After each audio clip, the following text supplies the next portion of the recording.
On this episode of MythBusters, Just boom! Adam and Jamie launch a prolonged assault That was awesome! on a devilishly difficult weaponry myth, That is amazing! That's what I'm talking about. finding out if 13th century Syrians She's hungry for some boat, aren't you, girl? created the world's first rocket-powered torpedo. I don't know, maybe that was a little too powerful. What do you think? Meanwhile, Carrie, Grant, and Tori are feeling the pressure It's really strange having a job doing things that your parents told you never to do. as they pop the cork on a vino myth.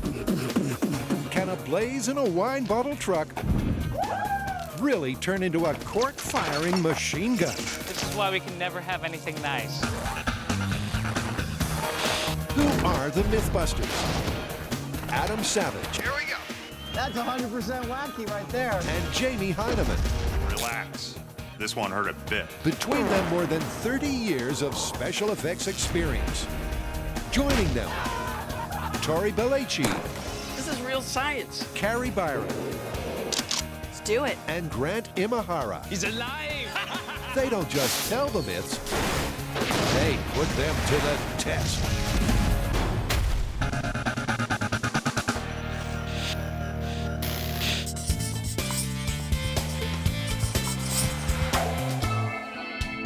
Dude, we have got a historical weaponry myth that is actually older than you.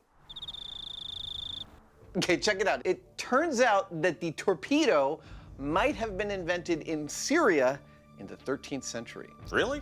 Well, okay, so today we think of a torpedo that's something that launches from underwater and reaches its target underwater. This, in fact, was a rocket-powered device that skimmed across the top of the water, delivering an incendiary to its target. Did it work? We have no actual record of them actually using it. We have modern speculations as to its shape and its function. Our job is to figure out just how viable a weapon of war it might have been. While modern speculation abounds, the historical record is a little sketchy. Supposedly, this torpedo would travel over the water and explode on impact. But did it actually work? The MythBusters are going to find out. So I have scoured every historical reference I can, and while there's not a ton of information, I think I know where we should start. Go on. All the accounts generally agree on the overall shape of this torpedo, that it is pear-shaped with a narrow end and a fat end, and it had two fins extending from the rear, and that it's powered by a black powder rocket of about 20 pounds of black powder. The question is, what does the underside look like? How it met the water? Nobody has a speculation about that. That's kind of up to us. Well, why don't we go down in the shop and each take a stab at it and see what we get? Exactly what I was thinking. If you're thinking torpedoes, you're probably thinking about World War II versions that move along just under the surface of the water, where this one was specified to skip along top of the water like a small motorboat. So if you're thinking about motorboats, on the one hand, you could pick a deep V sort of a hull, which has the advantage of tracking straight and being able to handle choppy water. But on the other hand, it actually requires a lot of power to do that. You could pick a flat bottom sort of a hull, which moves along very quickly on the surface of the water, but if it goes too fast, it can get air under it and actually flip and lose control, which would be a bad thing. Right, there are two possible hull choices, the deep V or the flat bottom. So to test which style works best, the guys begin by designing two torpedo prototypes out of pliable copper. And that means it's hammer time. My tools of production, I'm using every sheet metal production tool I have ever purchased, from synthetic hammers, planishing hammers, motorized planishing hammers, anvils, beater bags, everything. And I've got a cannonball. Jamie is forging a flatter bottom torpedo, while Adam is hammering out the deep V. Two different hulls and two different prototypes are soon ready to take to the water in a head-to-head accuracy launch. We'll see what happens. Well, that thing's looking pretty snappy. I'm pretty psyched about it. Can't wait to try it. How's yours? Well, it's not quite as pretty as yours is, but it ought to work. Let's get them out there and try them. Yeah. All right. And for that, the MythBusters have found the ideal location. A lovely day to fire torpedoes. Let's get to it. I I'm standing in one of our favorite MythBusters locations on the island of Treasure Island in the middle of San Francisco Bay at a fire training facility. Now, we've filmed exploding stun gun and dumpster diving out here, but we have never used this pool behind me. We're going to use it today for testing some ancient torpedoes. And they'll be aiming those torpedoes at a target 100 feet away. But to get them there, first, they'll need some thrust.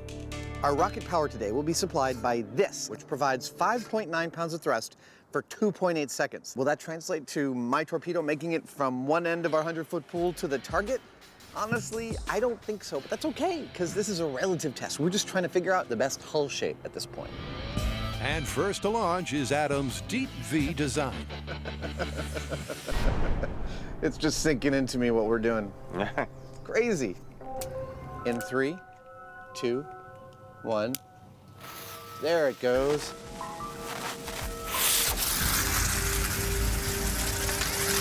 Look at that. That was lovely. That was pretty neat. Aside from curving a path straight into the wall, Adam's torpedo did make it 30 feet across the pool. Well, I think my torpedo did pretty well.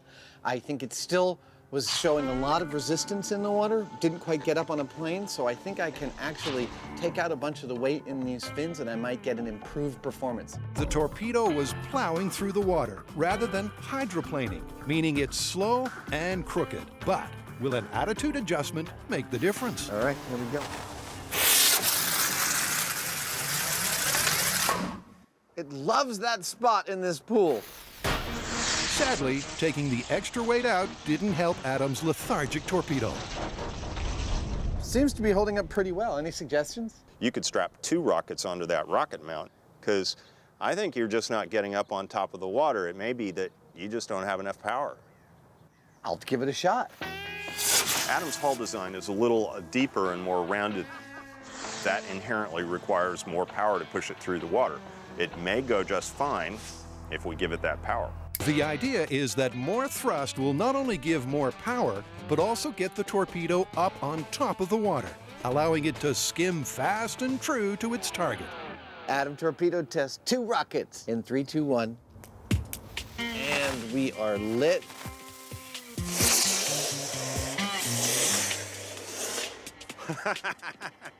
That was awesome!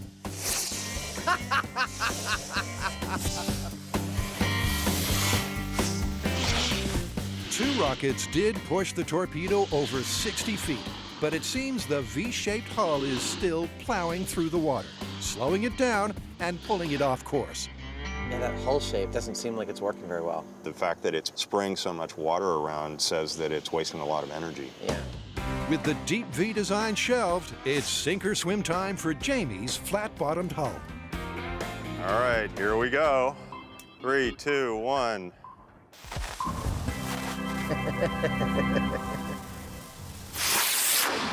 Ooh! And sink is not the option Jamie was looking for. The only problem I saw on this one was that it submarined. So I figure all I have to do is bend these tail fins with a slight downward pull to them, and that ought to hold the front end up. Okay, now to see if this minute modification makes all the difference. Yeah! Where did it go? It's just sitting right there about the halfway mark, a little bit more. Amazingly, the torpedo skimmed the water, hydroplaning 70 feet straight along the pool, proving that a flat bottom is faster and more effective. The slight adjustment to the rear fin seemed to do the trick, and I gotta say the flat bottom and long, narrow design allowed it to track pretty well over a great distance right on top of the water. I think we're looking pretty good. Looking pretty good, but just to be sure, it's double or nothing. This one's for the gold. There you go. Come on, baby.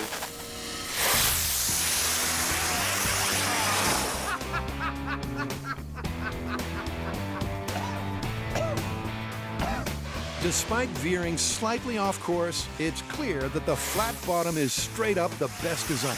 And that's good news for the myth. I think we have our design. It goes pretty quick, doesn't it? It's head and shoulders above the pear-shaped design. I think that's what we should go with. Okay, let's get out of here.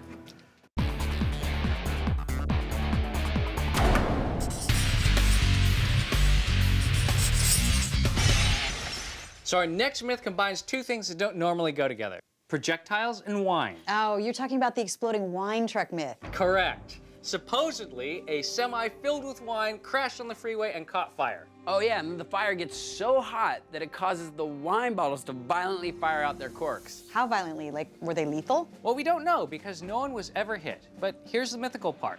Supposedly, the corks flew 100 feet, and when the bottles went off, they sounded just like machine gun fire. There's no doubt this blazing bottle inferno actually happened. But were the reports of its demise greatly exaggerated? Did it really launch corks over 100 feet with a machine gun-like rattle?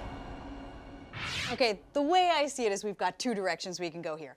Either we just set a wine truck on fire and see what happens, or we can go to the shop and do some bottle testing. Yeah, I mean, personally, I'm a little hesitant to set a whole truck full of wine on fire unless we know what's going to happen. So why don't we start out with learning more about wine and the bottles and the corks, and then move on to our small scale. Ooh, research. Since this myth is about corks firing out of wine bottles like machine guns, we thought what better place to go than Domaine Carneros Winery to see what kind of circumstances might have caused this to happen. Was it the bottles? Was it the liquids inside the bottles? Or was it the heat applied to the bottles? And to find the answers, Carrie's encountered an expert. You've been making wine for 30 years. What do you think of the idea that if a wine truck caught on fire, that wine corks could start shooting out of it like a machine gun? I believe it is conceivable. I know that when wine bottles get too warm, that sometimes the cork will push out a little tiny bit. I think that still wine bottles under extreme pressure of intense fire could shoot corks or could explode. And pressure is the name of this game. As heat is applied, the wine starts to evaporate, which increases the pressure in the bottle until... But what else could affect the power of the projectile?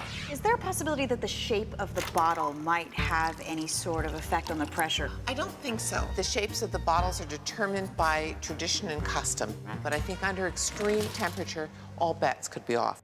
So bottle shape might be a factor. And on the champagne assembly line, Grant's found something that definitely is carbonation. Sorry, it's my first day. Sorry, everybody. With an internal pressure of 80 psi, adding heat to a champagne bottle may make it more likely to shoot for the moon. So this machine is the corker. Now from this moment on, this bottle becomes a pressure vessel, potentially housing the kind of force that can cause a wine bottle to turn into a machine gun. And that is what this myth is all about. So after a long day's research, what's the take home? So after touring the winery and the bottling production facilities, we've come away with a few pieces of information. We know that heating the bottle could be a factor in building the internal pressure, and the same thing goes for agitating the bottle. But what we don't know is the magical combination of bottle shape and type of wine that'll cause our corks to go the fastest and the furthest. But that is what we're going to move on to next. Okay, and back at the shop, Carrie begins by sizing up her opponent. Now, winemakers actually use different shaped bottles for different wine. You can tell that you have a Riesling because it has slender shoulders. A Burgundy is a little bit fatter at the bottom. You have shoulders on a Bordeaux. So it's possible that the size of the bottle, the type of wine, or even the shape of the bottle might make a more explosive cork. And to find out, the team is going to fire up a wine flambé I'm making my Zen garden. to see if any bottle can shoot its cork the mythical 100 feet. And here's how. So for our bottle Olympics, we're gonna have a flame off. We're gonna put each different type of wine in this holder right here, turn up the flame, and compare the results. Now there are 3 pieces of data that we're after.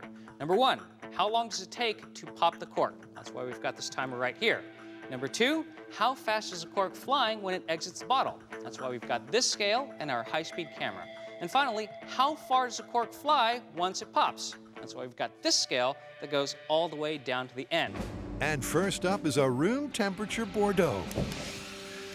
Here we go. With the team safely behind the blast shields, now the waiting begins. You know, this could be my favorite way to open up a bottle of wine. Remember, the corks in the myth supposedly flew 100 feet. Right now I call we are at 50 seconds. But how far will the Bordeaux blow? Oh, that was it? I was either expecting glass go or a cork go, but it went. Pip is right. After 2 minutes, with the temperature at 160 degrees Fahrenheit, the cork erupted at a feeble 3 miles per hour and barely made it to the sand. After hearing this story, we got prepared with blast shields and eye protection and ear protection, and we got 2 feet of distance. But being glass half full optimists, the guys reset with a twist. So this bottle looks the same as the other one, and it is, but there's one big difference. It's been chilling for a while, since we don't know whether the wine was being refrigerated when it was being transported. I'm gonna throw this in and try it again. But will the chill give a greater thrill? I think I see it swelling. Oh, yeah. Yeah, it's starting to push out. Okay. Nice. Although still way short of the myth, 3 feet 4 inches. the cold Bordeaux did fly 50% further than its warm counterpart. Now, there are a few reasons why a cold bottle might actually be better for this myth than a warm one. To start out with, a cold bottle and a warm bottle both have the same pressure. But the more drastic change in temperature that a cold bottle experiences might mean a more drastic change in pressure. So from here on in, they're sticking with cold bottles on high heat. Next up, Burgundy. Chilled. But neither the Burgundies Hey, 5 feet 10 inches. nor the Sauvignon Blancs It got caught. nor even the fortified quartz That was pathetic. That was adorable. come anywhere near the mythical 100 feet. Looks like size doesn't matter. And that just leaves the final wine, Long, slender bottle, high heat. the Riesling. 30 seconds on the clock. All is quiet until the temperature hits 200 degrees. when suddenly, Here we go. Whoa! Wow. Oh my gosh! It went off the end of the scale. That is incredible. incredible is right. Maybe because of its pointed shape, the Riesling shoots its cork over 30 feet at 32 miles an hour. Still not far enough for the myth, but all is not lost. What we have here is a wine bottle graveyard. Now, we have basically tested every different type still wine. We've tested a variety of shapes of bottles, and we have tested a variety of size of bottles. Still, we have not been able to get our corks to fly farther than 30 feet. So now it is time to address the elephant in the room. That is the champagne bottle.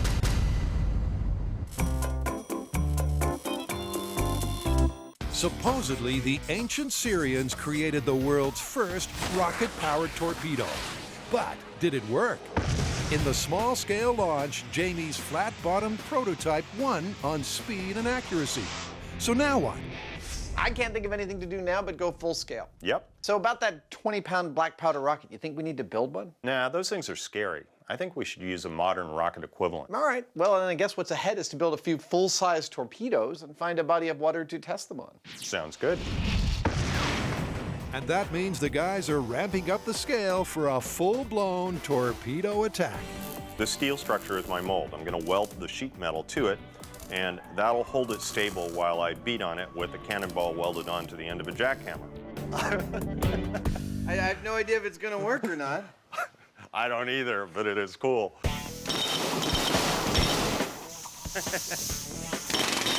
Now, that may seem kind of elaborate, but it's not really unlike what would happen in ye olden days with Syrians and muscular slaves and so on, nicely rounded rock.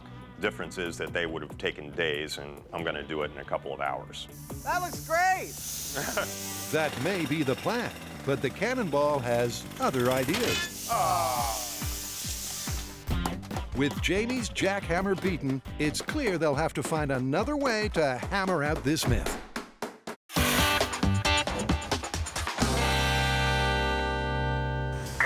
That was it? So far, the Mythbusters have popped the cork on still wine. But now it's time to unleash the big guns. It's time to bring out the bubbly. Already at a pressure of 80 psi, even without any heat, All right, so this is the control test for the champagne. the champagne's cork can fly 25 feet. That's no heating, no agitation, just straight up. So, will an Inferno beat that benchmark? Bottle temps at 200. This could be disastrous. Could be pretty bad. Or it could be awesome. And will the pressure be enough to pop the cork and the wire cage clamping it in? Or will the bottle give way first? All that pressure is building, and if that cage holds that cork in place, the bottle's gonna explode before the cork shoots out. Raining down boiling, sparkling wine on all of us. It's a sobering thought, so Tori gets an elaborate safety solution. That'll keep us safe. It looks like it's gassing out. That's not good. No, it's dripping. I can see it dripping down the side. I wonder if the cork caught on fire. Which could be really dangerous. I see steam. It's a shattering result, Now that's a party! as the glass bursts first, meaning the cork hardly flew any distance at all. So for Champagne Test 2, the guys are dialing down the size of the flame. Really strange having a job where you spend all day just doing things that your parents told you never to do. Cork looks like it's pushing out. Here it goes. Oh my God, it's happening. It's about to pop. It's happening. I could not even see where it went. Talk about a champagne moment. After 5 minutes of flame, the cork flies from the bottle at an astonishing 60 miles an hour. But gets lodged in the ceiling. Finally, we are getting some results, and this is looking very good for the myth. With the champagne bottles, our corks are actually going so far, we are not able to measure them on our scale. They keep hitting the roof. Having hit the champagne ceiling, they head outside, where there's no limit to how far they can pop their corks. Lighten it up. But will they get the 100 feet thereafter? I see some dripping. I see dripping. Well, not with Test 1. Oh, what is that? Like About 40 feet. 40 feet. And not with Test 2. 6 minutes, the bottle exploded. Test 3, with some extra agitation, does better. Oh! Where'd it go? Out there. 50 feet. But still not good enough. So what does this mean for the myth? So far, we've tested dozens of bottles and gotten results that vary from Bordeaux's 2 feet to Champagne's 50 feet. But what all the results have in common is that none of them is even close to the mythical 100 feet that we need. But this is MythBusters. We're not just gonna stop here.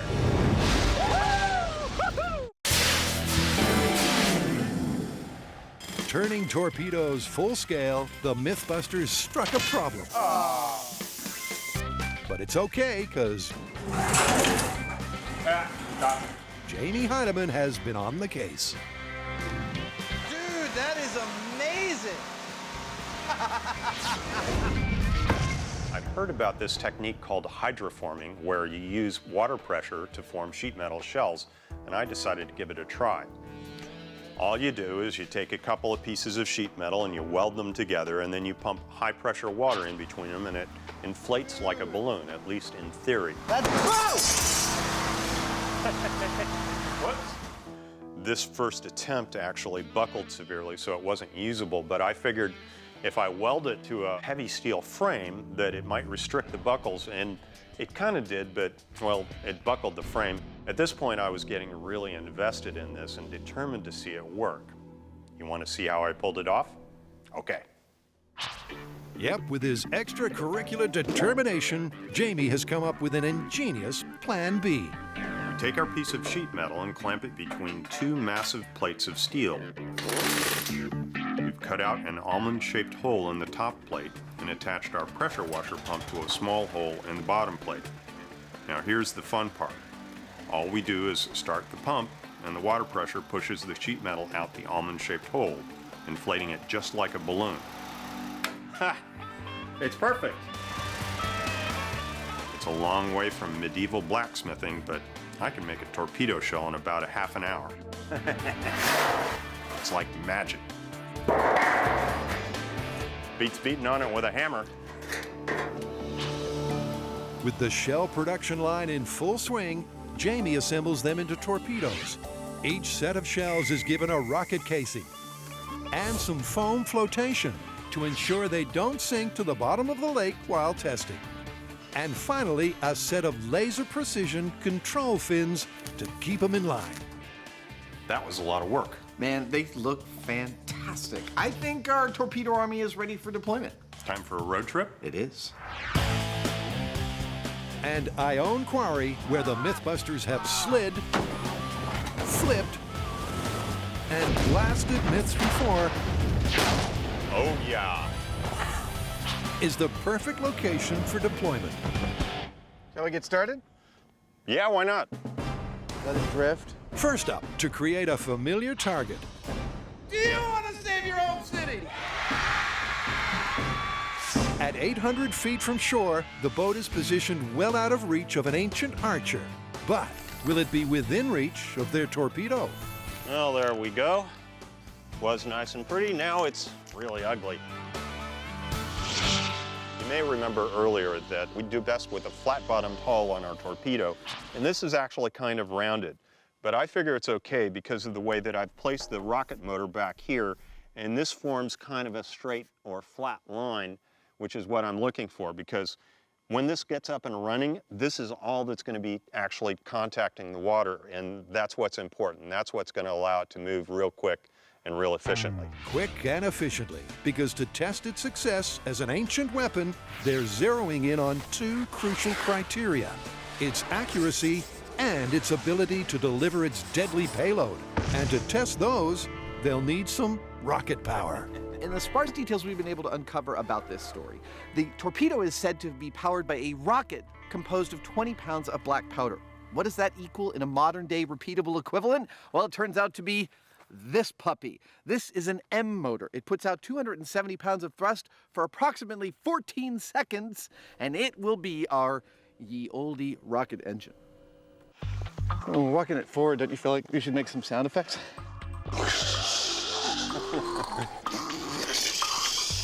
Boom. With the ye olde rocket equivalent on board, test one is about accuracy, getting their torpedo to hit its mark. All right, that's hot. Let's do it. Let's see what it does. And even though there are not yet incendiaries on board, the guys take cover behind the blast shields. All right, man, count it down. Okay, here we go with the full power rocket in 3, 2, 1, go.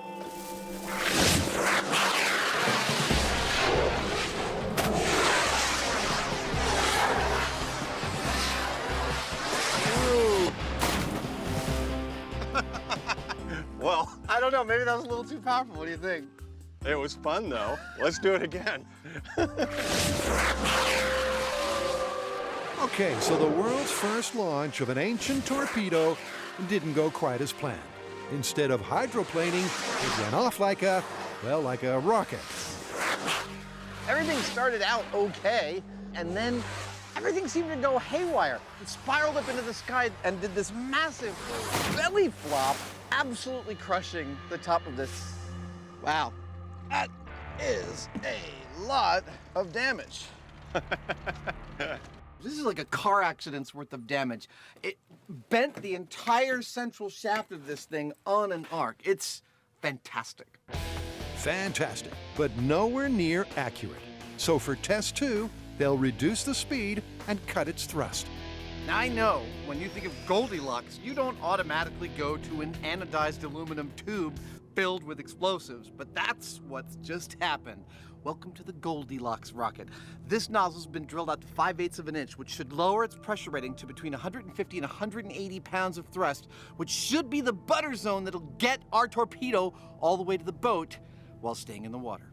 Now this is rocket science, but that's still the equivalent of the mythical 20 pounds of black powder, just with a longer burn time. Let's get her down to the water. She's hungry for some boat, aren't you, girl? I don't know why I personify the rockets like that. Question is, will reducing its speed help their torpedo stay waterbound and stay on target? This is the Goldilocks torpedo in 3, 2, 1, fire.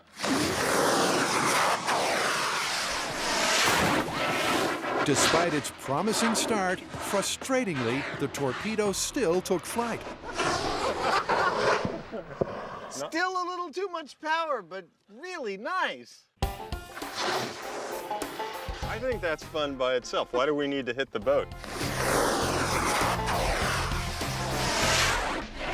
Damn, that one just wouldn't quit. It was like a porpoise. Yeah. It kept going up and then down underwater and up.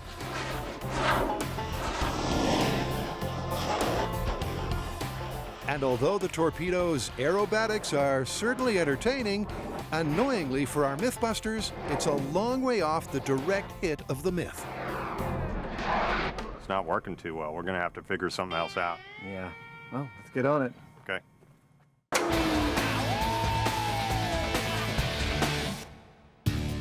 It's no myth that this semi became a blazing Vino Inferno. But did its cargo really explode as per the reports? Okay, so there's two parts to this myth. The distance the corks flew and the machine gun firing effect. Well, as far as the distance goes, it's looking a little dodgy. I mean, even our best performer, the Champagne, chilled and agitated, only went 50 feet, half the required distance. All right, well, that just leaves the machine gun fire effect. I think it's time we take this myth full scale. I totally agree. Let's fill a semi-truck full of wine, both our winning still, which was the Riesling, and a ton of champagne, and see if we can get a machine gun fire. To the bomb range. Yep, there's only one destination for this bottle barbecue. And it's BYO semi-trailer. It's actually in pretty good condition. Let's burn it. And with the truck in position, prepped, and the firewood stacked, Nice job, Mythbusters. Woohoo! now to stock it with some bottom-of-the-line wine. So we have our truck. Now we're gonna fill it with almost 1,000 bottles of champagne, which is our obvious clear winner from our bottle experiments. We got 60 miles an hour and 50 feet from those corks. Just for good measure, we're gonna throw in a few bottles of our still winner as well, which is the long, skinny bottle. And based on their shop tests, they are making sure the bottles stay cool. So we brought in our champagne from a chilled truck and transferred it to this one that we're gonna burn. This is gonna keep it cold until we're ready to start the fire. It's a meticulous operation, but not everyone's impressed. On the record, I'm just going to say, on behalf of me and all the other bomb techs around the United States and the world, I'm totally against this burning of wine and champagne. I'm with you on that one, JD. This is nothing but a travesty. All right, here we go. We're lighting up.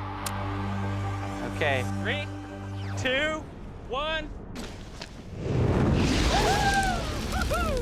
Let's go. That's beautiful. So we filled the truck up with our wine. We've just lit it on fire. This fire is burning hot, but do I think we're gonna get the machine gun effect that we hear about in this myth? I have a hard time believing that.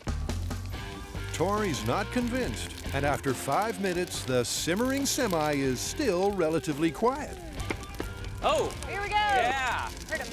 I mean, it's not like a machine gun you would imagine. It's more, Not yet. Hold your horses. Experiment's not over yet. Carrie's right, because in their earlier tests, it sometimes took 8 minutes for the champagne to fire. 8.5 minutes. Oh, man. And as the saying goes, good things come to those who wait.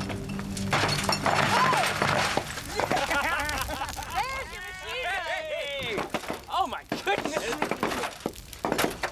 It's like firecrackers. Yeah. Really expensive firecrackers.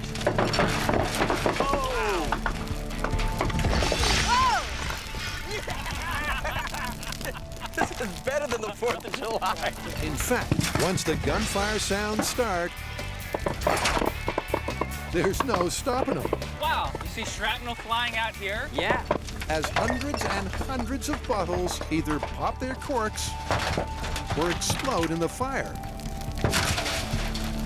I can't believe how well this is working. After we set the trailer on fire, those bottles started popping just like a machine gun. It sounds like 4th of July. I gotta tell you one thing. If I were a fireman and I heard what sounded like automatic machine gun fire coming out of that thing, I wouldn't be approaching it. Absolutely, because with corks flying 50 feet and glass shrapnel even further, this is a wine tasting to steer clear of. But with the semi reduced to ashes, is the myth in any better shape?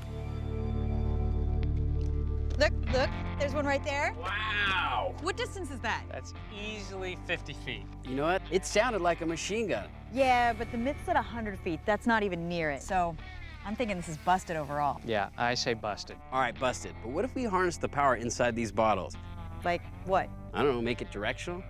Make some kind of a gun? A machine gun? Maybe. Are we gonna MythBuster this up? Yeah.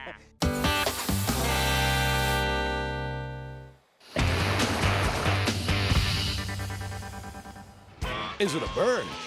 Is it a plane? No, that's an ancient torpedo, and it's not supposed to be airborne. So our rockets turn out to be quite powerful, and when they cause our torpedo to take off into the sky, that actually has a term in rocketry. It's called skywriting.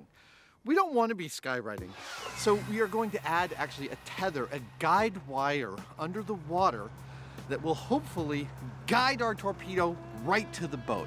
The skywriting is on the wall. Accurately hitting the solo boat is proving more difficult than the more likely target of a 13th century invading armada.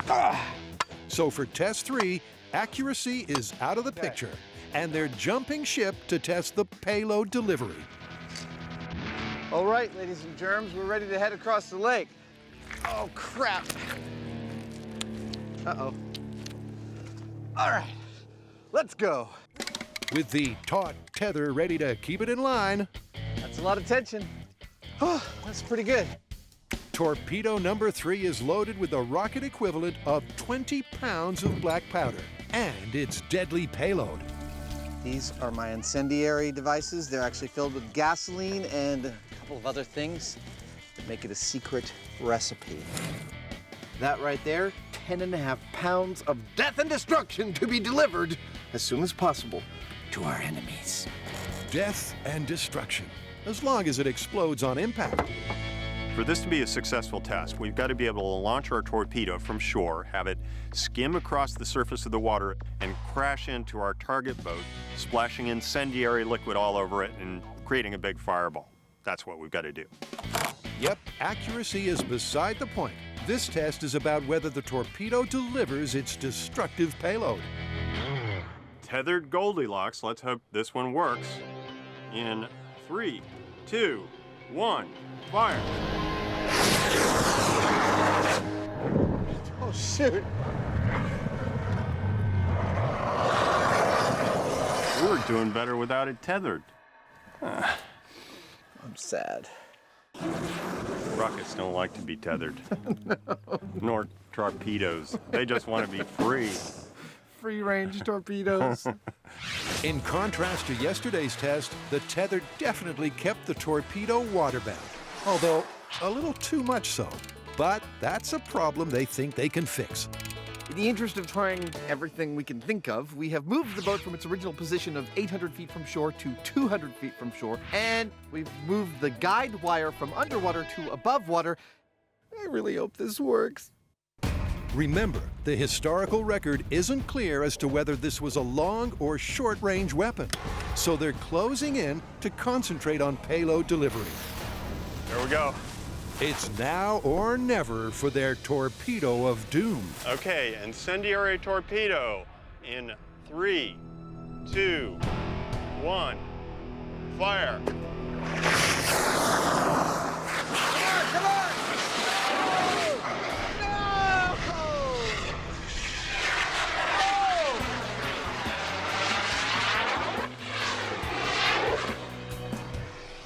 Wow. That didn't go at all like I expected. So close, but so far. Maybe we should just go home. No! We have to hurt this boat! Darn it! Everything was going to plan, but the tether snapped, turning the torpedo into a surface-to-air missile. and getting the MythBusters all bent out of shape.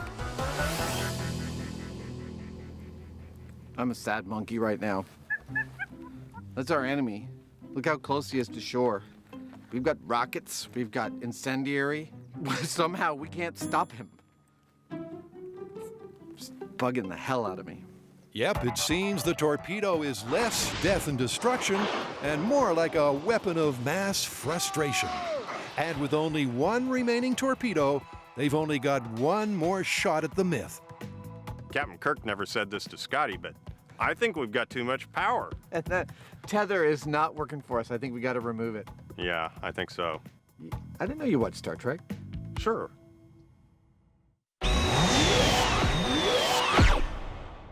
We set a full-size trailer filled with sparkling wine and still wine on fire. And we got a machine gun type effect.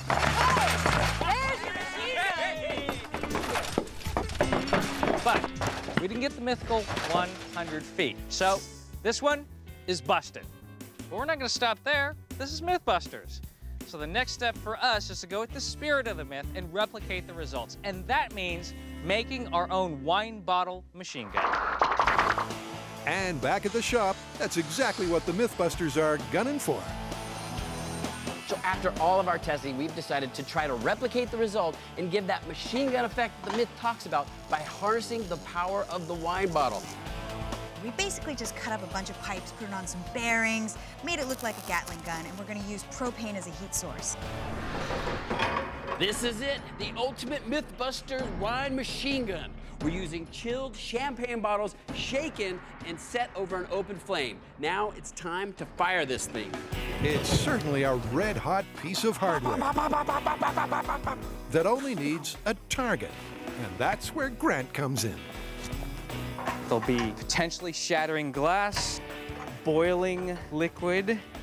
So I have this. It's a fire suit. Hopefully, it's gonna keep me safe. Let's do this. With Grant quite literally staring down the barrel, Here come the pain! it's go time. I forgot to protect my nether regions. As machine guns go, it's a low-key start, as the team has to wait 10 minutes for the wine to reach optimum pressure. But then, Ah! Got him in the leg! Right in the ding-ding!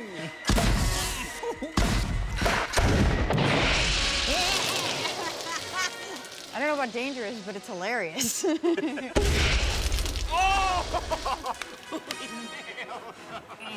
They're actually hitting with some force. Right in the gut. it's a sparkling MythBusters moment. Oh, yeah! But with reloading too dangerous, the conclusion is inevitable. Is that it? All right, I think that's it. We got the wine bottles to act like a machine gun, and we got the corks to go in the direction we wanted it. Now, I feel a little bad for Grant. Oh, yeah! But I think he would agree it was worth it, at least for science.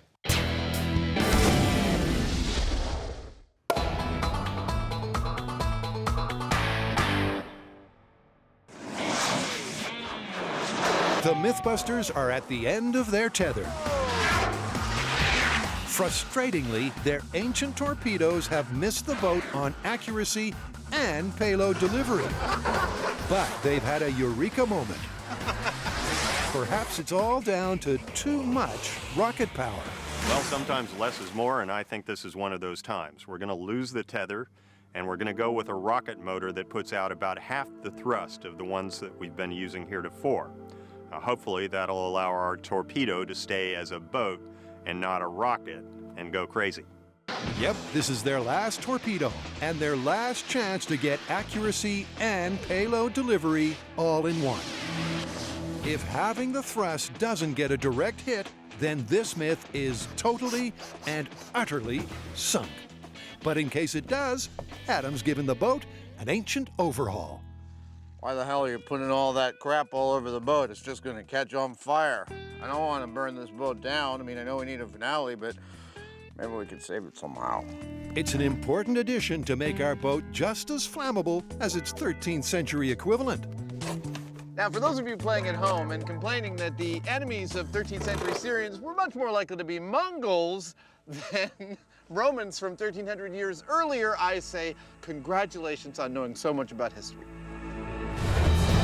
With the boat fully prepped and the torpedo armed to the teeth, it takes its slow walk to the shore. Don't drop it. I will not. But will it have the bite of the myth? This part, when the explosives are live, is not the fun part of this job. No. The tension mounts as their final torpedo is ready for launch. It's live. Good. Then the guys retreat behind the shields, and it's sink or swim time. It's now or never. Incendiary torpedo in 3, 2, 1, fire. And a misfire. It's a dangerous moment. With the explosives live, our MythBusters carefully tweak the trigger and take cover once again for the countdown to launch. Third time's a charm. I just wish it had worked on the third time. Incendiary torpedo in 3, 2, 1, fire. This is starting to get me upset. There it goes! Come on, baby, come on! Hit it!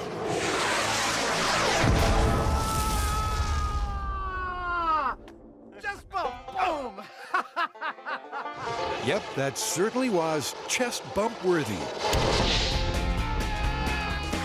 Not only did the torpedo stay on the surface of the water, but it delivered its deadly payload. That sent fire up over the bow of the boat. That was awesome. Holy crapola! Oh, there's a fire. Luckily, I've got a 13th century fire extinguisher. I have saved your boat. Yeah, that was a perfect hit. And, you know, you could have used explosives, you could have incendiaries, anything you want. If it hit that hull like that. You know, I'd be telling my other boats to turn around if one of those hit me. That's what I'd be saying. Turn around! Get the hell out of here. These people are crazy. That last launch was what we've been looking for all week. The engine caught fire, started to push the torpedo. It skipped beautifully on the surface, maybe veering about a foot or two to the right, and slammed into the side of the boat, embedding itself, releasing its incendiary, and catching it all on fire at the same moment, and setting the boat on fire. Pretty much every last thing in one launch. I still can't believe it. I'm pinching myself.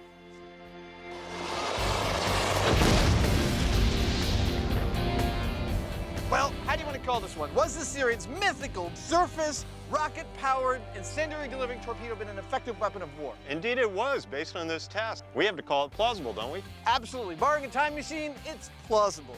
Let's get out of here.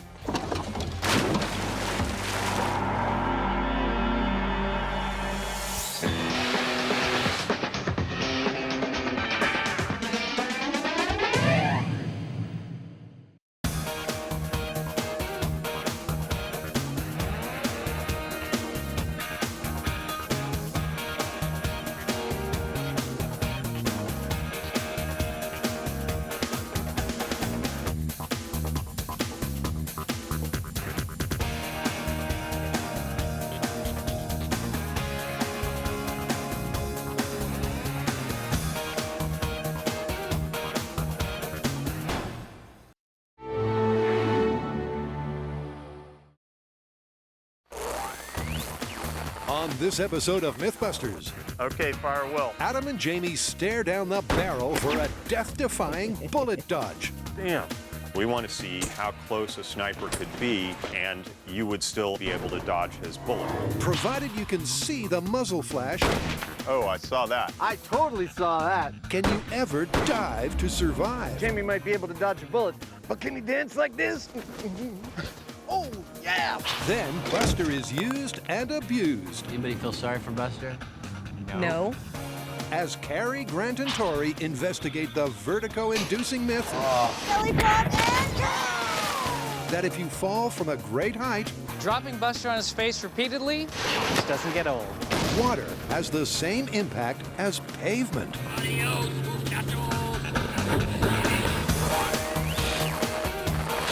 Who are the MythBusters? Adam Savage I'm done with science for today. and Jamie Heineman. Bye-bye. Between them, more than 30 years of special effects experience. Joining them, Grant Imahara, That's why we can never have anything nice. Tori Belleci, I'll try not to let you guys down. and Carrie Byron.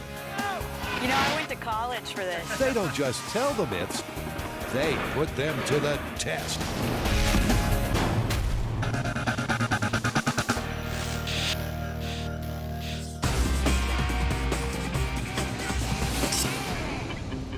All right, this week, as voted by the fans, we are tackling the myth that it is possible to dodge a bullet. What do you mean? You can't move faster than a bullet. It is not about moving faster than a bullet. The theory behind this myth is the idea that there is a theoretical distance at which you could both see a bullet being fired and yet have enough time to get out of the way of the bullet that's been fired at you before it gets to you and hits you. Well, the shooter would have to be some distance away, like, say, a sniper. Exactly. It's no myth that dodging a bullet at close range is never going to happen. But when you increase the distance from shooter to target, you increase the travel time for the bullet. So assuming a sniper is far enough away and you see him take the shot, can you really dive to survive? Here's what I'm thinking. This story is all about time. Yeah. So the first thing I think we want to determine is how much time a bullet spends in the air between the rifle and the target from a bunch of different distances. Makes sense to me. Let's get shooting. All right. And to find out just that, Adam and Jamie need a super-sized gun range, like this handy abandoned airfield. It's true that in the course of doing MythBusters, Jamie and I have done our fair bit of shooting, and we're not bad shots. Oh, Jamie! Now we're talking. But for this story, we need real precision, real expertise, and that's why we brought in one of the finest marksmen in the country. Don't believe me? Check this out. In a modern interpretation of William Tell, the tiny, tasty target is 300 yards away.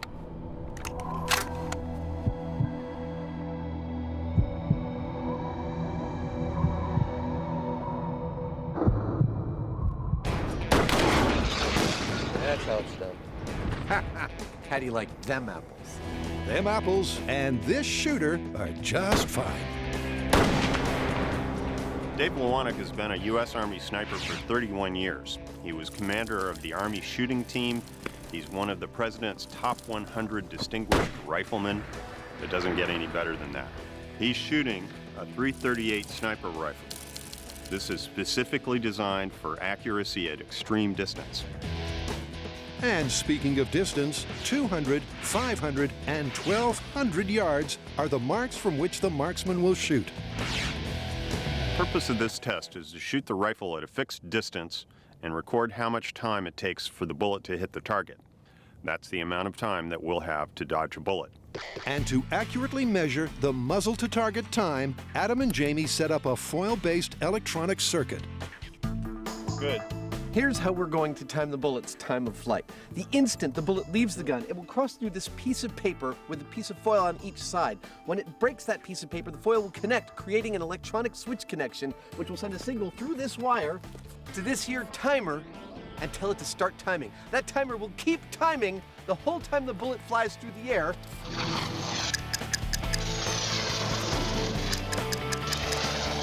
Right up until our bullet hits the target, crossing through the same type of piece of paper with foil on both sides, closing a switch connection, telling our timer to stop timing, and giving us an exact time of flight of the bullet from the rifle to the target.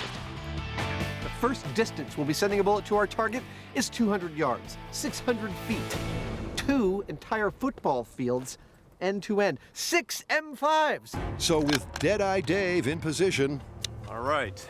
Time of flight, 200 yards. his spotter Kevin all lined up, Bias right ever so slight. and the trusty foil timing system ready to record the flight time of each round, Oh, right edge, Dave. Right edge. This test is gonna be a breeze. Send it. What? Nothing. Started timing, it didn't stop timing. Maybe not. The trusty timing foil is failing. Basically, we've got an infarction somewhere in the circuit. The timing's just not working. We can't tell if it's at the gun or it's at the target, but in order to get timings, we have to suss this out. Next up is the physics of a fall onto water, really the same as pavement. Okay, so we've got a good one. In this episode, we're testing that water is as hard as pavement. Yeah, I've heard this one. The idea is that if you fall from a height tall enough and you get up enough speed, when you hit that water, it behaves just like pavement. Wake up, Buster. He's got some falling to do. It's an oft-repeated urban myth that if you fall into water from a great height, rather than a splash landing, you have a pavement-equaling crash landing. Okay, so I think we need to get Buster, rig him with some accelerometers so we know how much impact he experiences, and then drop him on pavement and drop him on water and compare the results. Sounds good to me. But bad for Buster. Real bad. All right, so we're about to drop Buster from a crane. Now, if you're anything like me, you are expecting a total horror show. So how do we hear these stories of people falling and they're just fine? Well, if they happen to fall on dirt, they have a longer distance of deceleration than if they fell on pavement. The key here is the rate of change of velocity. Here, you have a moderate change, and here, a really high change on something like pavement. On pavement, the deceleration is instantaneous because it has no give. It's incompressible. And that's where the myth comes from, because under the right circumstances, water is also incompressible. This myth is about water behaving like pavement. Now, you may be thinking, that's crazy. I mean, water is soft and pavement is hard. How can they be the same? Well, under certain conditions, they can be. Let me demonstrate. In this syringe, I have air. In this syringe, I have water with some food coloring in it. Air is compressible. Compresses, springs back. Water is incompressible. I try and push it in, and it doesn't compress. And that's what's gonna happen when your body falls out of the sky and hits the surface of the water. It doesn't give, just like pavement. So to find out whether or not water is in fact as hard as pavement, we are going to be dropping Buster from heights wearing one of these. This is an accelerometer. It is an electromechanical device used to measure acceleration forces. Now these forces are commonly known as gravitational forces or G-forces. Now the challenge with our specific experiment is that we're going to be measuring very high G loads, much higher than ordinary accelerometers can handle. And that's why we have this system. I'm not fondling his nipple. It's specifically designed to measure up to 500 Gs. I've mounted it inside of a waterproof case in Buster's chest. Just like airplanes have black boxes, Buster has a black box. And this is it. All rigged up and ready to roll, the team hits the perfect location for a spot of Buster bouncing. Here we are at the South San Francisco Water Treatment Center, and this is the perfect location for us to test this myth. It's always exciting when the crane shows up. We have pavement and we have water. Once we get our crane set, we won't even have to move it. Bullseye. You know, Buster has been very, very quiet today. I have a feeling he might know what we're up to. In the team sight is a series of consistent comparative drop tests onto water and pavement at ever-increasing heights. Go! Okay, so the way Buster falls and lands will affect our results. So we've rigged a system so that he should fall the same way every single time. All right, 25 feet, that's good. And first up is the feet first fall. How's that for alliteration? It was perfectly poetic, Byron. But Buster, suspended 25 feet above the pavement, doesn't really care. In 3, 2, 1. Ow! With a long day ahead, the dummy took that one in his stride. But what do the numbers tell us? Got a peak G load of 60 Gs. Well, that seems about right. I mean, he has his legs to break his fall. So we just dropped Buster from 25 feet onto the pavement feet first, and he pulled 60 Gs. Now what we're gonna do is hook him back up to the crane, swing him over to the water, drop him again from 25 feet first, and see how many Gs he pulls. All right, that looks good.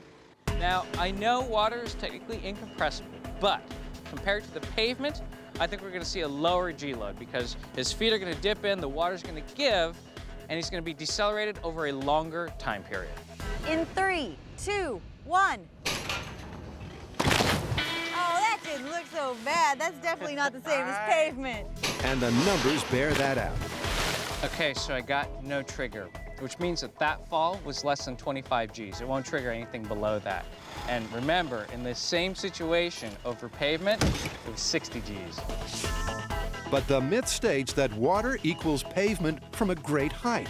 And at greater heights, Buster will be falling at greater speeds.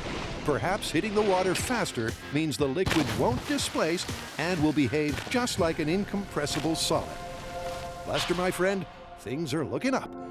75 feet up. That's a long way to fall. Anybody feel sorry for Buster? No. Just checking. All right, here we go. 75-foot fall, feet first, into water, in 3, 2, 1.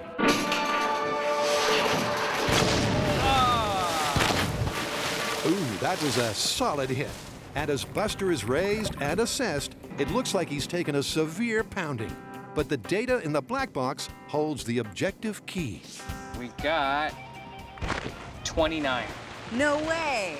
Yeah, so that's half of what we got on pavement at 3 times the height. Wow. Not good news for the myth. The fall onto water at 75 feet is half as damaging as pavement from 25 feet. But there's one more test before the data set is complete. 75 feet onto pavement.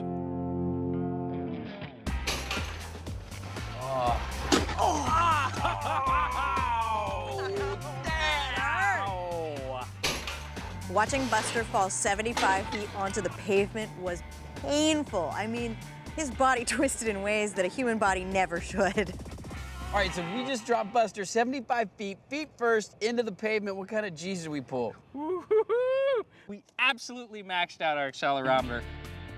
And maxed out means the G-load was in excess of 500. That's an impact at least 17 times harder than the H2O. In these circumstances, water clearly does not equal pavement. But the myth isn't sunk just yet, and here's Grant's theory as to why. Now, water's incompressible. That's a fact of physics. And if I put my hand in the water slow enough, the water can displace. It can move out of the way. But if Buster were to hit the water fast enough, and if he had enough surface area, the water wouldn't have a chance to get out of the way. And because it's incompressible, there'll be some point in which the G-force is equivalent between water and pavement. So, because surface area may be a factor, it's time to bring out the belly flop.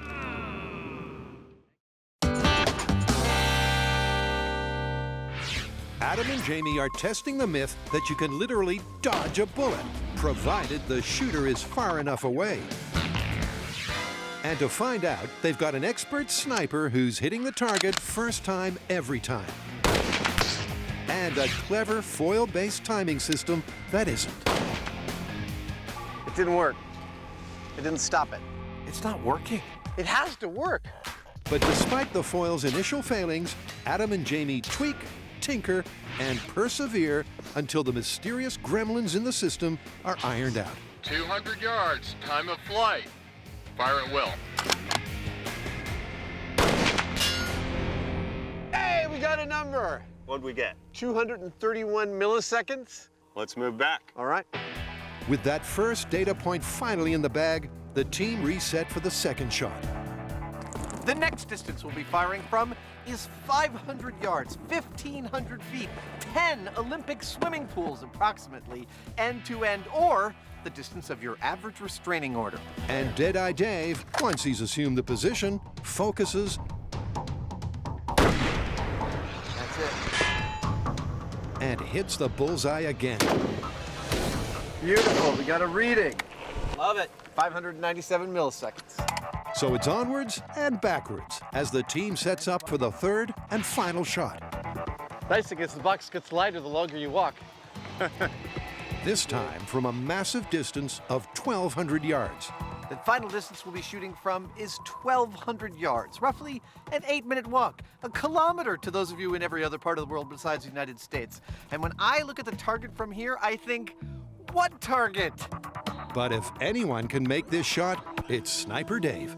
Sniping is actually pretty complicated. Your modern sniper shows up with a spotter and a computer to get the job done. He's got to compensate for several different things. Gravity. If our shooter's 1,200 feet away, to hit here, he's actually got to aim at a point directly above 30 feet in the air. Okay, time of flight, 1,200 yards. The wind. If the wind's blowing this way, then our shooter's going to have to aim to this side of the target to compensate. Figure 6/10 left. Now he's going to be looking at things like flags, if they're there, or even the grass or mirages to get a clue as to what's going on. I'm picking up some surface mirage running right to left about halfway down the range. Drag. Now this is about air density. Our shooter's going to be looking at barometer, at altitude, at temperature to determine how dense the air is and be able to compensate for it. Okay, have I got a light boil? Hold sender and send it. Now, all these things are a lot for a sniper to keep in mind when he's taking a shot. It's quite a feat when you think about it. Never in doubt, Dave threads the eye of the proverbial needle, and just as important, Beautiful. We got a reading, 1.791 seconds to target. Excellent. All right, let's draw a graph. Now that we've got our numbers, it's time to plot them on a graph. Let's start with the x-axis, 12 increments of 100 yards each. The y-axis, going up and down, that's time from 0 to 2 seconds in quarter-second increments. Then we draw a grid and plot out our bullet times. The first bullet from 200 yards took 231 milliseconds to reach its target. The second bullet from 500 yards took 597 milliseconds. The third bullet from 1,200 yards took 1,790 milliseconds to reach its target. We then draw a line between these 3 points and see, oh, it's perfectly straight. That means we can take any distance and plot the amount of time it would take the bullet to get there. Or conversely, we could choose a time and figure out how far away you'd have to shoot for the bullet to take that length of time. Isn't graphing lovely? the day started badly. But thanks to Dave and his spotter, they've got the numbers they need to kickstart this myth. Well, we got our figures. We now know how long it will take the bullet to reach its target from any distance we choose. Well, now we need to know how quickly we can jump out of the way, huh? Human reaction tests it is. Let's do it. I can't believe he can hit that target from here. Hit the target? I can't even see it.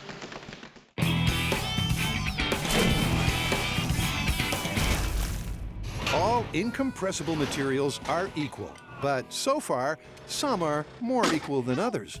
When Buster is dropped feet first, water has nothing like the impact of pavement. The angle of entry means the water is easily displaced. Yeah, so that's half of what we got on pavement at 3 times the height. But what if that was changed to a belly flop? Time to hog time. Will the additional surface area save this scientific saga from sinking? So in case you're wondering, and I'm pretty sure you are, dropping Buster on his face repeatedly just doesn't get old. All right, this is Buster's belly flop into pavement from 25 feet. In 3, 2, 1. That looked painful, and without his legs breaking his fall, the G-load was much higher than the feet first test. So we just dropped Buster chest first on the pavement. We got 286 Gs. Now what we're gonna do is do the same thing on water. And my feeling is we're gonna see very similar results. And I think anybody who's ever jumped off a diving board and done a belly flop will understand what I'm talking about. This is gonna hurt. In 3, 2, 1. Oh! I give that dive a 9. Okay, so for belly flopping, Buster on pavement at 25 feet was 290 Gs. And on water, it was 115. And what that means is, sure, water is not as hard as pavement, but it was a lot closer than when we dropped Buster feet first. So surface area is important. The more surface area you have, the harder it is to displace the water. Now, what if Buster was moving a lot faster? then we might see the difference between the water and the pavement decrease again. Let's see.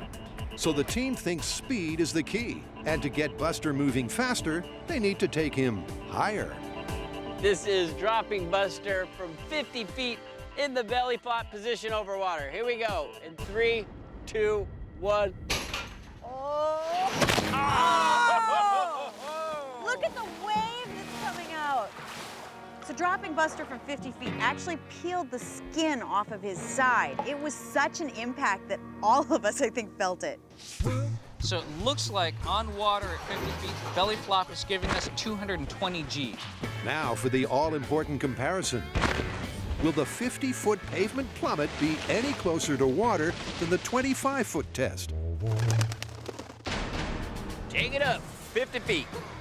50 feet. You might not survive this, you know. I know, 25 looked like it hurt. 3, 2, 1. Oh. Hey, still in one piece. Tell me you didn't feel that. That want to make me throw up. I am so glad it was him and not me. All right, let's find out how he did. That was intense. In fact, it was so intense, the meter maxed out, meaning Buster pulled a G-load of 500 plus. Oh my God, that's a hard hit. Buster is bruised and battered, but with the meter unable to register the force of the fall, where does that leave the myth? So we've maxed out our meter. That means that we can't compare numbers to the 25-foot drop. Now, it's possible as you go higher that water could become more like pavement. We just can't test it here right now with this meter. So that means we have to do two things. First, we have to find a more myth-bustery way to compare the fall into water versus the fall into concrete. And second, once we've done that, we have to perform more experiments, but this time at a much greater height. So high, in fact, that we reach terminal velocity. We got some good numbers from our sniper. What's next? I think the moment has come to time another element of this story. Human reaction time? Exactly. If you had to dodge a bullet, just how quickly could you get out of its way? I think I'm gonna go get a cup of coffee. See, he's gonna get a cup of coffee, it's gonna make him really hyper, and he's gonna get out of the way really fast. So they've got the numbers for flight time, and in their attempt to deconstruct this myth without actually shooting at each other, it works. The next piece of data is how long it will take to react and move out of the way.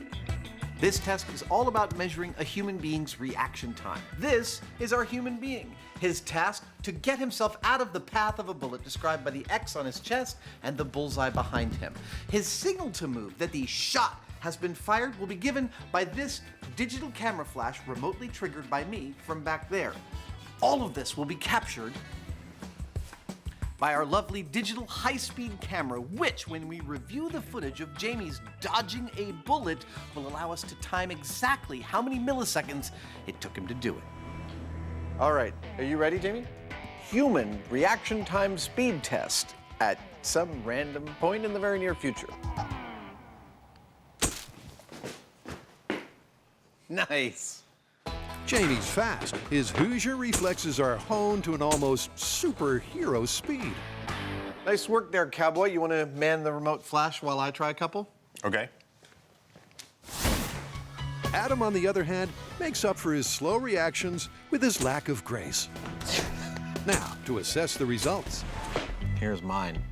So I turned into one of the Three Stooges, and I don't know. But the Heinemann legend continues to grow. Oh, dude, check his bad self out. He is a bullet-dodging Hoosier. Despite Jamie practicing and honing his Matrix-style sway with an artful economy of motion, it turns out that both Jamie and Adam clocked very similar times. They're both clear of the target in around 500 milliseconds. But just for the record, and this is the figure they'll take forward, Jamie takes the gold with a personal best of 490 milliseconds. With practice, I was able to get my reaction time down to about 1/8 of a second, and I was able to clear the bullseye in less than half a second. Now, this is a best-case scenario, but that's actually what we want here because we want to see what is possible in terms of how close a sniper could be and you would still, in theory, be able to dodge his bullet. And for that distance, it's back to Adam and his graph. All right, editors, help me out here and put the original graph back on the screen. Time on the y-axis, distance on the x. Now, if I draw a line from 490 milliseconds out to our plot and check out the corresponding distance, it's 400 yards. That is the theoretical distance at which you could possibly dodge a bullet, but only if you could see the muzzle flash from that distance. That's what we're about to find out. And that means a return to the range for a test where the eyes have it. The question is, how far away can you see the rifle firing? Now note, you cannot rely on sound because the bullet travels 4 times faster than the speed of sound. You'll get hit by it long before you hear it. This has to be a visual cue. A visual cue and a simple plan. Adam and Jamie will stand downrange and look for the muzzle flash as Sniper Dave shoots at a nearby target. A little motivation for our sniper. But rest assured, for safety, Dave will be firing blanks. This is the real thing, and this is a blank. But this isn't just any blank. This is a theatrical blank that we've selected specifically because what comes out of it looks exactly the same as what comes out of the real McCoy. And first up, they're facing the firing squad from 100 yards. I saw it. I saw it. Okay, Dave, let's move back to 150. Cool. Roger, moving. At 100 yards, the flash is as clear as a bell. And that's also true of 150. Saw it. I saw it. But 200 yards is a different story. Okay, Dave, 200 yards, fire at will. I didn't see that. Let's have him do that again. Dave, let's have one more go. Did you see it? I'd say that's at the borderline. Well, if you got the eagle eyes, let's push it another 25 yards. And at 225 yards, even eagle-eyed Jamie fails to focus on the flash. Nope, I don't have it. 200 yards is our threshold. Yeah. With our blank rounds matched to a sniper's round, our ability to see the rifle firing is 200 yards. If you look at that on our graph, yeah, it's not quite enough time for us to get out of the way. Remember, based on the bullet travel time coupled with the human reaction time, 400 yards was the minimum distance needed to dodge. But at just half that distance, you can't even see the muzzle flash. I don't have it. Luckily, Adam has a plan. Not all blanks are created equal, and on MythBusters, we always like to find out what is the best possible case scenario. In Hollywood, for instance, a blank for that rifle includes a lot more fire coming out of the tip because that's more visual for the movies. So that's what we're going to do. We're going to start from this distance with a full Hollywood flaming blank and see how far we can see that rifle firing with one of these. In other words, for the time being at least, it's out with reality and in with Hollywood. And the difference is like night and day. Okay, Dave, 225, fire at will. Oh, I saw that. I totally saw that. Let's go to 400. Okay. The Hollywood round is the gift that keeps on giving because it's visible at 400, 800, I totally saw I that. did. I saw it. and even 1,200 yards. I saw that. Totally saw it. Wait. And I heard it. That's plenty of time to get out of the way. Adam's right. Dodging the Hollywood round sounds like child's play, but the real-world round is altogether more challenging. Now you may be wondering, why is it so easy to see the Hollywood blank round from 1,200 yards, and it's nearly impossible to see the real sniper's round from only 225 yards? That's because this round has been specially designed to be as invisible as possible. Think about it. The very definition of a sniper is somebody who is shooting a gun from a concealed position. The whole design of everything they use is to not give away where they are. That's why it's so hard to see this thing. Well, we've broken this puppy down to its constituent parts. I think it's time to put them back together again. And test it for real. Absolutely. So the increased surface area of the belly flop is looking promising, but we need to go higher and faster.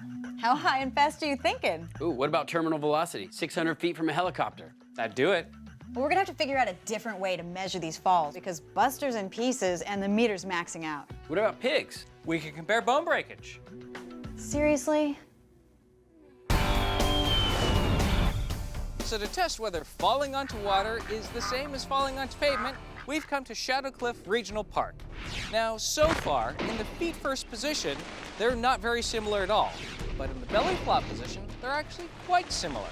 The only problem is that our accelerometer, our measuring device, has maxed out at only 50 feet. Oh my God, that's a hard hit. And that's why we're here, because this time we're going to drop our items from a much greater height. So high, in fact, that they get to terminal velocity. The reason we want terminal velocity is the objects will never be going faster than that, and therefore never have a greater impact than that. So, to give the myth the best chance of working, the team will be comparing a 600 feet fall onto pavement and water. Come on, let's go! Get to the chopper! But how exactly will they compare the two? All right, so we maxed out our accelerometers, but we still need to figure out a way to measure the impact when falling on pavement and on water. So we can't use a human because obviously that's going to kill somebody. So we've decided to go with the pig. To collect comparative data, we're going to x-ray the pigs, then we're going to have an orthopedic surgeon analyze those x-rays, see how many bones are broken and what kind of damage happened when it hit the pavement. And we'll find out if water is as hard as pavement. And what I had for lunch. It's gruesome. But with no way of measuring the force of the fall electronically, a comparison of the physical damage incurred will perfectly illustrate the difference between water and pavement. Okay, I think he's ready. Let's get the bag. But the squeamish amongst you can rest assured the pigs will always be concealed in sealed bags, even when it comes time to assess the damage, because that will be done with a portable X-ray. Oh, this X-ray is cool technology. How fast does it work? Well, for the moment we push the button to the moment we're seeing the X-rays, about 5 seconds. So, is this the weirdest thing you've ever done with it? It's like a pig sleeping bag. I'd have to say it is. All right, bag that pig. Nice. So we're using this specially designed military-grade plastic bag with welded seams. It's designed so that when you suck the air out, it will minimize the possibility of rupturing the bag, thus preventing further gruesomeness. Essential to the validity of the result is the requirement that both pigs fall at the same speed. Cue a cute little stabilizing chute. So now that we have our 2 identical pigs in 2 identical bags, one for pavement and one for water, it's time to attach the chute. Now, why do we need a chute? Well, terminal velocity depends on the orientation that the object falls. Since we want to keep our pig in belly flop position, we're attaching this stabilization chute, which will provide just enough drag to keep it like this without affecting terminal velocity. First up, pavement. Pig doesn't want to flop. Yeah, I'm pretty sure if you were going to push me out of a helicopter, I wouldn't cooperate either. All right, so the pig is in the helicopter. Operation Pork Drop is ready to commence. Oh, God, I'm not looking forward to this. Okay, we'll be on the ground. Good luck. Heads up. I know what to call it. What? A pork chopper. Oh! Operation Pork Drop is all set to commence. At the target altitude of 600 feet, Tori will help our porcine fall guy into free fall by kicking him out of the chopper. You guys ready? Just so you know, if that bag breaks, I'm going to vomit all over you. Oh, that sucks. This is my weekend shirt. Okay, Tori, we are in position and we are ready. All right, here we go.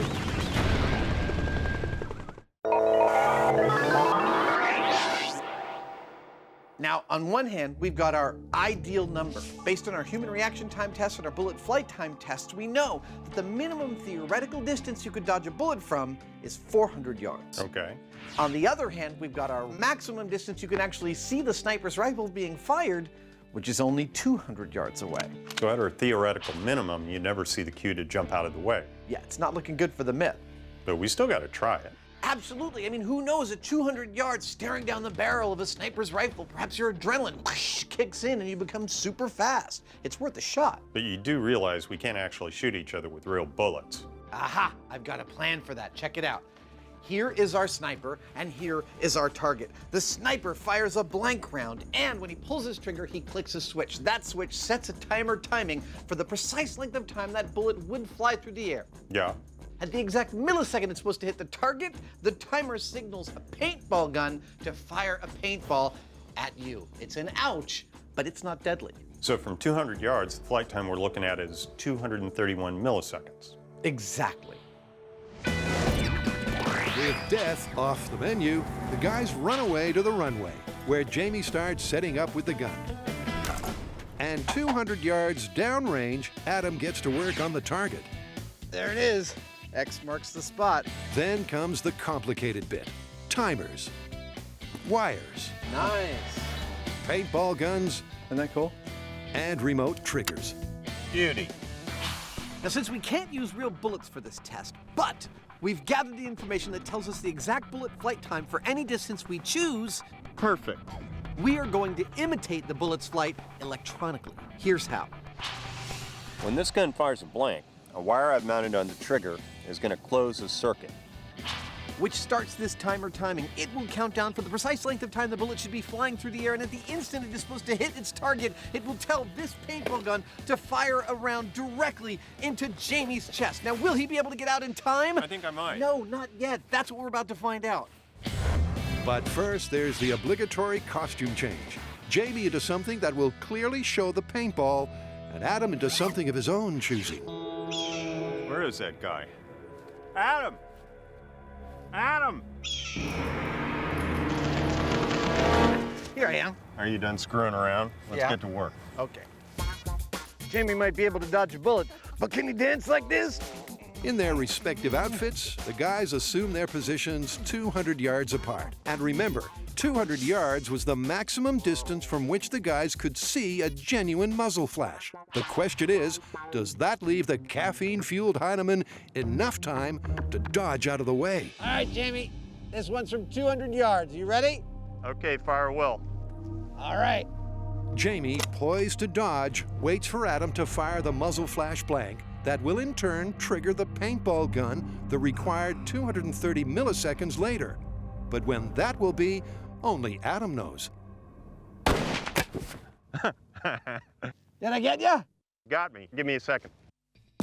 Although Jamie clearly saw the muzzle flash, he had barely moved before the time was up and the paintball was fired into his chest. Undeterred, Jamie tries a couple more times. But to no avail. Damn. At 200 yards, I could see the flash. I reacted to it and started moving out of its way, but I just couldn't do it fast enough. Given that their quickest human reaction result was 490 milliseconds, trying to dodge a 200-yard round in 230 milliseconds was always looking like a superhuman feat. This myth is looking totally busted, but we've come too far to give up. We're going to switch to a Hollywood muzzle flash. I totally saw that. I did. I saw it. Push the gun back to 400 yards, which gives us 500 milliseconds to get out of the way, and see if it's theoretically possible to dodge a bullet. The distance I'll be shooting at Jamie from, I love that sentence, is 400 yards. This is the minimum amount of time Jamie and his quick reflexes need to get out of the way in time. To give him the best chance, I'll be using a full flash Hollywood blank, which is far brighter than the actual sniper round. I'm set and ready. Okay, fire will. Copy that. You got me. It's not the start Jamie wanted, but he's not going to give up without a fight. Okay, Adam, fire will. Up, you got me again. A very long fight. With each shot, Jamie is making progress as he hones his technique. That was close. But he never quite hones it enough. So, can Adam do any better? Do you want to try? You bet I do. Adam, poised like a panther, gives Jamie the signal and then gets shot in the chest. Again, and again, and again. Well, that was interesting. At 400 yards, we've got 500 milliseconds to react and get out of the way, which ought to be enough time, but there's a difference between the shop test and the real world test. In the shop, we had this super bright flash right in our face. In the real world, we've got a tiny dot 1,200 feet away. It's a lot harder to see. So now, we're gonna move that dot to 500 yards, give Jamie even more time to react, and see if he can deliver the goods. It really is now or never. There we go. With 500 yards and 600 milliseconds to react to the Hollywood blank, it's time to step up or get the hell out of Dodge. It's time to call into play those cat-like Hoosier reflexes. Fire well.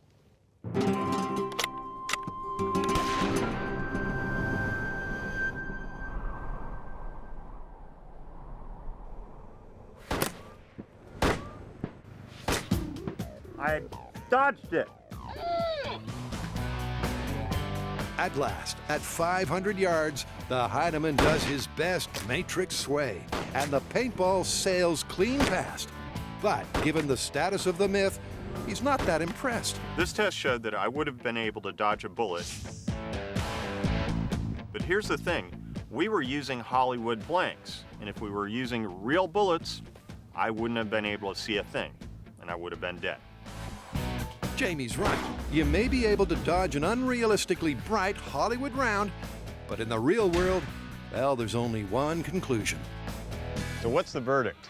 The verdict is, it's busted. There is no way you can dodge a sniper's bullet. Everything about all their equipment, including their bullets, is designed for concealment. There's just no way you could see one fire from far enough away to give you a remote chance of dodging that thing. It's busted. I agree. It's busted. Let's go. So you mind pointing that thing the other way?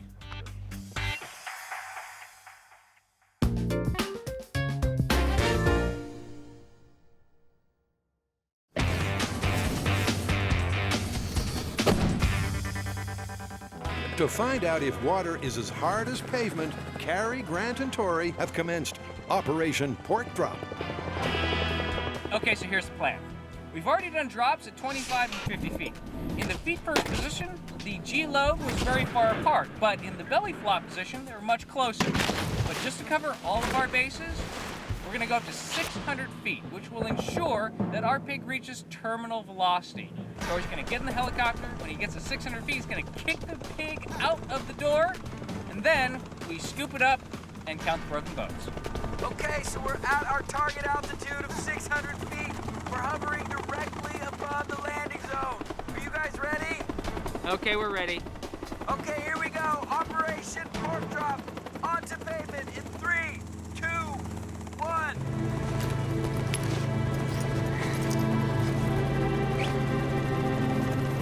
Pig is flying. Well, we're falling.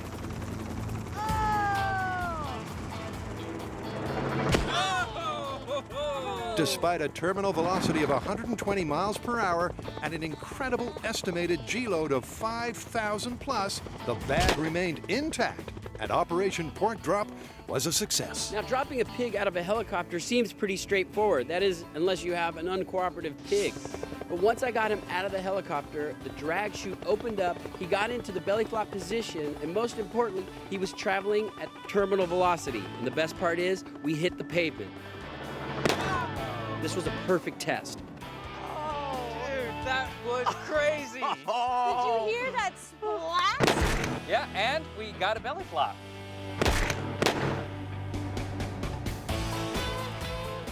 And now to get the thankfully sealed contents of the bag, That looked like it hurt. over to the X-ray station, We need to get this pig into X-ray stat. where the technicians take the shots they need.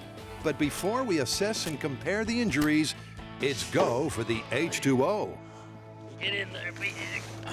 Okay, for this water test, we're going to use a pig of the same weight. We're going to go to the same height with the helicopter and drop it to get the same terminal velocity. God, it's never easy loading a pig into a helicopter. We're going to smack down on the water in a belly flop position and find out if water is as hard as pavement. It's Operation Pork Drop Phase 2. Porcalypse now. So, we are set. We have our pig in the helicopter. We're gonna take it up to 600 feet, push it out of the helicopter onto water. Now, so far, we have not seen water behave like pavement, but we have never dropped anything from this height. We might see a similarity here, but we won't know for sure until we pull the pig out of the water, do an X-ray, and compare the two pigs. We're all set. You guys ready? Okay, Tori, we are good to go. Pork drop number 2 onto water at terminal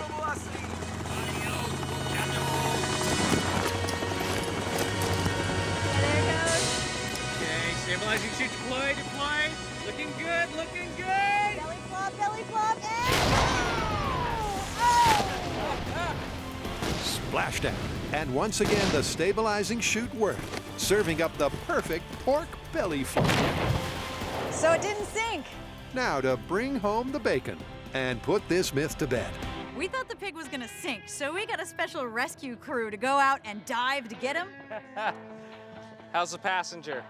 But he's actually floating on the water. Personally, I don't think they're gonna bring in a pig that's quite as damaged as that pavement drop. So it looked like a really hard hit. But there's only one way to tell for sure, and that's a professional medical assessment of the x-rays with orthopedic surgeon Dr. Halbrecht. So, did he make it? How did our pig do on pavement? Well, the pig on the pavement did really disastrously. 17 fractures. Wow. Here's a femur fracture, fracture dislocation of the spine, and to top it all off, a decapitation. Oh! You got a dislocated head. So when we dropped the pig on the concrete, it made us sound like a giant popping balloon. Now, we didn't open the bag, but we did x-ray it, and what we found inside were many, many broken bones, and a pelvis that was so shattered it was unrecognizable, not to mention decapitation. It's an unsurprising litany of lethal injuries, 17 clear and catastrophic fractures. But the key to this myth is the comparison. All right, so how did it compare to the water drop? The water drop pig did much better, although still 7 fractures compared to 17. 6 rib fractures, and also a neck fracture, but not as bad as the decapitation. It couldn't be clearer. 2 pigs of identical weight falling at the same speed, landing in the same orientation, have significantly varied injury diagnoses. Both the quantity and quality of the bone breaks means there can only be one result. But that's not the only reason Carrie's so happy. Now, having the clear-cut results that the pig landing on the pavement, bam, was actually a lot harder than falling on water was great. But what was even better, those bags didn't bust open and I didn't throw up. So it turns out pigs don't fly, but they do fall, and they land hard. However, as far as this myth is concerned, if you're hitting the water at any height, it's not going to be as hard as if you're hitting pavement. So this myth is busted. Myth is busted. I think we're gonna have to call this one busted. How come we don't have a helicopter to fly home after every myth?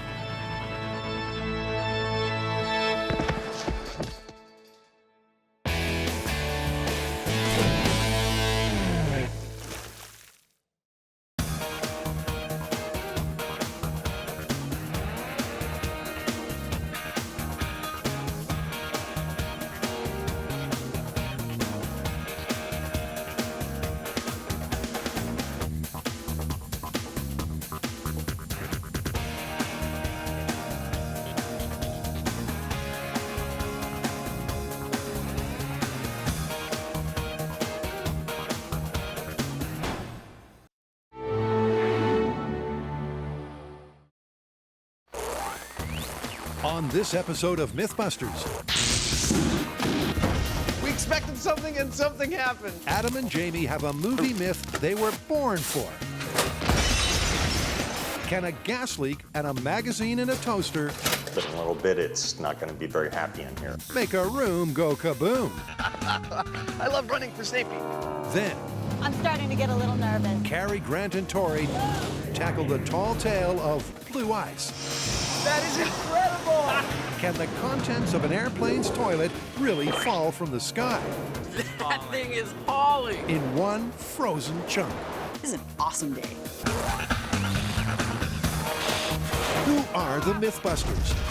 Adam Savage and Jamie Heineman. Am I really that ugly? Between them, more than 30 years of special effects experience. Joining them, Grant Imahara, Carrie Byron, Time to wreck this car. and Tori Belleci.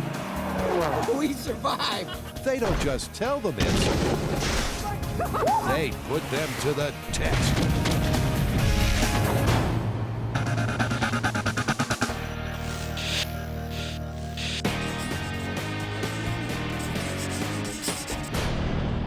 Have you seen The Bourne Supremacy? I love that movie. I love the whole Bourne trilogy. Have you got a myth from Supremacy we can test? There's a scene where Bourne broke into an apartment, and he knows the bad guys are coming, so he has to make an escape. What he does is he breaks the gas line where it goes into the stove to let the gas flow. He grabs a magazine, shoves it in the toaster, sets the toaster on, and 20 seconds later, when the magazine sets on fire, the whole apartment blows up. And so Bourne makes his escape.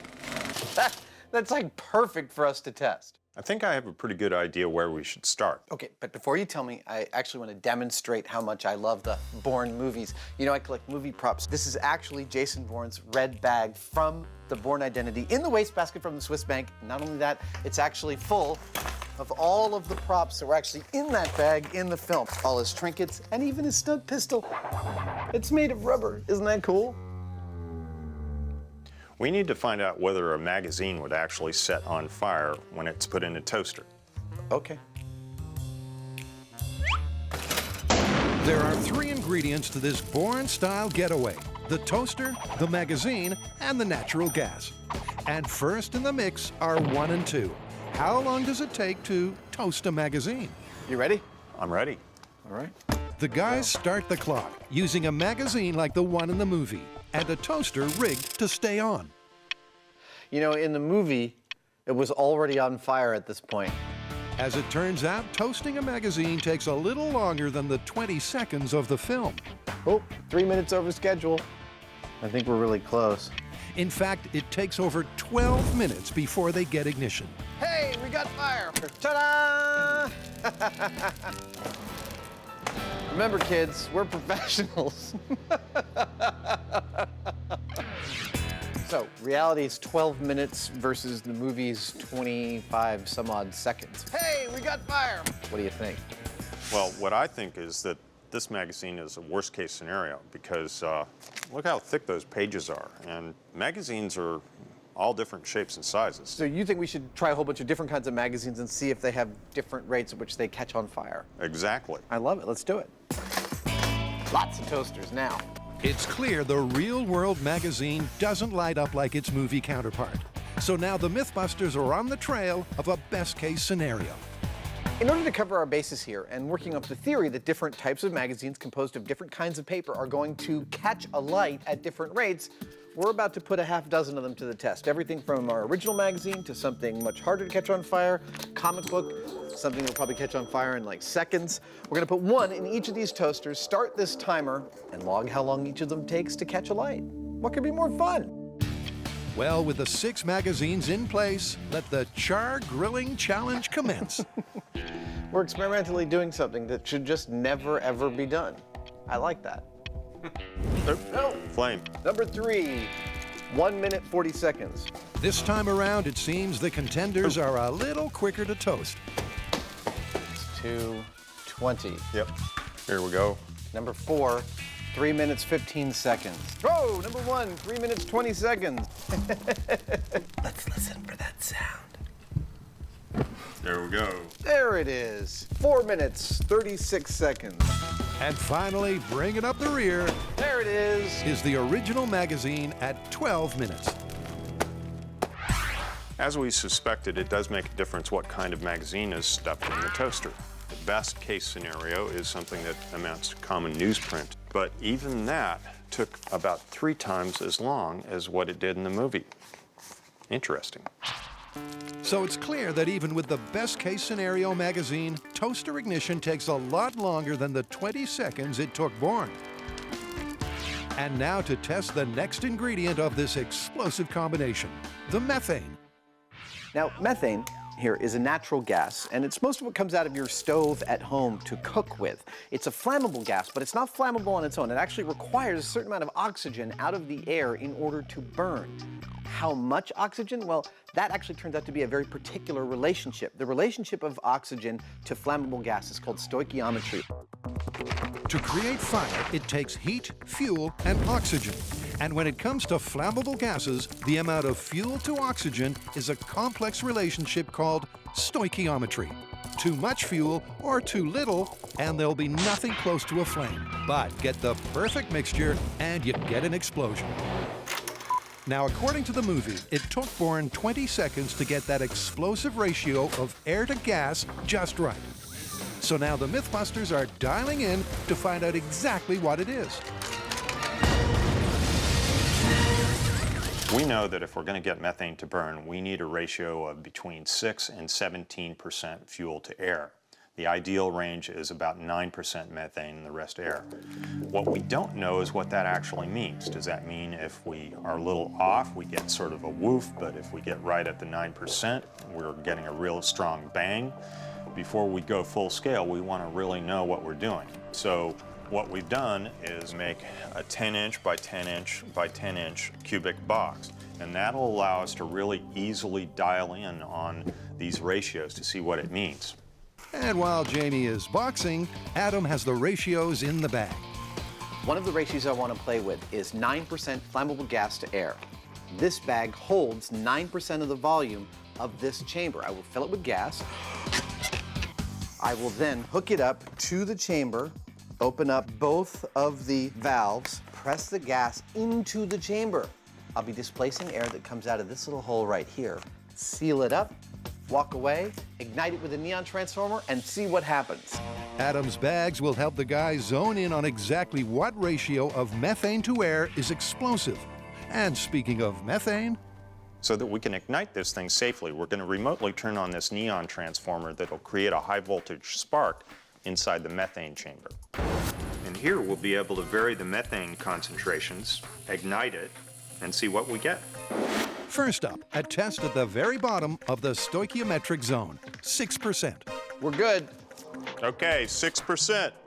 In 3, 2, 1.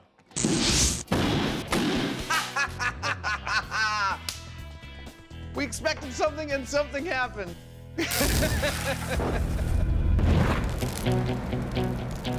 Our frangible box separated just as we hoped it would, and it's actually kind of a little bit of a I was expecting a little more from an explosion, and I'm interested to see if our optimal stoichiometric ratio gives us that. Me too. Well, let's set it up. Okay.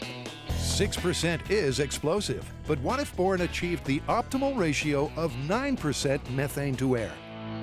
9% in 3, 2, 1. Well, that was more energetic. 9% was definitely more energetic. But for Adam, the surprising thing is that at both ratios, they scored the mythical explosion they're looking for. This is awesome. We think that 6% means we'll see a small pop, 9% means we'll see a big pop. In this case, that's not the case. And that actually makes it look better for this myth. If we're getting a pop at the very lowest end of the stoichiometric range, that's making Bourne's use of this as a diversion technique more feasible. I'm not saying it's probable, but it's making it look more feasible.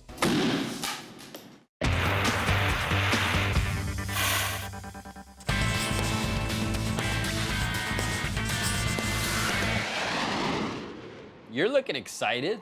That's because we have a myth that's spectacular, gross, and challenging all wrapped up into one. What's the story? It's the one where the pilot jettisons the contents of an airplane toilet, which promptly freezes at altitude and turns into a deadly projectile. Ah, you're talking about the myth of blue ice. Exactly. When mysterious substances of suspect origin fall from the sky, urban myths are sure to follow. And the conspiracy theory that has the message boards in a spin is the infamous blue ice. And here's how it happens. On a bright sunny day, a passing pilot supposedly jettisons the contents of the toilet's tank. And apparently at high altitudes, the sub-zero temperatures freeze the liquid into a damaging and disgusting missile. All right, we know a little bit about airplane toilets because we did a myth on them. We know for a fact you can't get sucked into them if you're sitting down. And we know the reason why it's blue is because they use that chemical to cover the smell. But what we don't know is what happens to the waste. Yeah, can you actually eject the contents in midair? I guess this is where we start. So first up, Carrie hits Stockton Airport to find out when and how a pilot dumps his waste. So you're an airplane technician. What do you think of our old blue ice myth? Well, Carrie, as you can see from this cockpit, there are thousands of buttons and switches, of which none are labeled dump the toilet. Which is bad news for the myth. But if the pilot can't jettison the John mid-flight, is there any way the liquid blue waste can escape? Failure of components. So there could be a mechanical problem that causes blue ice instead of the pilot. Yes, like with most systems on an airplane, there are redundancies, and with the lab, it's no different. Yep, there are 3 fail-safes that have to be breached in order for the liquid to leak. The dump valve on the holding tank, and 2 watertight seals leading to the exterior of the fuselage. If all 3 of those components fail, that's a problem. And to get a closer look, it's that toilet tour Carrie's been waiting for. So I noticed that there's a sign that says don't throw any foreign bodies into the toilet.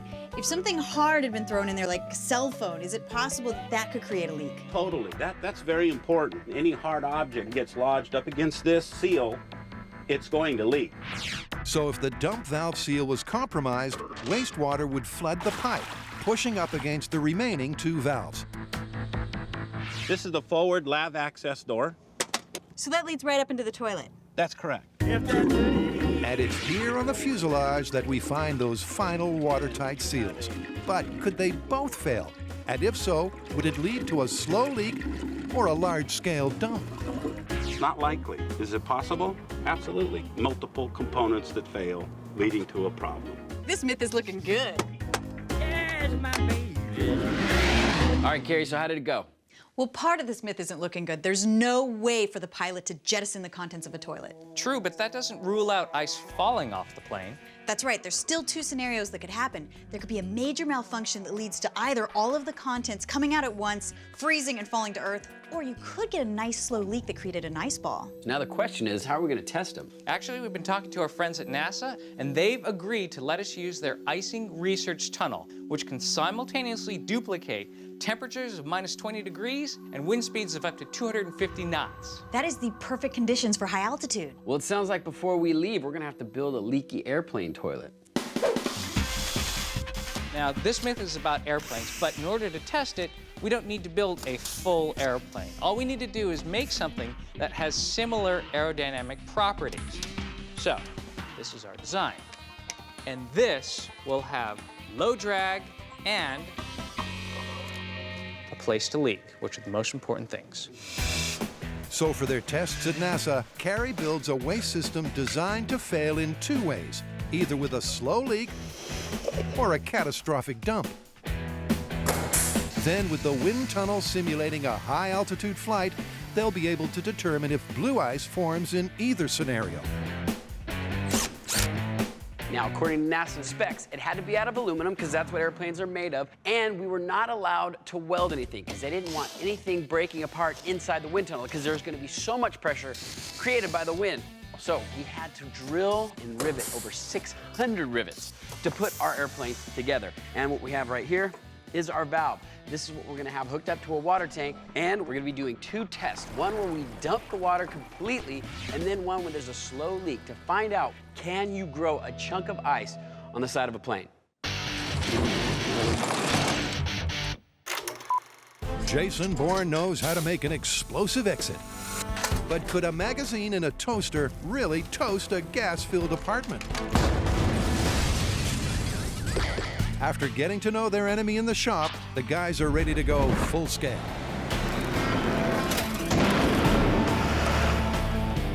If we're going to replicate the natural gas explosion in this guy's apartment from the movie, we're gonna need clearly 2 things. Yeah, they said, get your own show. It'll open all sorts of doors. One is methane, natural gas, which is easy to get. And 2 is the guy's apartment, which we don't actually have. So we've come out to the bomb range where they've got plenty of room. And in a few hours, we're gonna build this guy's apartment. Not to code, we just need it to be a gas containment device that is in the shape of the apartment. But it will be properly appointed, I'm sure. So to find out if you really can get a room to kaboom with just gas, a magazine, and a toaster, they'll precisely replicate the circumstances of the movie, starting with the apartment dimensions, 16 by 32 feet. Oh, hello. Are you here for the explosion? With Adam and his minions working on the four walls, it's over to the Heineman to provide cover. I'm putting together the roof. How this will work is I'm just making 16 by 8 foot wide panels. I'm going to go ahead and skin them and everything, and then I'm going to lift them up with the forklift and put them on the roof. Screw them down. We have a roof. Once the roof has been successfully raised, it ain't pretty, but it's home. It's time for the resident exterior decorator to take over. After you blow enough things up, you start to look for aesthetic finesse in the explosion. I'll give you an example. First hot water heater, when we painted that little house red.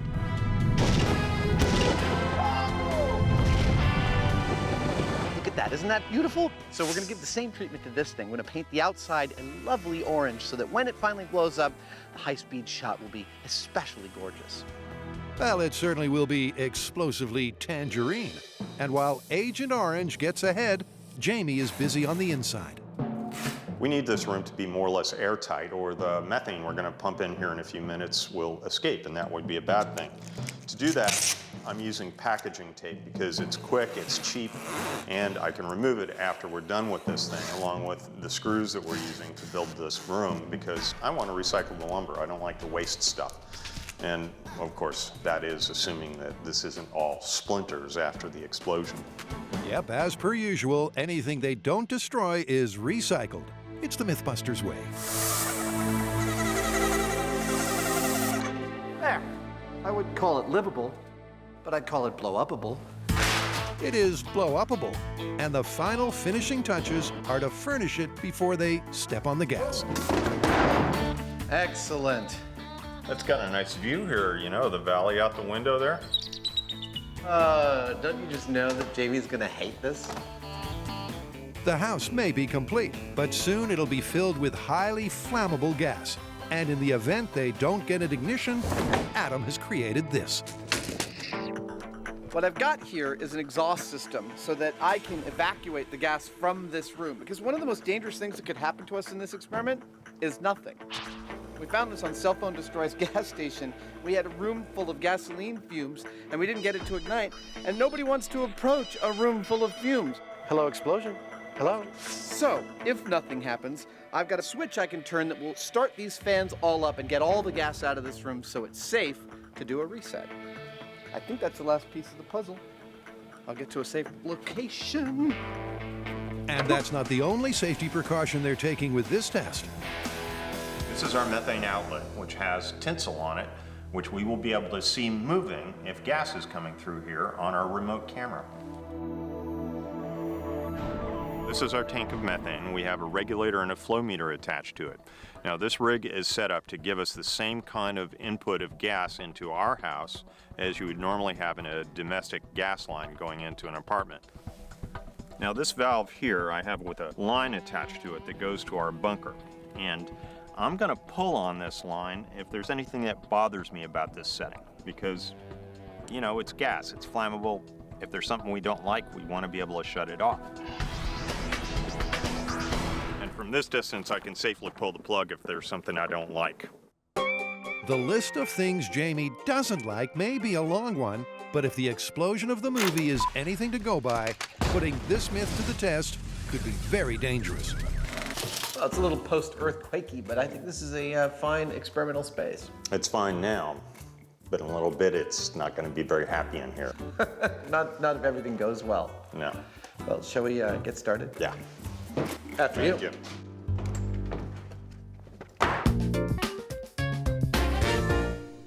Carrie, Grant, and Tori are tackling the infamous tall tale of blue ice.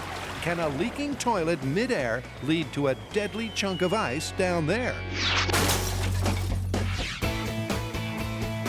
To find out for sure, wow. Tori and Grant touch down in Nerd Nirvana. All stations reporting with a go, no go. Now, Roger, prepare to release the geek. Okay. Because this place has a heap of hardcore hardware.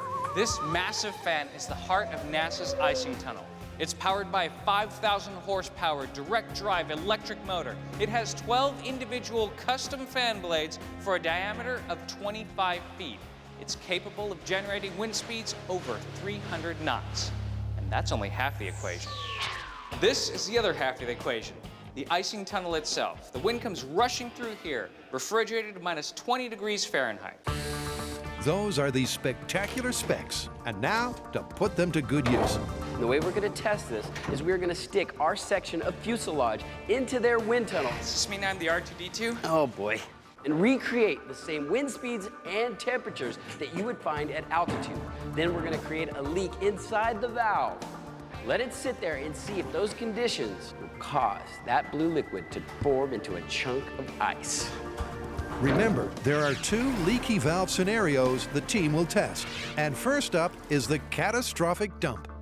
What I think is going to happen is we're going to open the valve, all the fluid's going to come out, and it's just going to go essentially atomize into nothing. Grant's skeptical of a blue icicle, but to find out for sure, he fills the toilet with some pseudo-blue waste. Smells like a chemical toilet. All right, start the test. We have our model in position. We're ready to go. All right, fire it up. All right, let's go. Fire it up. Maximum warp. Ugh, sorry, I just made that really We're geeky, trying to make didn't I? science cool, dude. Here we go. And for cool science, let's make it so. The fan winds up, whipping up a 290-mile-an-hour wind speed. Then the heat exchanger drops the air temperature to a high altitude minus 20 degrees Celsius. Our model is holding together perfectly. Then they're ready to pull the pin on the catastrophic failure test. Will the blue liquid instantly freeze into a chunk of blue ice? So this is full tanked up in 3, 2, 1, go! Oh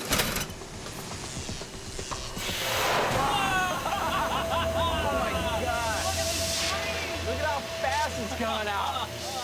That is awesome. As soon as the liquid exits the aircraft, it's ripped away by the shearing force of the wind. And despite the bitterly cold air temperatures, it's unable to form the mythical slice of ice. So behind me are the results of our complete release test where we dumped the entire contents of the waste tank. Now, it didn't atomize all the way because you can see some of it formed on the surface here, but it also did not form one big chunk that could fall on someone. Yep, although most of the blue waste was vaporized on contact with the wind, some did form a thin layer, just not enough for a blue icicle. But I mean, it's incredible. We got an actual layer of ice, and pretty quickly. All right, well, let's try again, and this time have a slow leak. All right, let's see if that gives us a big chunk of ice. Okay, so we're ready to do our slow leak test. My personal feeling is that we'll probably get maybe a line of frozen liquid. Maybe that's building up, but I don't think there's any way we're gonna get anything this big freezing and falling off the fuselage. Once again, the NASA techs simulate the same high-altitude conditions and then sabotage the plumbing for the drip test. And once the leak is leaking, Look how quick the ice is building up. the results are as astonishing as they are immediate. Dude, this is looking great, and it's blue. That is fantastic. It hasn't even been 2 minutes yet. Oh my gosh, that is incredible. The liquid moving over the surface of the aircraft is protected from the extreme wind speeds by what's called a boundary layer. What that means is that not all the air traveling over the airplane goes at the same rate. In certain areas, it actually travels a lot slower. Which creates a protective cushion where ice crystals can form. This thing is like this big. I call that baseball size right there. If that whole thing broke off, that would be just like the myth.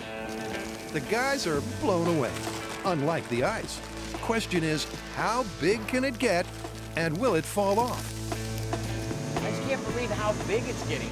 20 minutes later, with a diameter around 10 inches, the blue icicle seems to have reached a size plateau. It's approaching soccer ball size. And with plenty of water still in the tank, that's not the limiting factor. But Grant thinks he knows what is. Now, an interesting thing to note here is that as the ice is getting thicker and pushing away from the skid, it's actually pushing its way out of the boundary layer. Once it exits the boundary layer, it actually hits the faster moving air and just goes away. It doesn't allow it to freeze up, which may be a reason why the ice doesn't get really, really big. So with this fuselage, these wind speeds, and this air temperature, this is as big as it's going to get. But let's see if we can get it to fall off. Let's pretend like it's at its final descent, temperatures are rising. Maybe we can get it to break off and find out exactly what happens when it does. Perfect. All right, start warming it up. It's a good theory, because as the aircraft descends and the air temperature warms, Oh, we're getting bigger chunks breaking off. surely it's only a matter of time before the blue ice barnacle becomes a blue ice missile. -7 degrees. And as it turns out, when the wind tunnel conditions match those of an altitude of 12,000 feet, we have liftoff. That thing blew up in one giant chunk. Wow! Dude, that was perfect. It was a perfect illustration that this myth has a foundation in aerodynamic fact. That is unbelievable. That is solid ice. And it happened so quickly. And it came off in one giant chunk. This myth is starting to look very, very believable. Yeah, but you know what the next step is? What happens to the ice after it falls off? I can't believe it.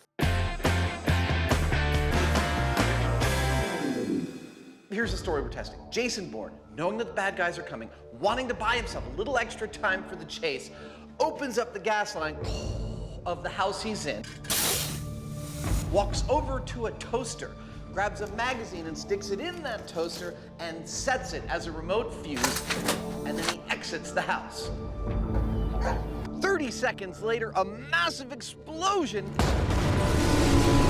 gives him the lead time he's looking for. Now, is that remotely plausible? Well, those are the circumstances we've got set up in this house right here, and that's going to be our first test. In other words, this test will be exactly like the movie, but with one exception. According to our testing, it actually takes about 2 minutes for the toaster to set the magazine on fire. So that means that we've had about 4 times the amount of gas going into the room, and that 2 minutes is what Bourne had for the whole house to blow up. Now, that 2 minutes, in our case, is only allowing about 7 cubic feet of methane to go into the house, and it's rising towards the roof. Meanwhile, our source of ignition is about 15 feet away. I don't expect to see any kind of explosion at all. And that's down to stoichiometry. In theory, for a room this size, 7 cubic feet of methane will be too low a concentration to ignite. All right, I'm ready. Okay, Adam, go ahead and turn on the gas. Copy that. But this is MythBusters, and it's not a fact until you test it. I love running for safety. I can see the gas going in. I see the gas going in. I can't see the... Oh, I see smoke coming off the newspaper. Yes. That's great. It's a good sign. It's pretty eerie watching flammable gas go into a room in which we've started a fire. Or are about to. Oh, I see some fire. Fire, great. All right.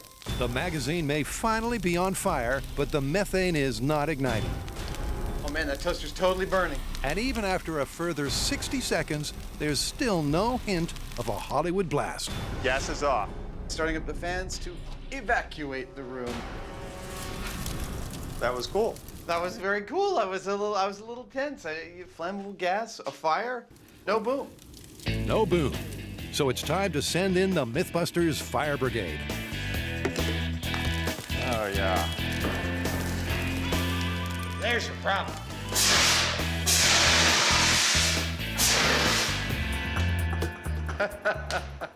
So we knew from our small-scale experiments that flammable gas plus fire does not always get the reaction that you're looking for. The mixture has to be perfect. And we posited that replicating the circumstances from the Bourne film in full scale would not yield a reaction, and that's in fact exactly what happened. It's rare, but it turns out we were right. I learn when I'm wrong, but I don't mind being right from time to time. So we replicated all the circumstances for Bourne's evasion technique, and it totally didn't work. I think that's a pretty clean busting of the myth. Yeah, it's busted. But, you know, I was thinking, Yeah. if we put something in that room that burned for longer, eventually something's going to happen. You mean eventually the gas and the air will reach a mixture whereby we will get some kind of reaction? Yeah. I love it. I think that should be the next test. Although the exact circumstances of the movie won't get the bad guys off your tail, the question is, could a little more gas and a longer fuse get the big born boom? We know from our small-scale testing and our research that it takes a minimum 6% fuel-to-air mix for methane and air to support ignition. The way we've got it planned out, if we take the contents of this methane tank and put it in our test room, we'll have the right fuel-air mix. So it's just a question of connecting the flame that we've built in there with that gas. If that happens, she's going to blow. How are we going to get a long, burning, open flame? Well, we're throwing out the toaster and the magazine, and we're going with a supermarket fireplace log. Light this puppy on fire, it'll burn for at least an hour. This is for real.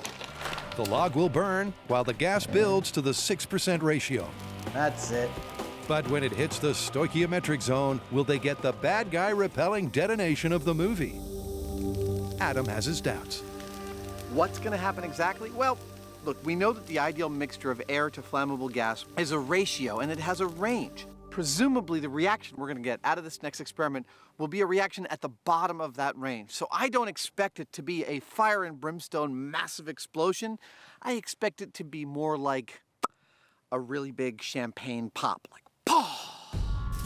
Back in the safety of the bunker, at first, things go just as planned. Did you leave a log burning on the kitchen table? Aw, crap, I did. But in a dramatic turn of events, after 4 minutes... Oh, you know what's happening? The gas is actually making the whole room catch on fire. Things suddenly get incendiary. I see smoke on the... Oh, we're burning this building down. And out of control. Uh-oh. There we go, we had a blowout. That's it!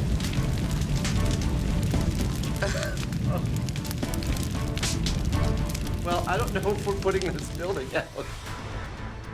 Oh, we should get up there with the hose. All right, let's turn off the gas. Gas is off. The MythBusters initiate the safety protocols. Watch out. And cautiously approach their apartment inferno. Don't go in. I'm not seeing any flame. There's the hole we blew.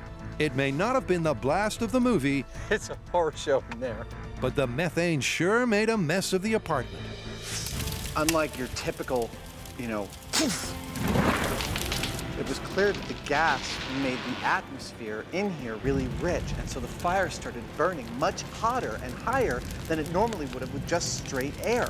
So all of a sudden the fire's going up and reaching the ceiling, we could see smoke coming out of the top, and then the mixture hit the bottom of the stoichiometric range, and we saw this whomp across the whole room. I'm seeing broken glass on a bunch of windows, on the back double doors. It's clear that we got a significant reaction, but nothing close to what we saw in the movie. Nothing close to a kaboom, but certainly enough of a conflagration to distract the bad guys.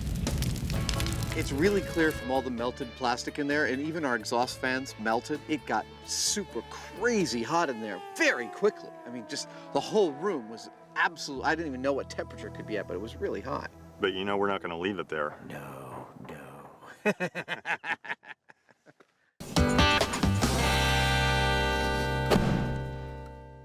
So here's where we're at. We've looked into airline toilets and found that they can leak through an external valve. Is it possible? Absolutely. We made our own fuselage, went to NASA's wind tunnel, and found that you could actually form a giant chunk of ice, which then fell off the airplane. Now what we're going to test is what happens to that ice after it falls.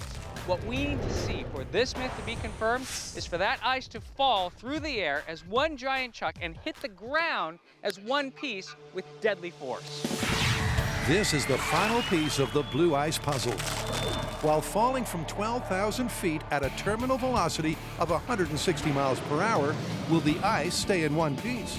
Or will wind erosion and warming temperatures cause it to break up into harmless blue rain? To track that, the team has a spectacular plan of action. we have our airplane. We're gonna load it up with a large chunk of ice, take it up to altitude, and then throw it out. Now we're gonna have a few skydivers jump out with the ice to track. Carrie is gonna be one of those skydivers. Yep, and skydiving team leader Nick also has the crucial job of timing the drop. Because if the myth is true and the blue ice falls in one chunk, missing the mark could be deadly. Let's hope they can see that. So Nick, what's involved in actually calculating where something's gonna land? Well, first off, we need to figure out how fast this object is gonna free fall. The second thing is we have a lot of wind here, so as the wind blows, the object's gonna blow with it. The third thing is too, the airplane has forward speed when we chuck out the ice out of the plane. And what that creates a forward throw. So all these three factors is what we use, and we make an educated guess of where we need to drop it from the aircraft to land right on the target. Are you ready? That sounds simple. So Grant, what's the plan? Okay, so here's the plan. Carrie and our expert Nick will go in the plane with the ice. They're gonna go up, and based on the prevailing conditions and Nick's calculations, they'll know when to release the ice at an altitude that they deem safe. Nick will jump out, and so will Carrie, following the ice down. You'll be fine. I'm gonna double check this. Meanwhile, Tori and I will be on the ground tracking the ice in the air and looking for the impact zone. And as for the blue ice, well, earlier Carrie prepared a similar size block to the test at NASA. It's approximately the diameter of a basketball, eye-catching, and easily retrievable. To make sure that we can watch this ice fall, I've done something a little different. I've made it red instead of blue so that it's going to stand out on the blue sky. I've added some really long streamers so that we can track it, and I'm going to put a GPS on it. Now for this myth to be confirmed, we need to see that block of ice drop from altitude and get to the Earth in one solid chunk. Good luck. Good luck, you guys. Thank you. What I think is gonna happen, I think Carrie is gonna scream her head off. She may potentially pee her suit, but I think that block of ice is gonna land on the ground in one big chunk. Okay, here's the package. Good luck. All right. And despite all of their precautions, they will need some luck. Their goal is to drop the ice and Carrie from 12,000 feet. Here we go, Carrie. The height at which Grant and Tori saw the ice release from the fuselage at NASA. Okay, now I'm starting to get a little nervous. But will it remain intact? Traveling with an energy of 392,000 joules, its impact will certainly be deadly. However, if it melts in the rising temperatures, it'll be rendered harmless. We've done many experiments where we drop things from altitude or throw things out of planes, and you know what? My feeling is that this ice is going to fall down in one piece and land with a tremendous amount of force.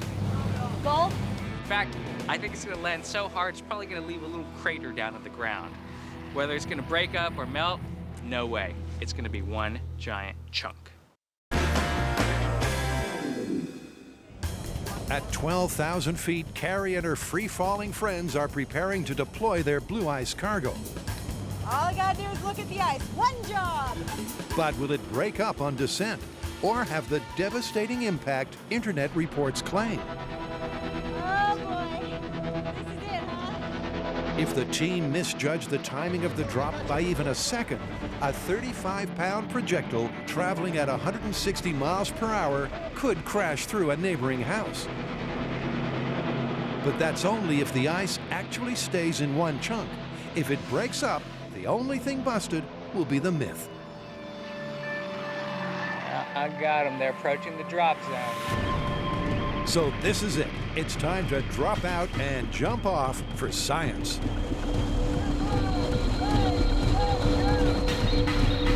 Okay, the ice is away.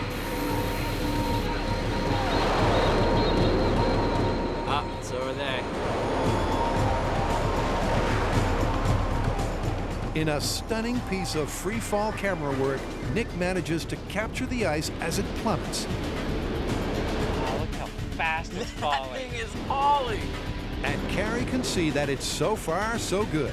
With the ice already at a balmy 5,000 feet, it's still completely intact.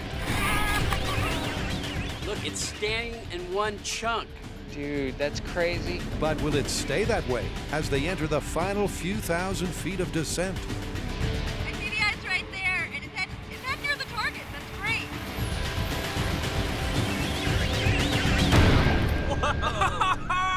Do you see the size of that impact? And did you see it stayed in one chunk? Wow, that's maybe only 150 feet from the drop zone. I saw the ice go down, and I swear I saw it land. It stayed intact.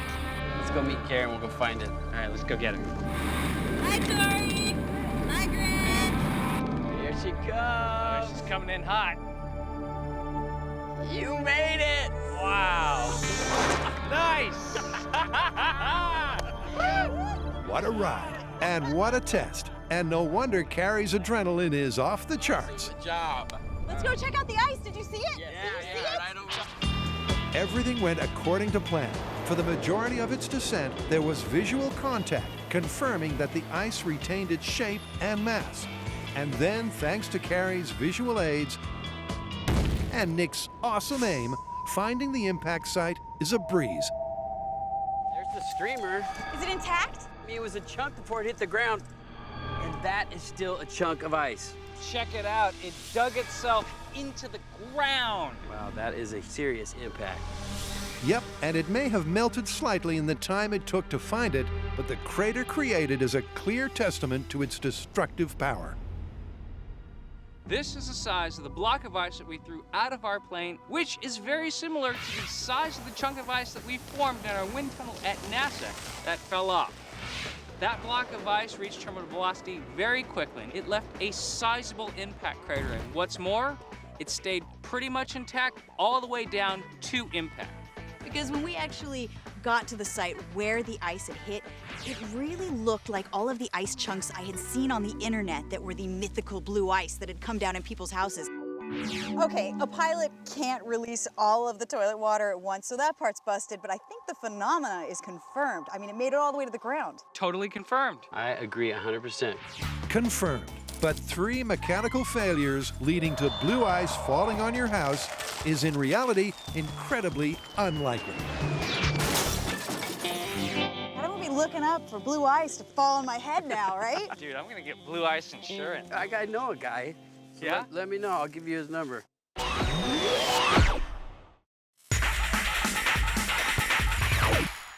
At the MythBusters mansion, they've been renovating Bourne style. No boom.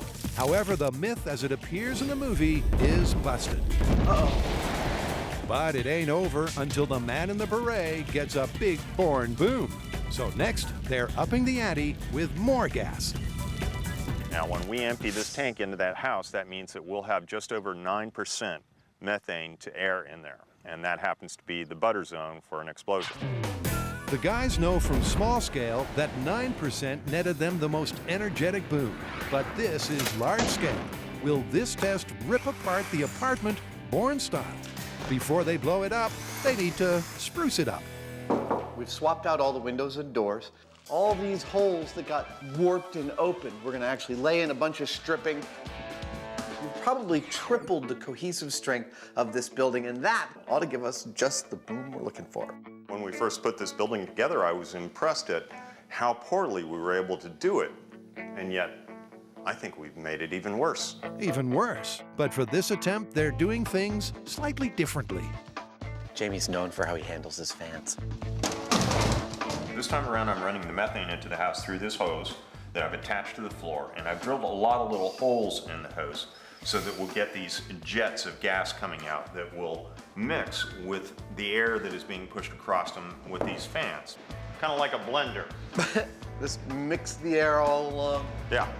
This swirling mass of air, I'm hoping, will distribute this fuel-air mix throughout the room, and hopefully that'll make the difference between a poof and a bang.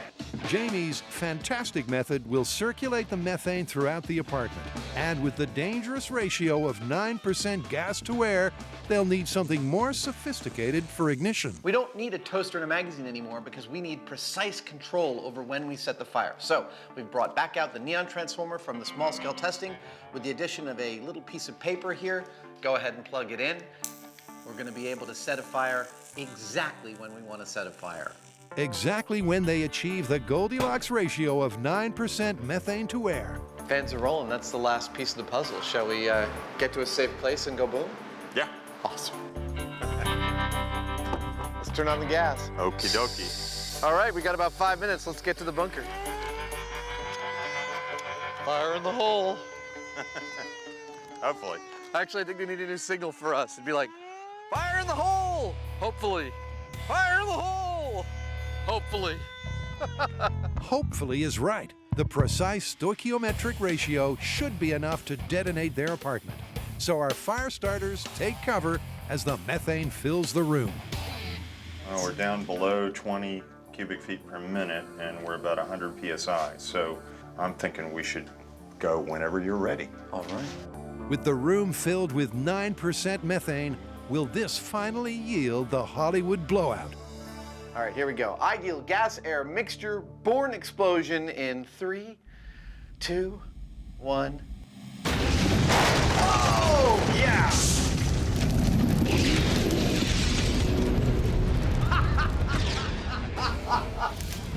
That is awesome! We blew out the whole front. Yeah. We couldn't have done that if we planned. That was perfect. And there you have it. One magnificent, made-to-order apartment explosion. But unlike the movie detonation, this one is polite enough to put itself out. Well, almost. I hope this is a cautionary tale what happens when you mix MythBusters with science. Okay, here's the thing. While that was fairly exciting, I mean, we blew out the wall, I want to point out that we didn't break any glass. There was no bang. It was a whoosh. And that's something entirely different than what we saw in the movie. The fact that this was an ideally mixed mixture with fans and everything in the exact quantity, and that's the best we could do, kind of tells you what the real deal is. It's not what the movie showed. Clearly, we were born for this job. Yeah, but it's kind of too bad. That was a nice view in that house.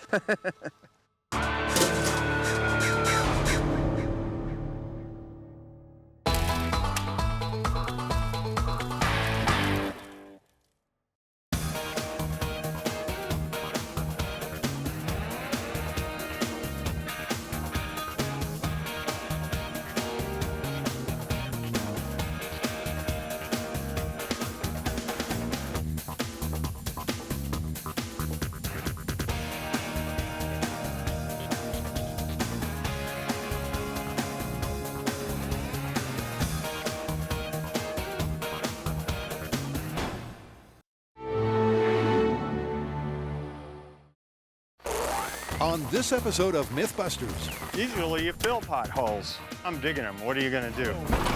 Adam and Jamie get punctures on purpose I have always wanted to do that. as they test mythical ways of fixing a flat. I thought with the flat in the wilds, we'd be grasping at straws. From Mother Nature to the urban sprawl. Yeah, baby. Can you really improvise your way out of a jam? Cast iron, manhole cover wheel, go! Meanwhile, Carrie, Grant, and Tori reel in a fishy fable as they test this viral video. If you catch a fast enough fish, All right, carry your hook. can it ever set your reel aflame? It's getting too hot to hold. Man, 312. Who are the MythBusters? Adam Savage 3, 2, 1. and Jamie Heineman. We're just going to have to crash it to find out. Between them, more than 30 years of special effects experience. Joining them, Tori Belleci. Time to go diving. Grant Imahara. 44 Magnum, big. And Carrie Byron. They don't just tell the myths, they put them to the test.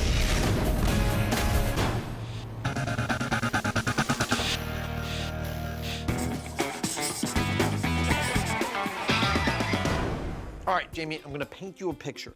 You've driven out to the middle of nowhere to go backwoods camping. You've hiked out into the wilderness, and at the end of the weekend, you hike back to your car to find, oh, you got a flat tire. What do you do? I put on the spare. You don't have a spare. I call a tow truck. Nope, no cell phone reception. I walk out. Nope, walking is not an option. You have to somehow make that flat tire into a workable wheel. What do you do? I improvise. Exactly. That's what this story is about. Improvised solutions to making a flat tire into a workable wheel in the wilderness. Under normal circumstances, fixing a flat is simple. Unpack the jack, prepare the spare, and you're good to go. But if you're in the middle of nowhere and the spare's not there, can you improvise your way out? Can Mother Nature really come to the rescue? Or will this myth hit the hay? So what's the plan? Well, we got a whole bunch of suggestions from the fan site for things people claim to have tried that got them out of jams. I think we should choose the 3 best to test. Well, what say we go to the great outdoors and set up a course then? A course that would include all the different obstacles one might encounter trying to get themselves out of a jam. Exactly. So to put this tire trilogy to the test, the team heads for the hills. In order to run our tire fixes through their paces, we've chosen a course in this off-road facility that'll give us the widest range of standard road hazards you might encounter in just this kind of setting. And that setting isn't the only thing they've settled on. This is our test car. It is an average, ordinary, everyday sedan, and that's the point. This story is about an ordinary car out for an ordinary drive when things go sour and an extraordinary solution is required. With the car sorted and a 2-mile lap lined up, things are looking good. But for Jamie, things are looking too good. You would think that being stuck with a flat tire on a back road in the middle of nowhere would be bad enough. But guess what? I'm gonna make it worse. Jamie wants to make sure that their route is no walk in the park. With added potholes. Usually you fill potholes. I'm digging them. What are you gonna do? Water hazards. There we go. And speed bumps. That right there will bottom a car out. This course will now be the ultimate crash course for this myth. Whoa! So all they need now is to acquire a flat tire. I have always wanted to do that. What are we gonna do? We got a flat tire. So here's the drill. You're out in nature, miles from the road, with a flat tire and no spare. Pop quiz, hotshot. What do you do? What you do is improvise.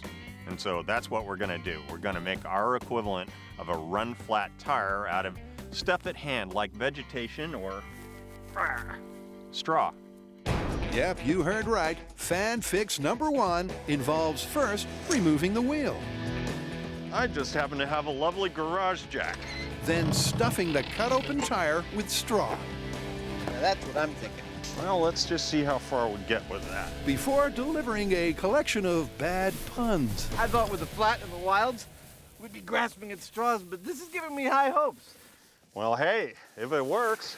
With Mark Twain turning in his grave, the guys reattach the wheel. Hey, that's not bad. Before stuffing in more straw until the tire is literally fit to burst. Well, that's the last straw. Now it's time for our straw-filled tire test. How do I think it's going to go? Well, I'm positive that having straw in this tire is going to be better than if we just had a normal flat tire. How long it actually lasts and whether the straw stays in there is the only worry that I have, and the only way to find that out is to test it. And for that test, the guys are going to drive 1 complete lap of their warts and all circuit. But will the straw stand up to the challenge? Let's get out of trouble. Sensibly, Jamie starts slow. How does it feel? It feels a little spongy, but it seems like it's working. But once they survive the speed bump, It bottomed out there. and the pothole, Yeah, that went fine too. Totally fine. he's confident enough to speed up. Through the puddle. And by the time he's halfway round, you might say he's making hay while the sun shines. Definitely a very reasonable escape plan so far. Let's go uphill. Amazingly, the straw tire stands up to whatever stands in its way. No problem. You can make it home. At least until Jamie tries to end with a bang. Very, very well done. Whoa, it looks a little different. I had high hopes for the hay, and my hopes were not misplaced. It performed fantastically. It went through the obstacle course pretty much without a hitch. You could feel it deteriorating. My feeling is you're using this to get out of a jam. Hay, in this case, would absolutely get you out of this jam. Very nicely done.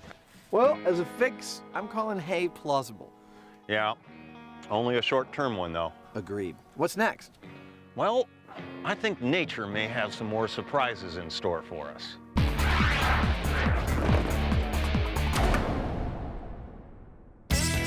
Next up, something fishy. All right, so this next myth is an old fishing myth, and it's not about the big one that got away. This one is about flaming reels. Okay, flaming reels, you're gonna have to give me more than that. All right, now as any fisherman knows, once the fish is on the line, all it wants to do is get away. All right, meaning it takes off in the opposite direction. Exactly, and as it's taking off, it's pulling a lot of line off that reel. Okay, I see where you're going with this. If the line's coming off fast enough, it generates friction, which creates heat. And if you generate enough heat, it could burst into flame, hence the name flaming reel. And that's the myth. Can a fish cause a reel to catch on fire? And it's a myth that's perfectly portrayed in this viral video. When the hooked fish flees, the friction on the spool causes the reel to first smoke and then catch fire. But is this really real? All right, so I gotta say right off the bat, the physics of this myth add up. I mean, a spinning reel will experience friction, and that will generate heat. But to generate enough heat to actually combust, we're talking about a pretty big fish. Well, we do have big fish in our bay. I mean, we have sturgeon, we have shark. Maybe we charter a boat and see if we get lucky. Yeah, who knows? We could catch a giant monster fish that would fight the line and confirm the myth. All right, let's hit the high seas. Don't forget to pack your seasick pills. Oh, I won't. And your alarm clock. Because this is a myth that starts early. You guys ready to catch fish? This is our boat. You bet. To put the flaming reel myth to the test, we got up at the crack of dawn and strolled down Fisherman Wharf to get onto this boat. Wacky Jackie, the saltiest sailor I have ever met, is gonna take us out sport fishing so that we can see if we can catch a reel on fire. Captain Wacky Jackie. Now, I wonder how she got that nickname. In your career as a fisherman, have you ever seen a reel catch on fire? A reel catch on fire? Yeah. I mean, real fire? Yeah. I mean, I've seen arms on fire, you know, when we were kidding them about to bring the fish in, but never seen a reel on fire. You think something's gonna happen today like that? That's what we're testing. That's the myth that we're testing right now. Testing? Okay, so the jury's still out for Jackie. But there is some method to this myth. Now this whole myth is to see whether or not you can create enough friction on your reel that it gets so hot that it actually bursts into flames. And that's why we're out here on the bay, to see if we can catch a big fish and make that happen. A strong, fast fish like a sturgeon or a shark could easily create friction to heat up the reel. Catch me a big one. But will it be enough to set it on fire? Oh, I got nothing. Well, so far, nothing's taking the bait to find out. Step one, catch a fish. We have been out here for hours, and so far, we have not gotten a single bite. They say that fishing's a waiting game. But this is hardly the high-octane start that this myth needs. Is fishing always this much fun? After 8 hours without a single bite, the team decides to head on home. So how are we gonna test this myth if we can't catch any fish? I don't know. I mean, we've been out here all day, and all we have to show for is bait. Yeah, apparently we are terrible fishermen. So you wanna go back to the shop and figure out a way to do this without actually fishing? That sounds like a great idea.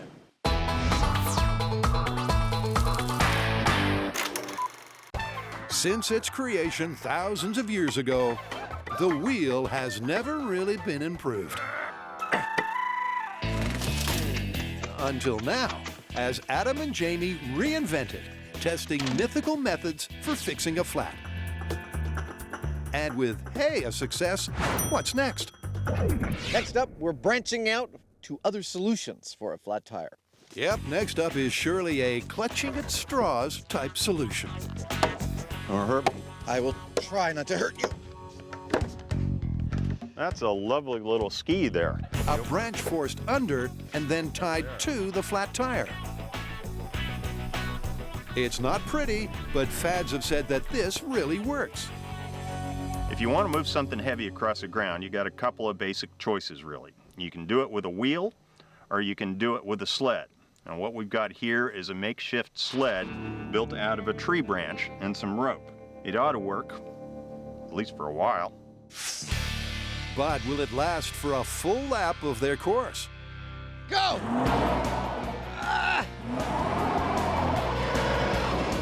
Well, to say it's a slow start would be an understatement. Eventually, Jamie does get a grip. Yes! Yes!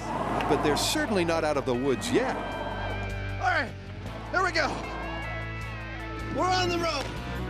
Oh, don't slow down for anything. After slipping and sliding their way through the first 200 yards of their lap, Oh, the control's a little rough, huh? Yeah.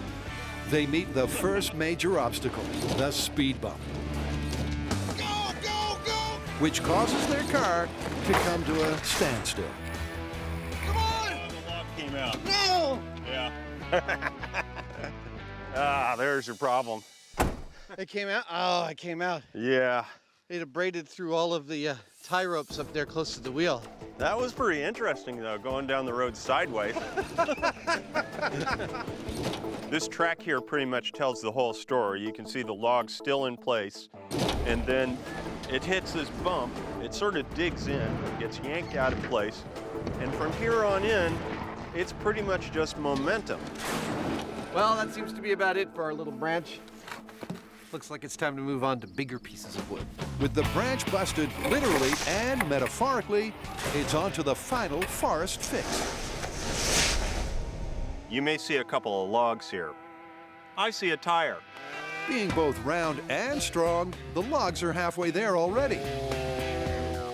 But which one would make for a better wheel? This log's a little on the small side, but it's oak and it's well seasoned. So that means it's going to be less likely to split. This one, while it's bigger, it actually has splits that you can see that go almost all the way through it. And it's green. I'm going to go for the oak because I reckon it'll support the car okay. Once Jamie's got the good wood, his next job is to make it as circular as he can. Looks pretty round to me. Before the guys jump cut their way through the rest of their final improvisation technique. Wow. That is without a doubt the ugliest tire change I've ever seen. If you saw somebody doing this on the side of the road, You'd be like, can I help you in any way? no, I think I'd just leave quickly. With the log secured, it's fair to say that this wheel was by far the most labor-intensive of the three. In the course of making our little wheel here, we've used 2 cordless drills, 2 auger bits, 7 lithium-ion batteries, 5 hole saws, 1 welder, 1 portable bandsaw. And if you're thinking to yourself, that sounds like a pretty unrealistic amount of equipment to carry around in your trunk, then clearly you're not a MythBuster. Will it work? I don't think I'd want to go very fast on this particular wheel, but it seems like it's pretty solid. I think it's going to be the best one yet. Well, there's only one way to find out. Roll along, little wheel. It's working good. Remember, it's only the wheel that they've tinkered with. The suspension, brakes, and steering are all completely untouched. Okay, here we go. Speed bump. So, will the log help or hinder? Oh, yeah! It made it! I did fine. Oh, it did totally perfectly! It's certainly a case of so far, so good.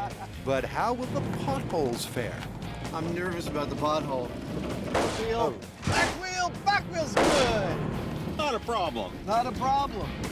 With both the potholes and the puddles passed, Oh, yeah! Wait, no problem! It's not long before the MythBusters come full circle. Hey! It's beautiful! Well, with our first prototype fully tested, the MythBusters Tire Company is ready to open its doors for business. This little baby worked magnificently on our course. It was, in fact, the best of all impromptu solutions that we have yet tried. So, log wheel. Totally confirmed. Yep, let's go. All right. As the guys head on home, the Fixing a Flat myth is far from finished. Ho, ho, ho, ho!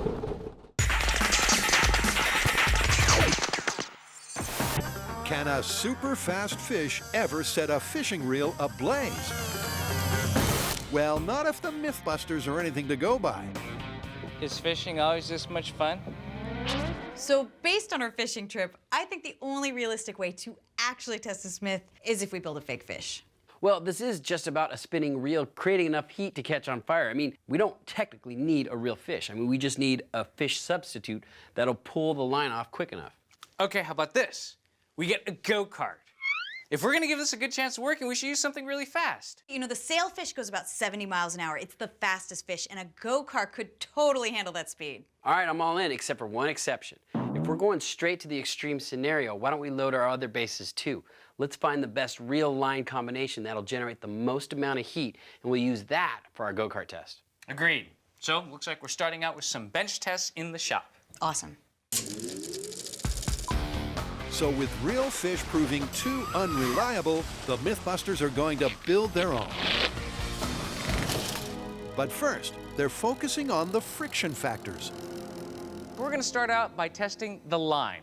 Now for this experiment, the reel, the washers, and the lube will all remain the same. The only thing that's gonna change is the line. And the lines that we're gonna be testing are monofilament, Dacron, steel cable, and braided solid spectrum. Whichever line generates the highest heat is the one they'll use for their full-scale test. So this machine will be simulating the fish at the end of the line. I'll bring it up to speed using the foot pedal and guide it onto the reel. Then Tori will apply drag, and Carrie will see how much temperature we actually get. And Carrie's hoping that temperature will be high. It's not so far-fetched to think that some of this fishing line might catch on fire. All of it has some sort of resin or lubricant that gives it a really low ignition point. So if we get enough heat on this reel, we might see some smoke. All right, let's begin with the 80-pound monofilament test. Okay. All right, hold on. We're missing one thing. just in case this myth is true, we just gotta be prepared. All right, let's do it. With the safety set, the guys pull the 400 yards of line at 20 miles an hour. All right, we're at maximum speed. Before Tori engages the drag, a kind of braking system. All right, going to full drag. Which will take the friction up to the max. Stop. Okay, we're at the end of our line. All right, what do you got, Byron? Oh, look at that, thing's glowing. Looks like we are maxing out at 105 degrees. So the good news is that the friction did heat up the reel, but the bad news is it's nowhere near enough for a flame. Can Dacron do any better? Crank her up. To maximum drag. Here we go. Okay, we're at maximum Oh, you can speed. see the heat as it spools. Look at that. Wow. Well, in a word, no. Because neither it We peaked at 112. nor the next fine line, the steel, All right, thrown into drag. are close to setting the world on fire, 118 degrees. which doesn't bode well. So far, with the line spooling off the reel, we've generated heat, but nowhere near the temperature it's going to take to get smoke or fire. The final fishing line is 500 yards of spectra. We're at full speed. We are in full drag. Having a very narrow diameter means more line can fit on the reel, which should mean more heat. I don't see any smoke. Definitely no fire. Stop. That's the end of the line. What do you got? 158 degrees. I think we have a winner. That's pretty hot. Peaking at an impressive 158, it's this last line that will be their weapon of choice. But the line's not the only thing in this lineup. Now, the type of reel that we've been using so far is a modern lever drag. What we're moving on to is an older type of reel called a star drag. Now, the reason we think that this might burst into flames is this. The drag, all of the plates and washers are encapsulated in this tiny metal cylinder. So there's no heat sink to draw the heat away. It's going to build up inside of here, and we just might see some flames. That's the theory. Wind her up. A theory that their first new reel, Okay, we're at maximum speed. a Star Drag 4-aught, rapidly proves in practice. 171, 172, 173, 174. The Star Drag is hot. 175. Stop. Oh, you guys, we got all the way to 182. It's a good start in this real ordeal. But can the 4-aughts big brother beat that benchmark? Drag is on pretty tight. Get the net ready. We got a big one. At just 20 miles an hour, the Star Drag rapidly reaches 180 degrees before this happens. Red hot. We're starting to smoke. It's smoking. Oh my God. Keep going. We got smoke. Wow. 187. Oh my God. Hey, get the fire extinguisher ready. 223. That is incredible. 230. All right, put more. Whoa. Too much drag. You guys, we got this up to 245 degrees. So we've completed our real comparison, and this is the winner. The limiting factor, though, in our tests was the amount of speed that we could get pulling the line off and the amount of line we had. Now what we've got to do is find some way to get more line off this spool a lot faster. And to do that, take one marlin, mount it on a go-kart, and head out to Alameda All right, first mate, you ready for your fishing trip? This could be the best trip ever. for extreme fishing, MythBusters style.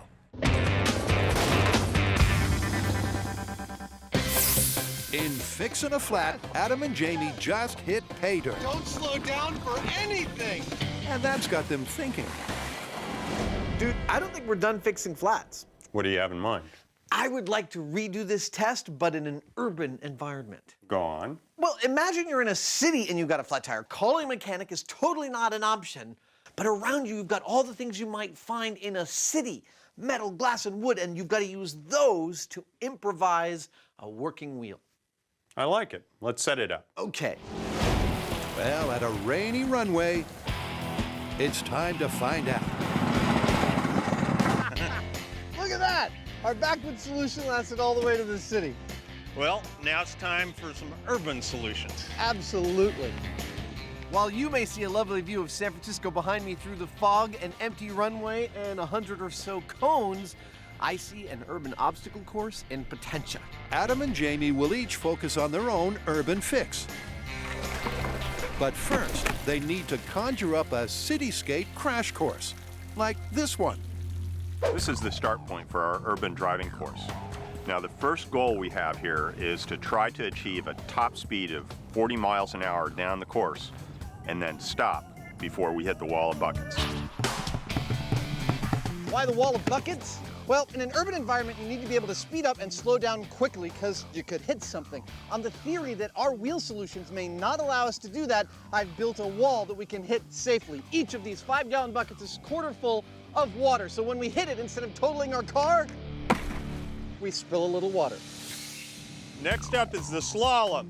Now, the goal here is to snake our way back through this course without losing control. The slalom ends here, where in the final test of urban driving, we will have to parallel park our car between these two blue cars. That is, if we make it that far. And with everything set, the urban fixin' can commence, starting with Jamie. Technically, there's nothing stopping you from rolling on a flat tire, other than sooner or later you're going to cut through it and you'll end up on the steel rim. So I figure, let's just try rolling on the steel rim. It's a typically simple solution from the Heinemann that begins with him removing their logjam. Well, that worked pretty well, sort of. And ends with him first wrenching a tire from its rim, and then attaching that rim to the wheelbase. Job done, in theory. As far as riding on a steel rim is concerned, we've got a couple of things to be concerned about. And the first is balance. This steel rim is a lot smaller than a normal tire, and so it makes the car kind of lopsided. The other thing is that the steel is not going to grip the road as well as a rubber tire will, and so we've got traction issues. Whether either of these things turn out to be a problem as far as handling, that's what we're going to run the course to find out. Steel rim, no tire. In 3, 2, 1. As per Jamie's prediction, the terrible traction makes for a slow start. Feel that acceleration. Which means reaching the required speed Come on, you gotta get to 40 miles an hour. before braking ahead of the wall Come on, almost there. is seriously challenging.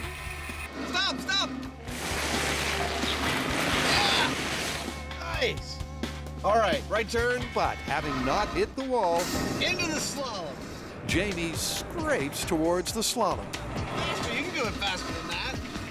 That's it. Yeah. where despite trying to stay on track, he soon gets into a spin. Oh, yes.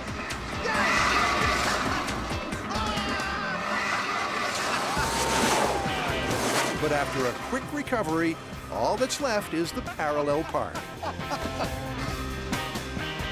where slow and steady You park like my grandmother.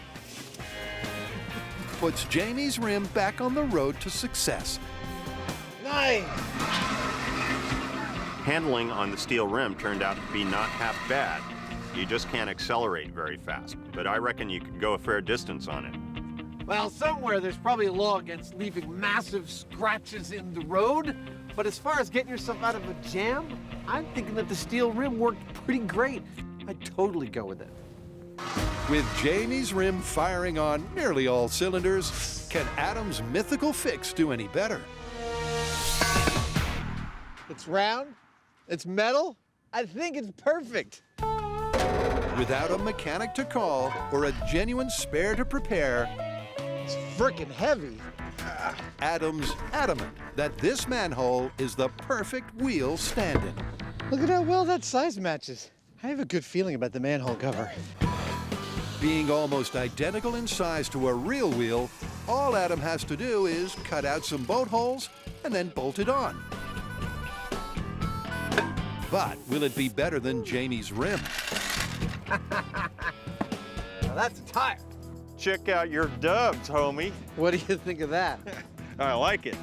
The manhole cover seems like it's a perfect fit, but the problem is it's only an inch wide, therefore it's not going to get traction. The other thing is that it's made out of cast iron, and that is inherently kind of brittle. So if this puppy hits some kind of a rock or a serious bump, we've got a big problem. You ready? I'm ready. All right, here we go. Cast iron manhole cover wheel in 3, 2, 1, go! Despite a fire and brimstone start, Oh yeah, burn it. Yeah, yo, you're really losing energy. Here we go, come on. it's clear that this time the traction is actually less tragic as Adam gets up to speed You're going 40. and back with relative ease. Yeah, the slalom. Oh yeah, now we got it. Because the manhole is such a good-sized fit, the car's balance is much better, That actually corners fairly Yeah, well. it does. making its handling much less of a handful. That's it. Come on, baby. And when Adam messes up the parallel park, Oh, What was that you said about my parallel parking? it's operator error whoa. Sorry. rather than a manhole mishap. And we're done. Check out this wheel.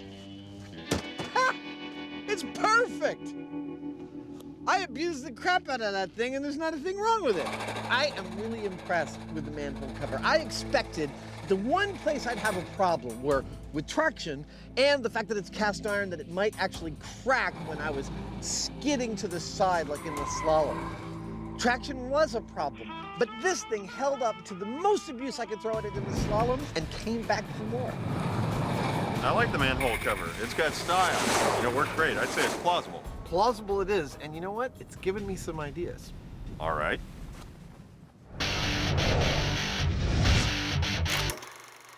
Known as the cheetah of the sea, the sailfish has been clocked at an impressive 68 miles an hour. And it's speeds like that that may be able to do this. Well, at Alameda, the MythBusters are set to find out. We're here. I'll drop the anchor. Now it's time to ramp this myth up. We were not able to get the speeds that we were looking for in our small scale test. We got smoke. Wow. Hey, get the fire extinguisher ready.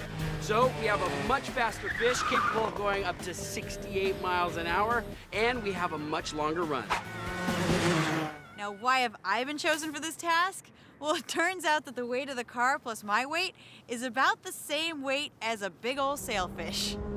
With the same top speed and mass as a record-breaking sailfish, Carrie's cart is the perfect fish replacement. She drives like a maniac. And that means it's time to go fishing.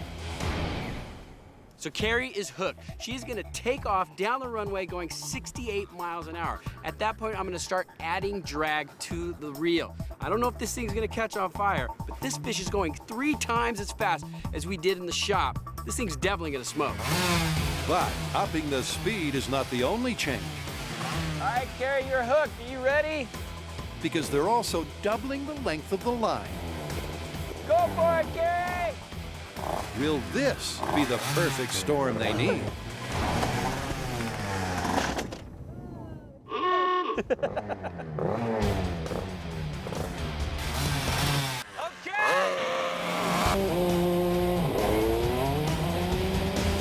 That is a fast fish. We got ourselves a big one. Whoa! 66 degrees. Look at how fast it's going. 78. 86 degrees. Oh my God. 90 degrees. We're already smoking. 100 degrees. Oh my God. That is a big fish. Look at all the oil pouring out of this thing right now. The spools are spluttering, and the temperatures hit 200 degrees. Listen to that reel spin. But before it can rise anymore, Carrie's reached the end of the 1,000-yard line. Wow. You hear it sizzling? Oh, gee. That was the fastest we have seen these reels move. Carrie took off down the runway, and that thing was like, whee! And then the smoke started pouring out, and then the oil was like, and then it started burning. It was like, we got up to 205 degrees. Still, there was no flames. Right now, it is not looking good for this myth. These are our washers from the last run. They are charred and smelly. But that's good news. That means that we're generating a lot of heat, but it also means that that reel is down for the count. So, we've got this. This is our backup reel, and this one is wound with 2,000 yards of spectra, over a mile. We're doubling our distance. Doubling the distance will up the time for the heat to build up. And Carrie is not objecting. This has got to be the most fun thing they've asked me to drive on the show. I'm actually having a really, really good time. I mean, I'm buckling down and testing something scientifically. Go fish! All right, apply the drag. All right, 86 degrees. Look at it go, 130 degrees. It's already spewing oil. 160. 187 degrees, 190 degrees. Over 200. 228. It's getting too hot to hold. Man, 312. With Carrie sailing at 70, the temperature is soaring. 480. 480 degrees. 500 degrees. We got nothing but smoke pouring out. 530 degrees. The reel's smoking like a chimney. Man, that's 530 degrees. But despite her best efforts, Carrie reaches the end of the line before the smoke turns to fire. But all is not lost. How'd we do? It was great. We got to over 500 degrees, but still no fire. Yeah, doubling the line definitely helped, but we noticed one thing, the oil actually burned. So we're thinking maybe adding more lubrication, and hopefully we might get a flame. So next up, we're gonna add more lube. Now this is not as crazy a scenario as you might think. Let's look at the components of the reel. The spindle is steel, there are brass gears inside, the washers are asbestos. All of these things have a fairly high ignition temperature. However, The lube that goes inside, that's right, get it all in there, has a fairly low ignition temperature, 200 to 400 degrees Fahrenheit. I think this really increases our chances of getting ignition, particularly if we add a lot of it. So with a significant amount of lubrication, That's gonna be a slippery deck of your boat, isn't it? it really is now or never for this myth. That fish is taking off. 99 degrees, 120 degrees. It's spewing out oil. 200 degrees. We're getting smoking from all over right now. 238. 266. Come on, get hotter. 300. Like last time, the temperature of the reel rockets. That is the most amount of smoke we have seen on this reel. But even with Tori spraying oil directly onto the hottest part, by the time Carrie's motored her mile, there's still no ignition. Well, we got a lot of smoke, but still no fire. No fire? No fire at all, and that was with a long line, the best reel, and a lot of lube. And the fastest fish we could find. But you know what? This myth is totally busted. We really gave this myth a chance. We used the star drag reel, which generated the most heat. We let line run out for over a mile at 68 miles per hour. And then we put a flammable lubricant on the wheel. If this isn't gonna cause some sort of flame, this myth is busted. Carrie's right. Even with the deck loaded, And smoking from all over right now. there was still no sign of a simmer. It's busted. Without doubt, it's myth busted. But as the saying goes, there's plenty more fish in the sea. Maybe there's an even faster fish. Maybe there's a monster fish. Maybe there's some fish out there that is beyond what we know. And that is what we're going to do next. Find a really, really, really fast fish. Welcome back. Now, all this episode, we have been looking at innovative ways to replace one of your tires if yours goes flat or missing. And we've tried some backward fixes. Those worked out pretty good. That was good. Tried a single manhole cover as a replacement for a tire. We tried a straight rim as a replacement. And they worked pretty good, but we're not gonna leave it there. No, actually, Jamie is interested in what it's like to drive in a car of all 4 rims. I'm interested in what it's like to drive in a car that has all 4 tires replaced by a manhole cover, so get ready for the race-off. You've heard of shirts versus skins? Now it's time for the hole covers versus the rims. In the one-wheel deal, Feel that acceleration. there was little to separate their 2 urban fixes. That's it. Come on, baby. So now Jamie, in his original car, and Adam, in a car of his own design, It's done! are going head-to-head in a 4-wheel fix finale. The goal? To see whose urban solution is superior. Shall we change these puppies out? Yeah. You like my paint job? You know how I love a good flame pattern. The plan is simple. I'm gonna put 4 steel rims on my car. Adam's gonna put 4 manhole covers on his car, and we're gonna race. We'll just see who does better. With a winner-takes-all course featuring slaloms, barriers, and bunting, Oh, that's a proper speedway. Adam's confident. This contest is pretty simple. The low rider versus the knife rider. Slicing through the night. I think the outcome's gonna be pretty simple too. I think I, in the flaming car, am gonna smoke the Hoosier. But Jamie's the man with a plan. Just like with rubber tires, these steel wheels will lose traction if they break free. So the key to success here is going to be for me to ride the accelerator so that I don't lose traction, but I actually do get up speed. Jamie's right. This track race is all about traction. Okay, rims versus manhole covers. Whoever has more will take the title. In 3, 2, 1.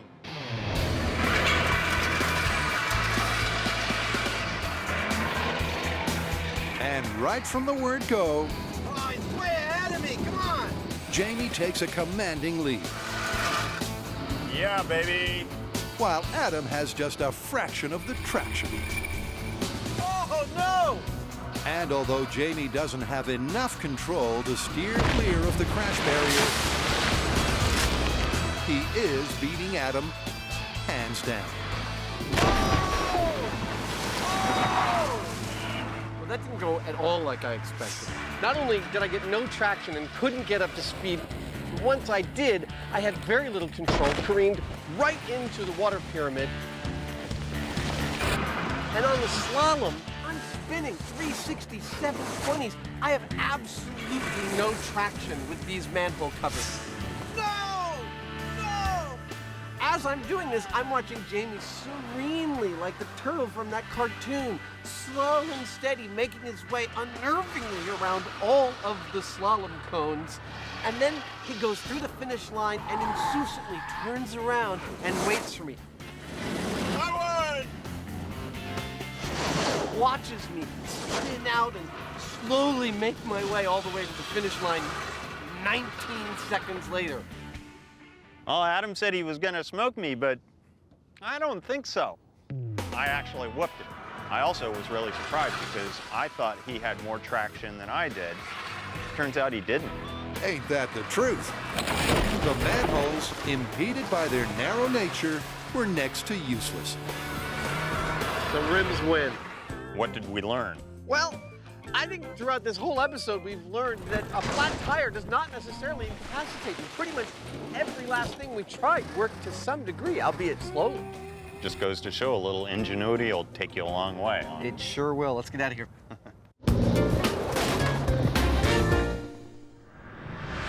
All right, this myth is busted. We went 70 miles an hour, the fastest a fish can go for over a mile, and all we got was smoke. And that was giving it the best possible chances of it working. But I'm still curious, can you set a reel on fire by just spinning it fast enough? I think it's time we replicate the results. Well, you know what that means? We need something that goes faster than any fish ever recorded. We need a superfish. So, back at the runway, it's time for MythBusters Extreme Fishing Take 2. So it's my favorite time of the myth, where we replicate the results. We got our boat, we got our reel, we got our line, and we got a really big, fast fish. My friends, let me present this motorcycle sidecar professional racing rig, otherwise known as Sharkus Maximus. With a top speed of 200 miles an hour, this road racing sidecar, piloted by pro driver Mike Jones and his counterbalancing assistant, is the real deal.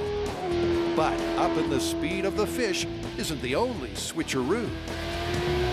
So far, we have exhausted everything, and we have not been able to get a reel to catch on fire. So we decided to switch to a more flammable lubricant, engine starting fluid. Now, this proved to be the most effective back at the shop. It is basically ether. It is very flammable, has a low ignition temperature. The only problem is it makes you dizzy and it evaporates quickly. But we're gonna see how this does on our fishing reel. And with that, All right, you're all hooked up. it's time for this finale to shape up or ship out. Ready to go fishing? I'm ready. Is the shark ready? Yeah. All right, here we go. Sharks away in 3, 2, 1, go! All right, putting the drag on. We're on 120, 245, 300. Get it on the drag. We're up to 470, 500, 600, Oh my 700.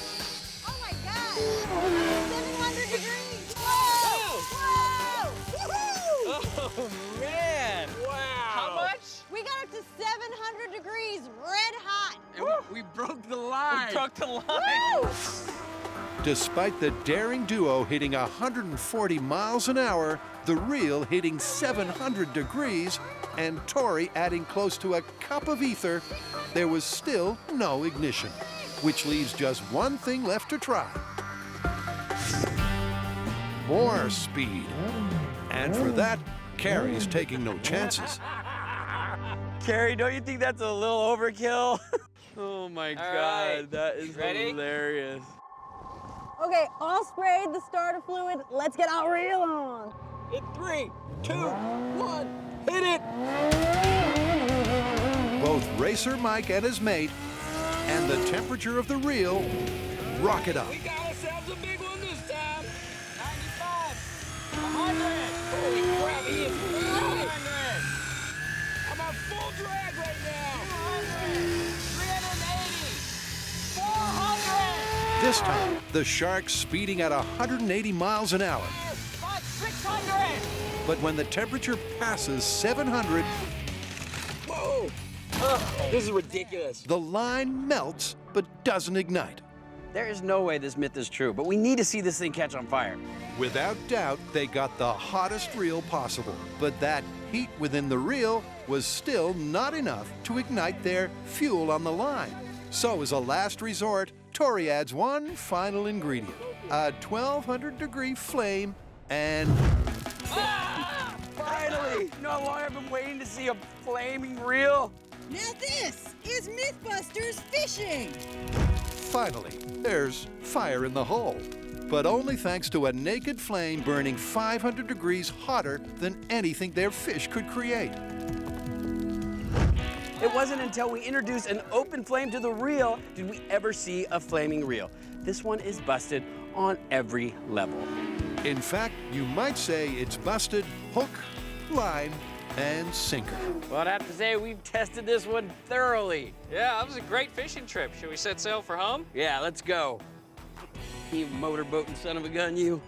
Oh, you old sailor, you. Think we're out of gas.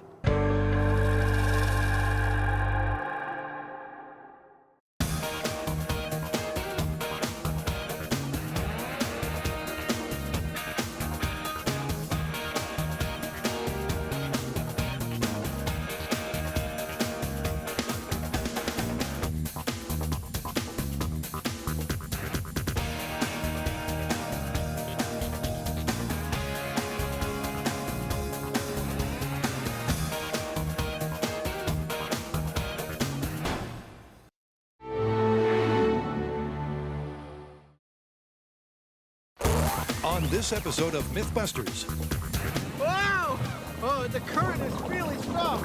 it's bubble, bubble, toil, and trouble. Wow! It's like riding a fucking bronco. As the guys test the fizzy fable that it's impossible to stay afloat in bubbly water. You're just not trying hard enough. That's more like it. Yeah, baby. But will it be a case of sink or swim? Swim harder. Meantime, Carrie, Tori, and Grant take aim at a myth that's got them quivering with anticipation. Okay, it's lit. Can an exploding arrow cleave a mighty pine tree in two? With precision explosives and the mother of all pine trees, it's time to split. I'm so ready. Here we go. 3, 2, 1. Who are the MythBusters? Adam Savage. That's the spirit, soldiers! And Jamie Heineman. I'll be darned. Between them, more than 30 years of special effects experience. Joining them, Carrie Byron. That is messed up! Grant Imahara. Start the car! And Tori Belleci. Let's chop this car up! They don't just tell the myths, they put them to the test.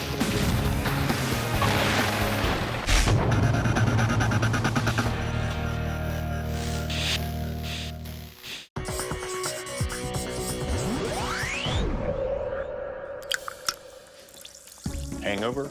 No, I'm setting up a demo for our next story. Which is? Well, there's a myth going around that it is impossible to swim in bubbly water, whether it's in acid tablets or carbonated.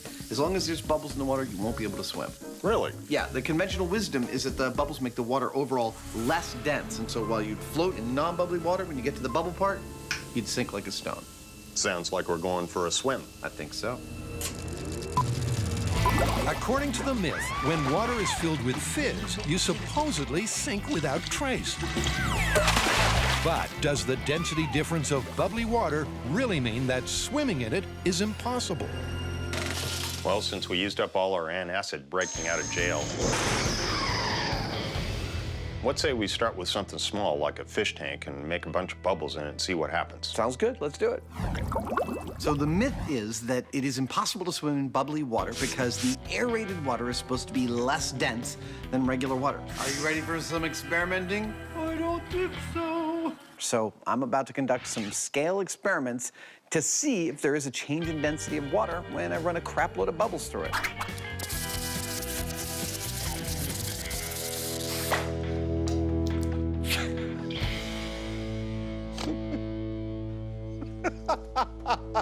All right, let's try that again. It's a great place to start. Adam and his 2D mini-me will test the science at the heart of this myth. Do bubbles make a difference to the density of water? What I've made here is a crude hydrometer. It's actually floating at a very specific depth, depending on the density of the water. If I increase the density of this fish tank with, say, salt, he would float a little higher. If I decrease the density with, let's say, air bubbles, he'd float a little lower. Now, if this myth is true and I put a whole bunch of air bubbles underneath this guy, little Adam there is going to drown. So now that 2D mini-me is neutrally buoyant, it's time to see if he'll sink like the myth suggests. 3, 2, 1.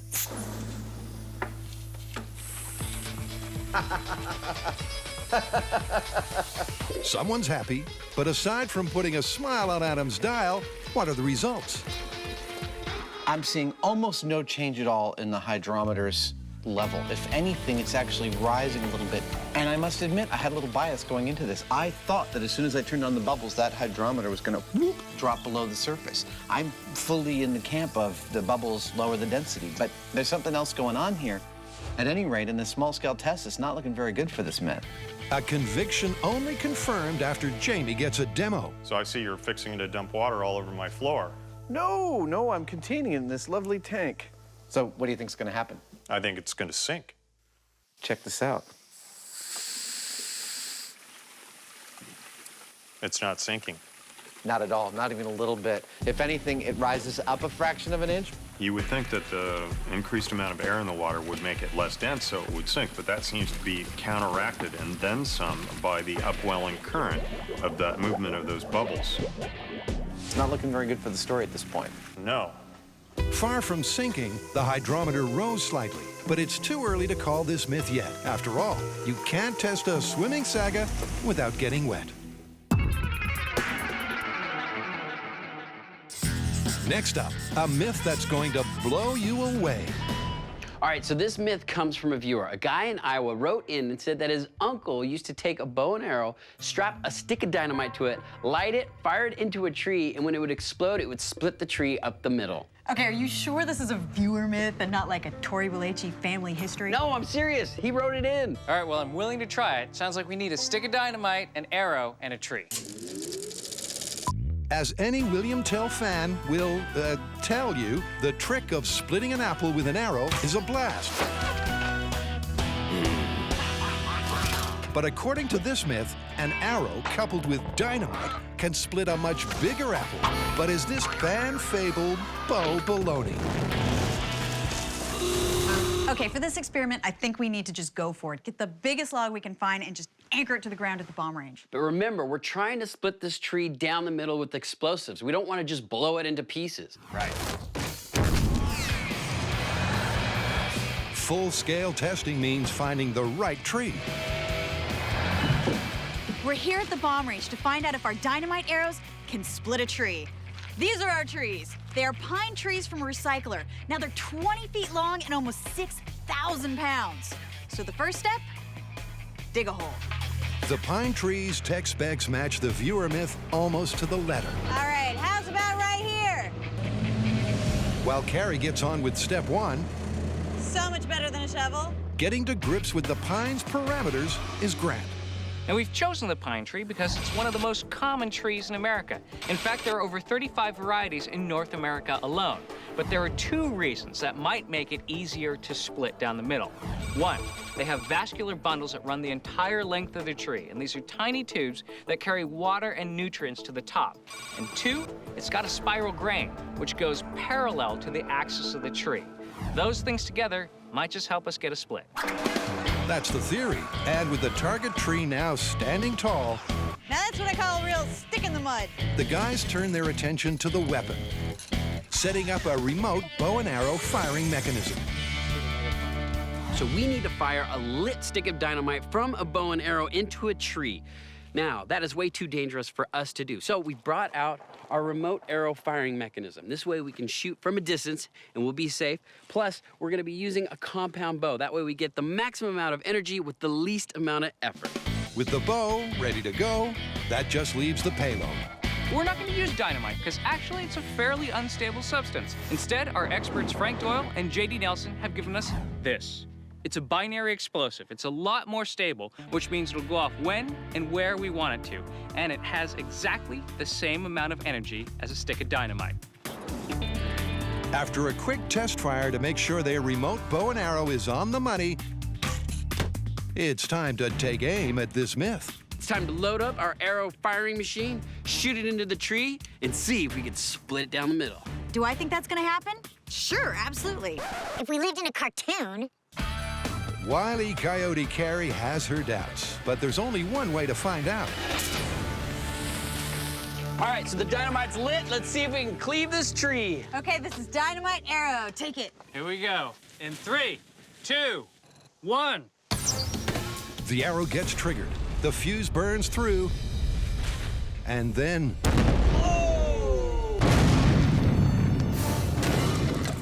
And the tree still stands. That was a Tree good just laughing at us. It sure was a hefty blast, but when the smoke clears, it's clear it wasn't hefty enough. The tree appears to be pretty well undamaged. All right, well, the tree is still in one piece. Yeah, I don't even see a crack. Well, maybe we need more explosives. Maybe this was more than just like a stick of dynamite. Maybe it was extra powerful dynamite. That is a great idea. After a surprisingly feeble first test, the myth is already on thin ice, so it's time to up the ante. We're gonna double the amount of explosive that we're attaching to the tip of the arrow. Same as before, we're gonna light the fuse, remote fire it into the tree, and see what happens. I don't know, man. It's not looking very good for this story. Our hydrometer didn't just not sink in the water, it rose. Well, you know, sometimes things as basic as air and water just doesn't scale that well. Let's say we bump it up a notch and go larger. All right. Hey, you know that irrigation tank we use for Whirlpool of Death? What say we fill that full of water and put a bubbler at the bottom of it? I think we've still got it. I think we do. Let's do it. Yep, the small scale wasn't particularly promising. It's not sinking. But the myth hasn't sunk just yet. And as Adam won't fit in that tank, the team is upsizing everything, starting with the bubble maker.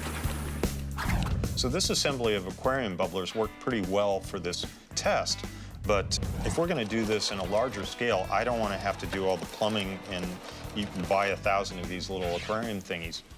I need to figure out some more efficient way of creating lots of little bubbles. And the method is typically Jamie-esque in its practical simplicity. Compressed air pumped into a canvas pillowcase, forcing thousands of tiny bubbles through the fabric. Oh, that is very cool.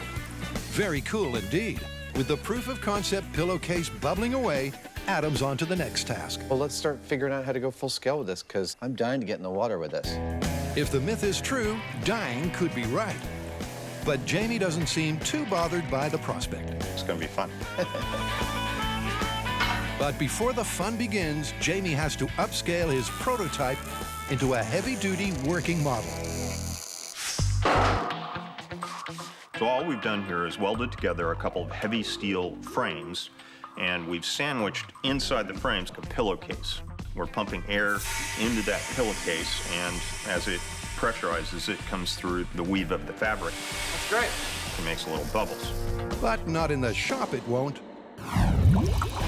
For that, they're heading for some familiar, queasy scenery.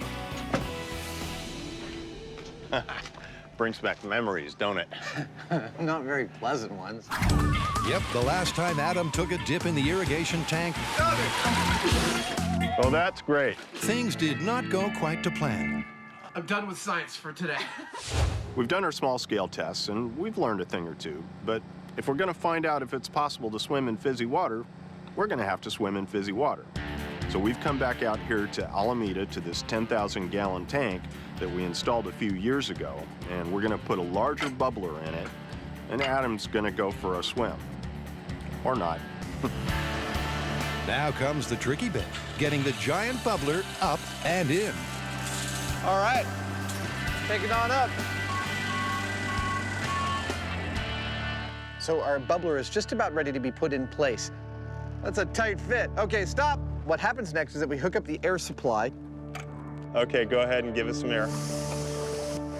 Nice. And then we slowly lower it the 20 feet to the bottom of this tank, which is full of reasonably clear but quite cold water. Then I will put on some scuba gear, and then we're pretty much ready to do this test, which I hope happens quickly because this water right now is about 50, 51 degrees. As plans go, it's pretty straightforward. I'm above ground, and yet I'm going scuba diving. Bon voyage. All right, here we go.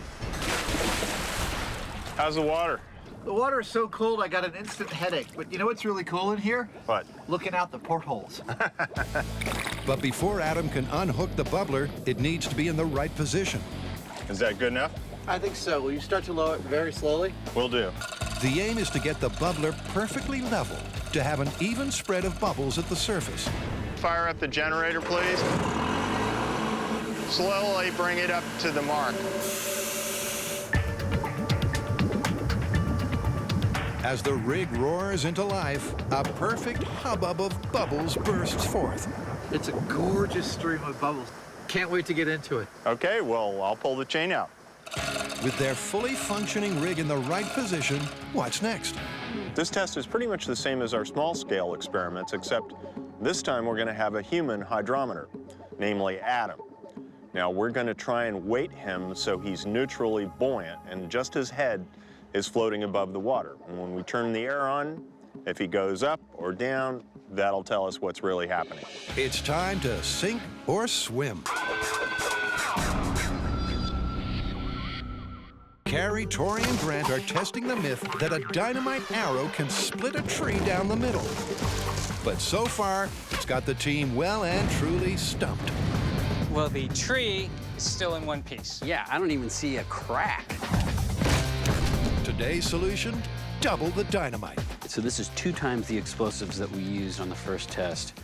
Let's see if this is enough to split the tree down the middle. All right, we're lit. All right, Granty, call it. Okay, so this is splitting a tree with dynamite, double the explosives. In 3, 2, 1.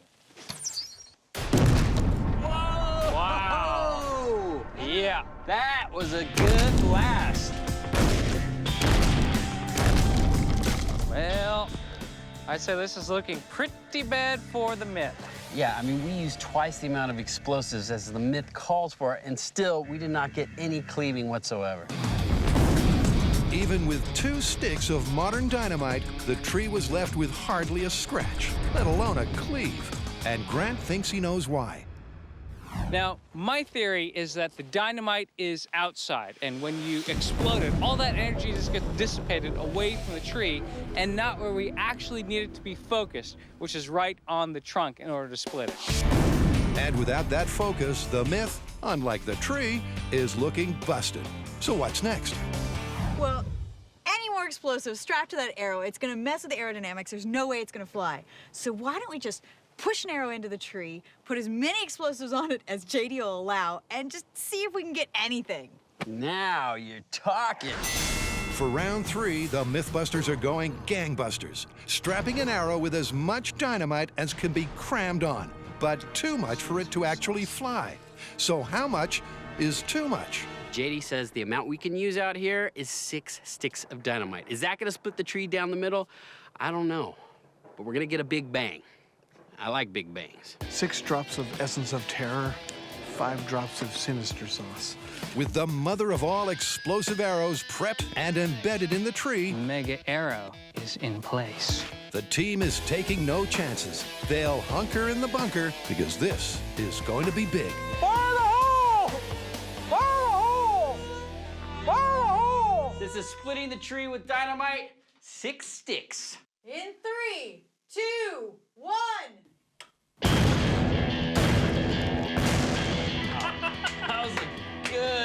explosion. Let's go see if we split the tree. I don't think so, man. But we rattled the bunker. There's just no timber on the timber. Even with 6 sticks of dynamite, the shockwave barely scratches the surface, let alone causes a cleave. So it's back to the drawing board.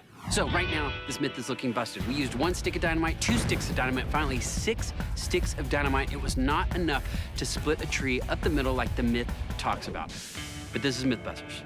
We're gonna go deeper and not stop here, and we're gonna figure out, is there a way to use nothing but explosives to split that tree? In bubble trouble, Adam is about to find out if decreasing the density of water with air means you'll sink without a trace. And to do that, Adam's ditched the scuba tank and turned himself into a neutrally buoyant human hydrometer. My wetsuit makes me quite flotacious. I'm overly buoyant, so I'm putting weights around my waist so that I will be neutrally buoyant, ideally floating right around here. Then we'll be able to see the best effect that the bubbles might have on me. All right, let's try it. I think that's perfect. It's a simple test. Let's fire up the compressor. When Jamie turns on the bubbler, if Adam sinks, the myth is looking good. Okay, open the valve to the mark, please.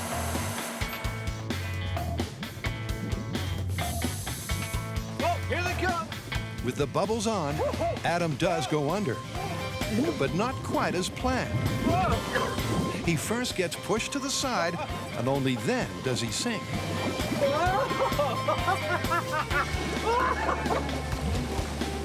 I'll tell you, it's not making me sink like a stone, but it is creating this really strong current that's throwing me to the side, and I feel like dragging me down a little bit. You don't seem to be able to stay right there. No, I definitely can't stay on top of this. It's it's a super strong push, and if I... Get pushed to the side, I get dragged under, is what he was going to say. It seems Adam is being lifted up and away from the central column of bubbles. And then, just like a convection current, there's a downward drag at the outer edge. Where to from here? Well, I think if we're seeing this kind of effect where it's an upwelling that drags me down on the outside, let's turn it up and see if the effect gets more pronounced. My kind of thinking. Of course, it's the one instruction that fits all myth-busting occasions. Ramp it up. Whoa! Trying to stay on top of it. Whoa! You wouldn't believe how gentle it looks at the bottom. The bubbles are so small, it's like smoke rising from this gentle platform. And up here, all hell is breaking loose. Wow. That's significant. Significant. And as they turn it up again, let's move it up another notch. It only becomes more so. The bigger current pushes Adam to the side faster and then pulls him under further. You know, that when the water was calm, we were like a foot below the surface. Now, it's like 6 inches below the surface. So we have, in fact, increased the volume of the water, which means we've decreased its density. And yet on the bubble stream, I'm not sinking. That's amazing. Yep, the increased volume is confirmation the density has decreased, which, according to the myth, should result in Adam sinking. I'm on top of the bubbles now! In fact, the upwelling of water associated with the rising bubbles Whoa! Oh, the current is really strong. Is pushing him upwards until he reaches the sides, leaving just one further test. We need more power, Scotty. Jamie just made a Star Trek reference. Awesome! And with the compressor giving us all she's got, it's like riding a fucking Bronco. Jamie and Adam are ready to wrap it up. Well, I don't feel like we can call it on the basis of this tank. I think it's actually too small. This current being everything, it sort of overwhelms the original story, which is about bubbles. So I feel like we need to create more bubbles in a much bigger space. The myth is that you can't swim in bubbles. There's no swimming going on in there. It's treading. We need to go someplace we can do some swimming. The close proximity of the tank's walls has rendered the results unreliable. To truly test the myth, they'll need somewhere with much more room to make a splash in. This was a great test. It was also an excellent proof of concept for my prototype bubble maker. It put things in a human scale and showed us a lot about bubbles and how they interact with water. But given that this myth is about swimming in bubbles, to test it properly, we're going to have to go up yet more in scale. Now, when you're getting out of a tank this big, the dismount is really important to do it safely. Watch this.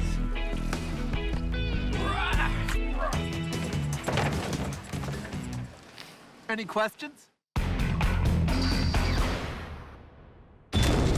After 3 big booms, the myth of a dynamite axe is, well... 100% bust. You're not gonna split a tree using 1 stick of dynamite, let alone 6 sticks of dynamite. Yeah, all the energy is going outward. It's completely external. I think to actually cleave the tree, you need something inside. All right, well, what if we tried reconfiguring the explosives? Get it closer to the core. Maybe that will split the tree up the middle. Yeah, let's go to a smaller scale so we can experiment with different kinds of explosives. Great idea. With the myth busted, the team is going to try to replicate the results. And they're starting by shrinking things down with sapling trees, hoping to get that mythical split.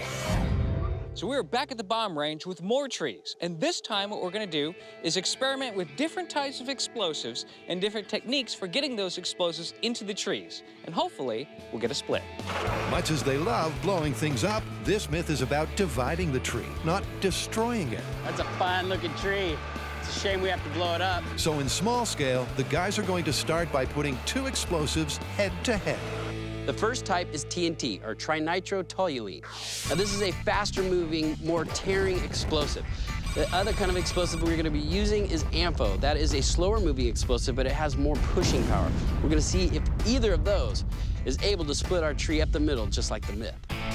But switching the explosives and using tiny quantities aren't the only changes they're drilling down for this test. So what we've done here is solve what I think is the biggest problem of our previous test, which is getting the explosive to where it needs to be, which is the strength of the tree, the core, the heartwood.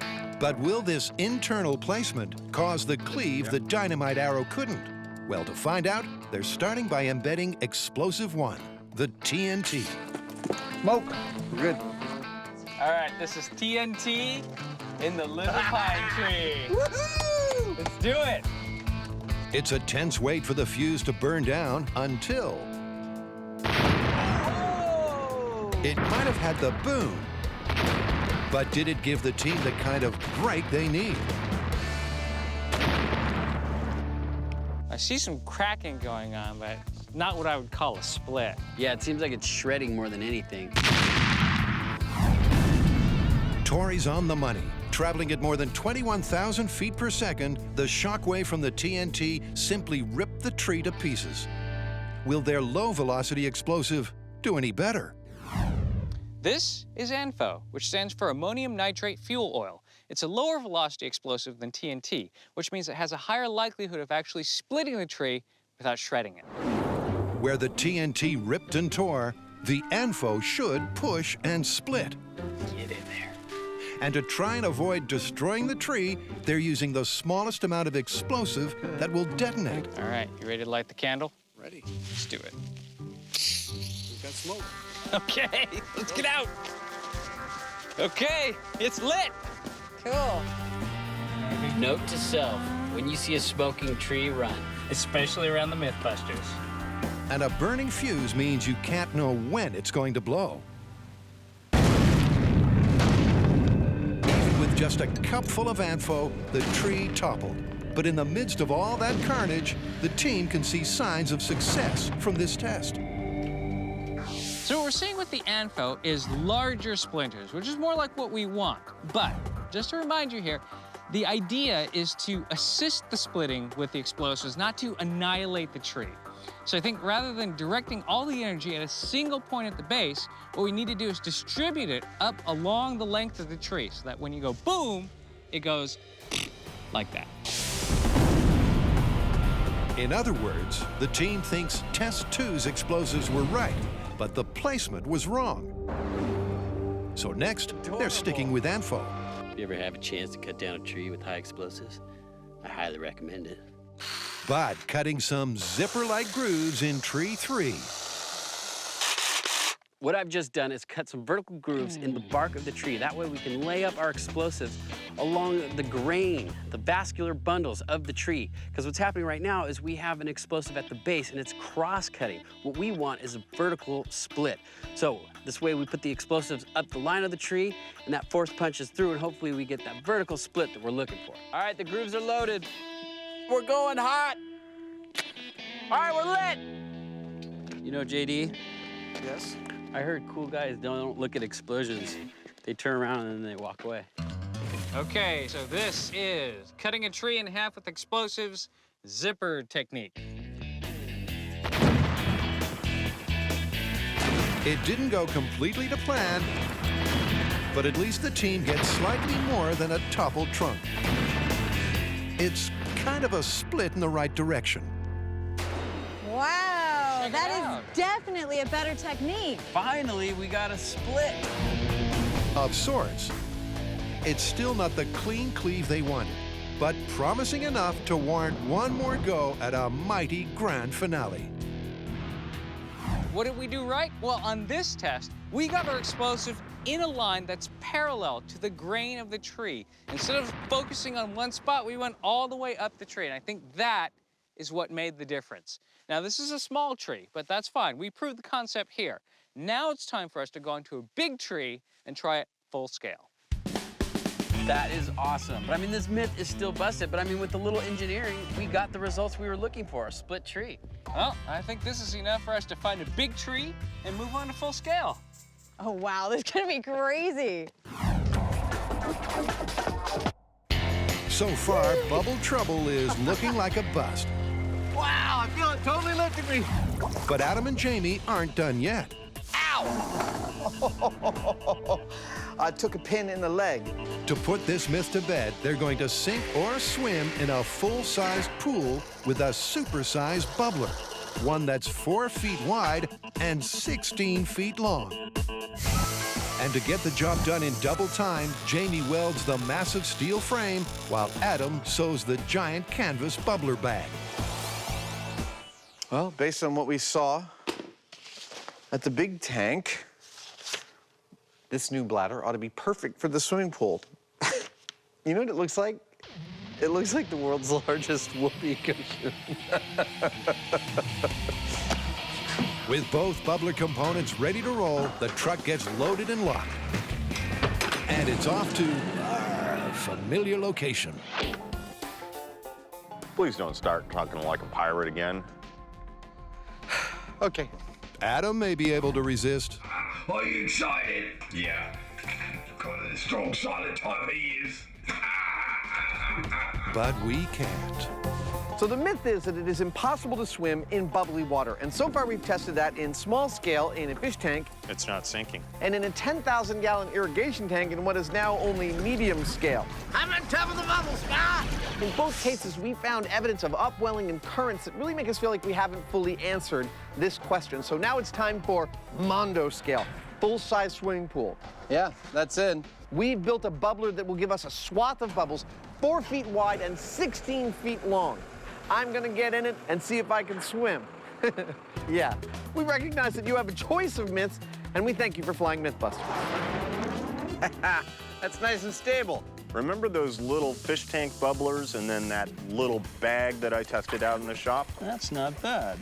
Well, this is the final result of all that testing, the granddaddy bubbler. We've got I-beams on it to hold it down against the flotation. We've got a massive steel frame, the big bladder, and not one, but 2 air pumps to supply all the air we need. We drop it in the pool, and you got yourself a big-ass bubbler. It's big, but will it be big enough to eliminate those supposed edge effects? Well, to find out, Adam, designated to do the wet work, goes under to guide it into position and make sure it's level. It's within 1 or 2 degrees of level, and I'm inclined to start up the pump and see what it looks like. I'm on it. Okay. Okay, go ahead and let some air in.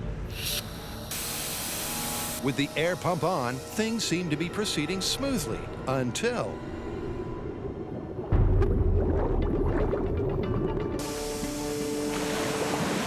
air. Luckily, Adam was clear of the rig when it made an unexpected and dangerous break for the surface. And make no mistake, despite the muffled noise and sub-aqua slow motion, that was 1,600 pounds of runaway rogue steel. Not enough weight? Not enough weight. The whole thing started to float. Well, that's a bummer. But the solution is simple. It could simply be a matter of just placing the barbell weights in the corners. Well, that's why we brought the barbells. I'll start to break them out. With an additional 100 pounds on each corner, totaling 2,000 pounds, surely they've got this covered. Cue test number 2. I see little bubbles starting to come up. And at first, it all seems to be working beautifully. But once again, the astonishing force exerted by the buoyancy of the trapped air is evident. Stop, cut the air. And that's another bummer. Yeah. It was looking so good. It was looking so good, but now the whole rig and yeah. So far, the team has selected option F for failure. But it takes more than 2,000 pounds of runaway steel to throw the MythBusters off their game. This is just a minor setback. All we need are heavier I-beams or bars of steel of some sort to put on this thing. We'll be able to weight it down. We'll fix it. Look, when you want to rescue big things from the bottom of a body of water, you use what are called lift bags, these airtight canvas bags. You fill with air, and the air lifts stuff off the bottom. What we've essentially made here is a captured air bladder. And we're trying to keep it on the bottom, which is proving more of a challenge than we surmised. That's a workout, huh? Oh, this is where things get dangerous late in the day. Let's test them out. Yeah. Right in place? Yeah, I'm gonna stay far away from this rig while you pressurize it. Their first unsuccessful test of the rig weighed in at 1,600 pounds. This time, they've got 4,200. But will this be enough? There they come. Yeah, baby. So that may have been about halfway. That's perfect. Nothing's budging. It looks gorgeous. Excellent. So we had a few bugs to work out. So sue me. We added more weight. It took care of the buoyancy problem, and we're all tested, good to go. I think we're ready for tomorrow.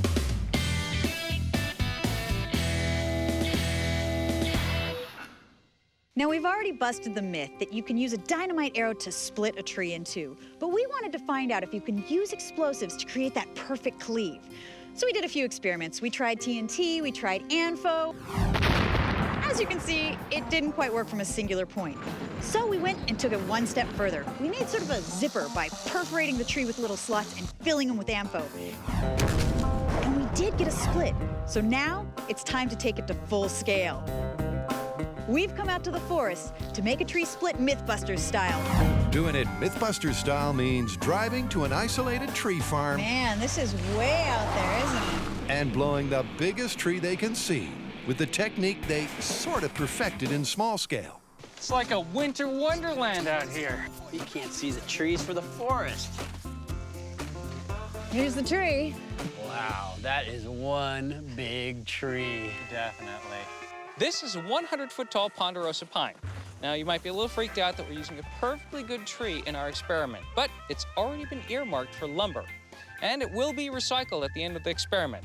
Depending on how successful we are, it'll either be lumber, or if we manage to split it, firewood. Given their earlier results, splitting this tall tree seems like an even taller order. But Tori, for one, is confident. Now, we learned from our small scale that ANFO was the best type of explosive. It was slower moving, more pushing. And what we also learned is cutting grooves along the vertical of the tree will give us a better chance of splitting the tree. So we're gonna do just that. We're gonna cut a bunch of grooves up the length of the tree, so that way the force of the explosion is vertical, and hopefully we can replicate the results. In other words, going big means thinking small, cutting lots of vertical slots near the core to house small bags of boom. But Tori and heights have never been the best of friends. Oh, I love heights. Remember last time I was up this high and I fell? Don't let go. Oh. That was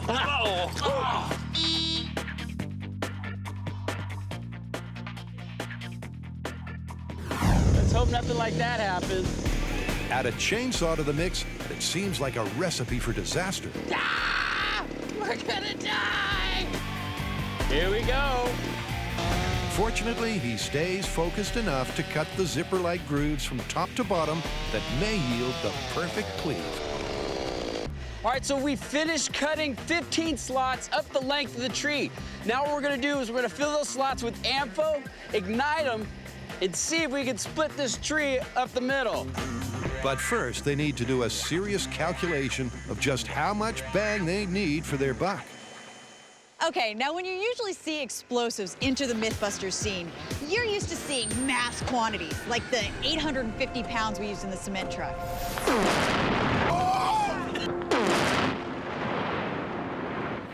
Now for this experiment, we actually want a pushing rather than a huge destruction. So we're only gonna use about 25 pounds of AMFO in small bags strung evenly up the side of the tree. That way, hopefully we get a nice clean cleave. It's a delicate operation. Too much AMFO and the tree will be blown apart. Too little and the explosive may not even detonate. All right, so 1 pound bags. 1 pound bags. Luckily, bomb expert Frank is on hand to take charge of the charge. Okay. What do you think, Frank? Am I gonna be able to join the bomb squad after this? Hey, we're signing you up right now. All right, ready to decorate the tree? Ready to wire in. AMFO. There you go. Working somewhat gingerly, Carrie and Grant carefully place the 25 1-pound bags along the entire trunk. Oh, you know what? The sap is a natural adhesive to holding the bags in. So add wiring explosives at heights to my resume. All right, you done? I'm done. And as the saying goes, let's make like a tree and leave. Going down on this level, we have explosives, timber, and ladies' lingerie. Okay, this is the very last bag of explosives going in the tree. We've wired them all the way up. I think we might actually have a shot at this one. I mean, we've given it all the advantage we possibly could. Using this nice low-velocity explosive, we've given it a perforation so that it could go really, really well. I think we might get a nice clean split. but the guys, on the other hand, aren't so sure. So do I think the tree's gonna split? There's a lot of factors that go into it. Too much explosive, too little, the weight of the branches. Given all that, I think we are gonna get a split. Maybe not super clean, but it's gonna split. Looking at all this AMFO in this tree, I have a feeling we're just gonna blow this tree in a bunch of pieces. Yeah, this looks safe enough here. All right, I guess we're all set. You guys ready? Oh, I'm so ready. Fire in the hole! Fire in the hole! Okay, so this is splitting a tree with AMFO. Here we go. In 3, 2, 1, fire! After double trouble with the bubbler, cut the air. Adam and Jamie are ready to test the myth that it's impossible to swim in bubbly water. Our first test is the control. Without turning the bubbler on, I'm going to swim from here across the pool and back. And I'll take a reading on the stopwatch. Once we've got that timing, we're going to turn the bubbler on. I'm going to do the same thing again and see if there's any difference. And if there's anything to this myth, it should take Adam longer to swim through the bubbles. Woo! Woo! Have I mentioned this pool is not heated? All right, I'm ready. Okay, swimming without bubbles. In 3, 2, 1, go. The neutrally buoyant Frisco torpedo is off to lay down a marker. The theory being that a comparison of lap times in bubbly and non-bubbly water will tell us if there's anything to the myth at all. It may not be impossible, but it could be more difficult. Stop! Woo! I got 29.84 seconds. Let's call it an even 30 seconds. Which means it's time to fire up the generator, blow some bubbles, and see if the torpedo is affected by those millions of tiny pockets of air. Okay, swimming with bubbles. In 3, 2, 1, go. On the first lap, displaying all of his exemplary style and technique, Adam powers through the bubbles. But on the way back, it's not so easy. Just like the small-scale tests, the upwelling current pushes him to the side and outweighs any effect the lower density may have. Okay. 32.5 seconds. That's a lot. That's like 8%. So where does that leave us? At this stage, it seems that the myth that it's impossible to swim in bubbly water is pretty much busted. It does, however, seem to be more difficult to swim in bubbly water, and the timings we've been taking from my testing seem to bear that out. So given that there might be a grain of truth to this story, that it might be more difficult but not impossible to swim in bubbly water, we're gonna ramp it up as far as we can go and see if we can't make that artifact more pronounced. We've done our testing at 1/4 compressor capacity, and the results were interesting, but perhaps not conclusive. So I think now it's time to ramp it up. That's more like it. And that means we're gonna go full power with those compressors. We'll see what happens. Wow, that's a lot of bubbles. You ready? Ready. All right, full scale bubble test. In 3, 2, 1, go. With the dial turned to 11, the forces Adam has to deal with are clearly evident. Despite looking quite serene below, it's a broiling, frothing volcano at the surface, and the current is just too strong to swim across. Swim harder! Meaning in this case, it is impossible to swim in. Like any good myth, this one has a grain of truth at its heart. And that is that when you mix air with water, it is going to make that water less dense. The thing is that by taking it to ridiculous extremes like we have, you're just not trying hard enough. Stop screwing around. That decrease in density relative to its surroundings causes an upwelling and a very vigorous current, in fact. And that current is so vigorous that it makes it virtually impossible to swim through it. I swallowed some water. After small scale, medium scale, and full scale, it wasn't until super full scale that they got the result they were looking for. And Adam, for one, is buoyant. This myth is a letter-perfect case for why I love doing this show. We started out with a myth about it being impossible to swim in bubbly water, the conventional wisdom being that bubbles make the water less dense and thus you would sink, when in fact it turns out that the bubbles create this churning upwelling of current as they rise to the surface, and it is the current and not the bubbles that makes it, in fact, impossible to swim in bubbly water. I love being surprised by results like that. Well, that's pretty neat. We had a build that was more difficult than we thought, a surprise ending, and a myth that is, I gotta say, plausible, but not for the reasons we originally thought. And bubbly water is kind of festive, isn't it? Yes, yes it is.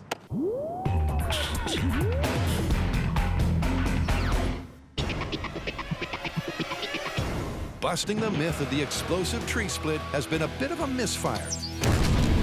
From big-scale failure The tree is still in one piece. to some small-scale success. Wow, that is definitely a better technique. But now, the moment of truth. Here we go. To replicate the results of this myth, it all comes down to this one-shot wonder. One monster pine tree filled with 25 bags of explosives. They're using the smallest amount of ANFO that will still detonate. But will it be small enough?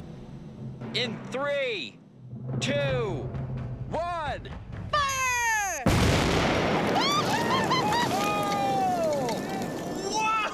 That was a good one! Well, the tree's down. Let's go see if it's split. If there's anything left of it. Wow! Well, what's clear is the ANFO detonated. But what is not clear is what happened to the tree. Wow, there are bits of tree everywhere. With the smoke gone, it's bad news for the myth. Instead of a split, the tree's been diced into a nice pile of kindling for Bear Grylls. The result that we were looking for this experiment was 2 pieces. One left, one right, split right down the middle. What we got was 200 pieces. The tree shattered all over the forest. There's bits everywhere. It turns out the ANFO was just too much. even at the minimum amount to detonate, to sustain that crack all the way to the top.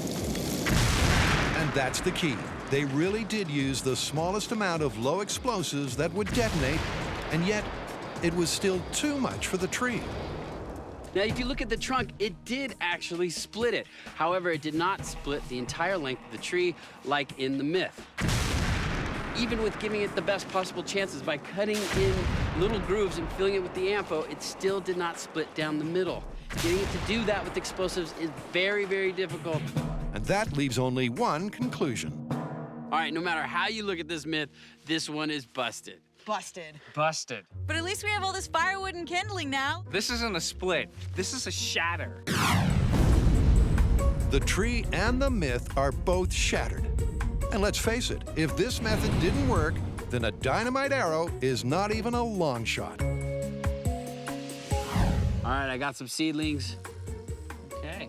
The myth might be busted, Let's do our part. but at least the team has given something back to the forest. Sort of the strange MythBusters circle of life.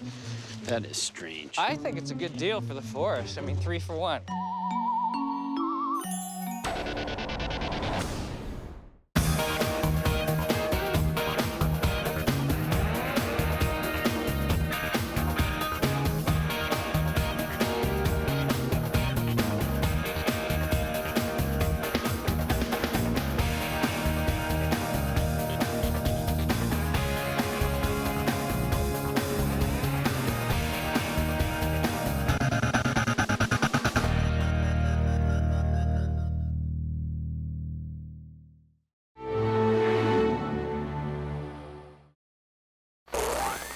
On this episode of MythBusters, Oh, nice. Adam and Jamie have a data with destiny. I am totally psyched about numbers. They're testing the myth that during an underwater explosion, Boom. lying prone on the surface will increase your chances of survival. Whoa, look how high that went. Then, Cue the gong. Carrie, Grant, and Tori tackle an ancient armor saga. Ooh, I felt that one. Is the far-fetched theory that paper armor Well, you couldn't find me a giant pair of scissors to run with? protects as well as steel, Well, that is one dangerous looking machine. fact, or pulp fiction?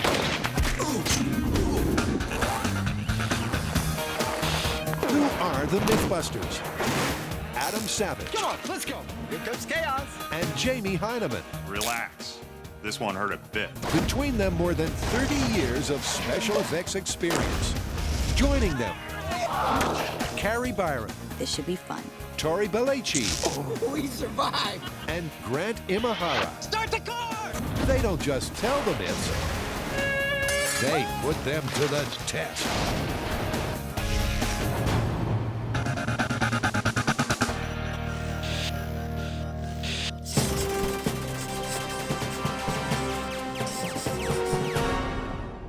Check this out.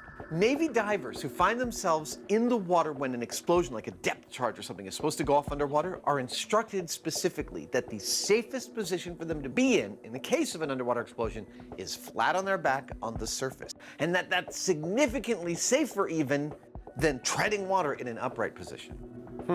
That's interesting. You wouldn't think there'd be any difference at all. You wouldn't, and that's why I think it's something that we should test. I'm up for it. Navy SEALs and walruses are advised that if in danger of a depth charge disaster, their best chance of survival is to float on the surface rather than treading water or diving down. But would it really make a difference? Adam, Jamie, and the bomb squad are primed to find out. Ultimately, of course, I foresee a large-scale quarry lake, big explosions, very cool high-speed shots. But where do we begin? Well, let's say we start with some underwater shockwave testing here in the shop and see if we can collect some data, see if there are any problems, see if there's anything to the myth. Sure, this shouldn't be that hard. Okay.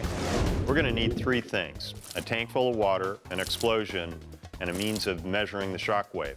It sounds deceptively simple, but setting off and measuring underwater explosions in the shop is anything but simple. What are you thinking? I'm thinking this requires a brainstorming sequence About a long, narrow tube, with an inevitable tense discussion. It would fail catastrophically.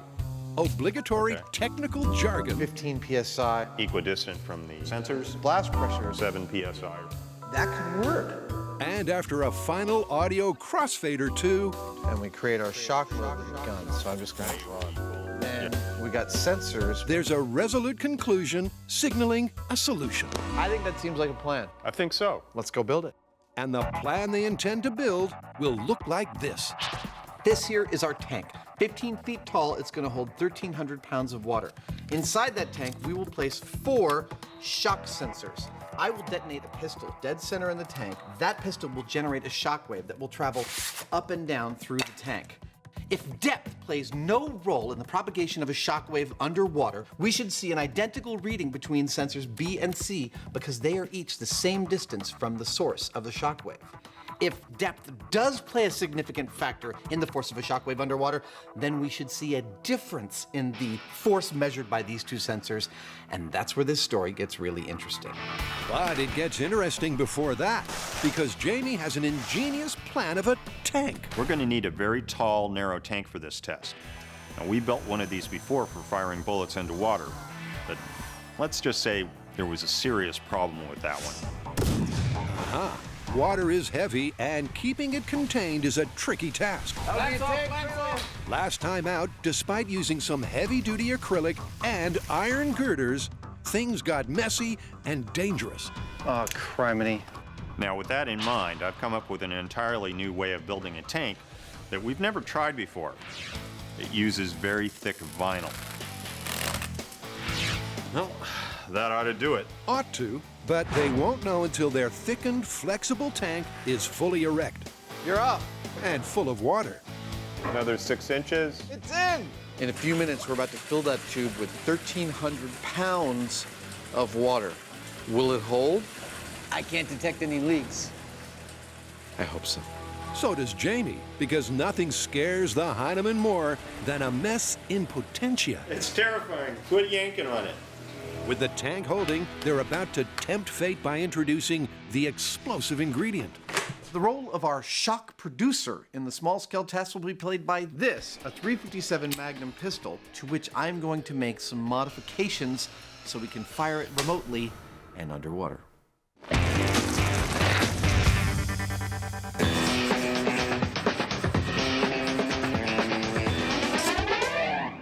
Okay, Carrie, what do you got for us? I've got a historical myth, and I love this one.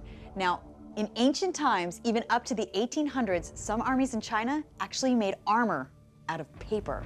Paper armor, that is cool. I mean, paper's the last thing you would think of to make armor. I like this one. And the cool thing is that paper was supposed to perform as well as steel. Wait a minute. Paper armor performing as well as steel armor? I'd like to see that. That's why I want to test it. Throughout history, material science has been at the cutting edge of advancements in armor. But is it really possible that the ancient Chinese manufactured paper armor capable of performing as well as its contemporary steel equivalent? To find out, Carrie, Grant, and Tori are arming themselves with the facts and then the armor. Well, first up, I'd like to do some research, talk to an expert, find out how the paper armor was possibly made and what the steel counterpart would be. Yeah, I mean, when we think of steel armor, we think of medieval armor like this, but Chinese steel armor of the period may not have been like this at all. So it sounds like we're gonna need to get some steel armor of the period and make ourselves some paper armor. Then we'll run them through some tests and see how the paper compares to the steel. I'm looking forward to this. For a paper armor myth, I've come up to the Napa Valley so that I can talk to Greg Martin. You live in a museum. These are all my toys. Now, he's an antique arms and armor expert. Hopefully you'll have a little insight for me.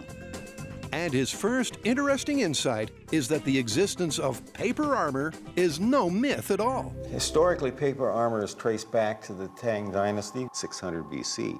And of course, the Chinese were very big developers of paper. So it would stand to reason that paper armor would develop there. So how would paper armor likely have been constructed? By using what we call lamellibranche. Paper was laminated together into squares and then attached piece by piece, and then would cover the entire body. What was steel armor like at that period? Steel armor would have been the same way, most likely, layered, but again, it would be plates attached together to make a full covering rather than one whole.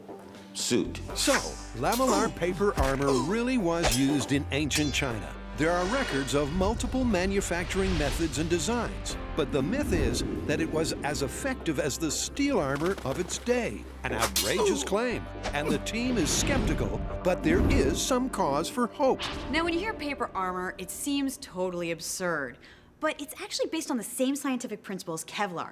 Kevlar is a fine mesh of fibers that actually slows a projectile down by spreading its load and stretching the fibers to bring the projectile to a halt.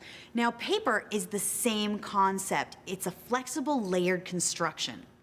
Now, we know from historical sources that they used a mulberry paper. Look at this, you can see the fibers.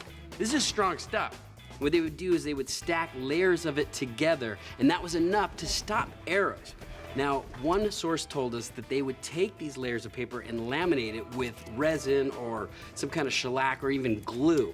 Another source says that they would cover it with a cotton cloth and sew around the edges. What we're gonna do is we're gonna take all those techniques, find out which works best. Once we have that, then we'll be able to put that up against steel and see which one does better.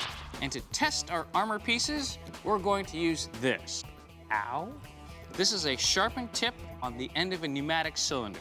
Here we have a chunk of ballistics material. We'll put each sample underneath, and then we'll fire the cylinder like this and see how each sample performs as a result of the puncture. And the best one will go on to make our final armor pieces. This is folded paper with cotton. So, the goal is to compare the range of historically accurate manufacturing methods. One. Wow, look at that. Wow. It actually stopped it. And decide which will give the steel the best run for its money. This is rabbit skin glue on paper. Each paper piece, regardless of its construction method, is 1/2 inch thick, a dimension discovered in the research. Lacquer made it more brittle and it actually went all the way through. And although shellac, an organic resin, may double up as an effective weapon,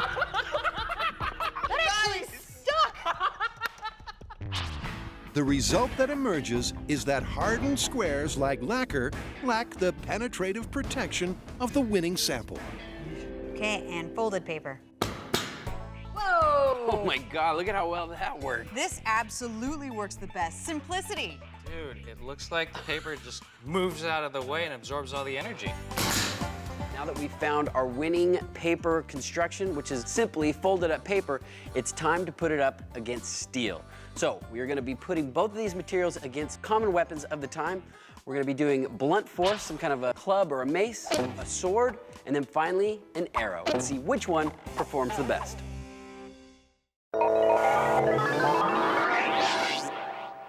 Our trio of Mythbusters have a martial mystery from Oriental history. Supposedly, as a material for making armor, paper matches steel. So the concept behind paper armor is lamellar construction, which is many small plates laced together in rows. Now, the plates could have been composed of cloth, metal, or in our case, paper. The advantage of this armor was that it was incredibly flexible. The paper armor was also lightweight, cheap, and purportedly as effective as steel. And it was used all the way up until the 19th century. So far, the team has discovered that of all the historically recorded manufacturing techniques, simple folded squares provide the most protection. This absolutely works the best. But they're still skeptical of paper's ability to match steel. So before they go all out and build a full suit of paper armor, paper will have to prove itself in a authentic setting. Greetings, friends. Though this looks like an entirely authentic Tang Dynasty household, it is in fact the best reproduction we could come up with for under $10. Cue the gong. And here's how this proof of concept will work. Paper will go up against steel in a series of weapons tests. And if the damage to a clay block beneath is reasonably comparable, only then will they move on to a full-scale testing with full suits of armor. Now, the way we're choosing our thickness of armor is we've done some research, and the lamellar armor was about 1/32 of an inch steel. As far as the paper armor goes, we found out that it was about a 1/2 inch thick, and a 1/2 inch thick equals about 28 sheets of the paper. To get things rolling, Grant wheels out a familiar robotic swinger. Calibrated to human swinging speeds, that's 125 miles per hour for the data divas out there. She's ready for weapon number 1. So for our blunt force trauma test, we're gonna use this. This is a reproduction of an ancient Chinese weapon called a chui. That's gonna do some damage, isn't it? Hopefully. First up, for a taste of the mace, is the steel control. The material the mythical paper armor has to match. Trauma test in 3, 2, 1. Wow, that did really well. Yep, the clay indentation is slight and shallow. But now for the all-important comparison. All right, let's see how paper armor can do. Okay, this is the trauma test. Oh, that did not look good. That looks like it would hurt. And a look at the side-by-side impressions only enforces the impression that this myth belongs in the waste paper bin. I'd rather be wearing steel at this point. Right. I think the steel wins in this situation. Yeah. But there are 2 more chances to find out if paper cuts it as armor. I just cut my eyebrow. First, the sword. Well, that is one dangerous-looking machine. And just for reference, let's first see what the sword does to the unprotected clay. Ouch. All right. Okay. So it looks like it went in about an inch. Now for the cold, hard steel. In 3, 2, 1. Oh! All right, you see here, the sword hit the steel armor and it put a dent in the clay, but it didn't actually cut through, wounding the person. So now what we're gonna do is we're gonna switch out the steel armor for the paper armor and see what kind of damage it does on the clay. Wow. The result is astonishing. The damage is minimal. It's similar to the steel and a vast improvement on the inch-deep slice experienced by the unprotected clay.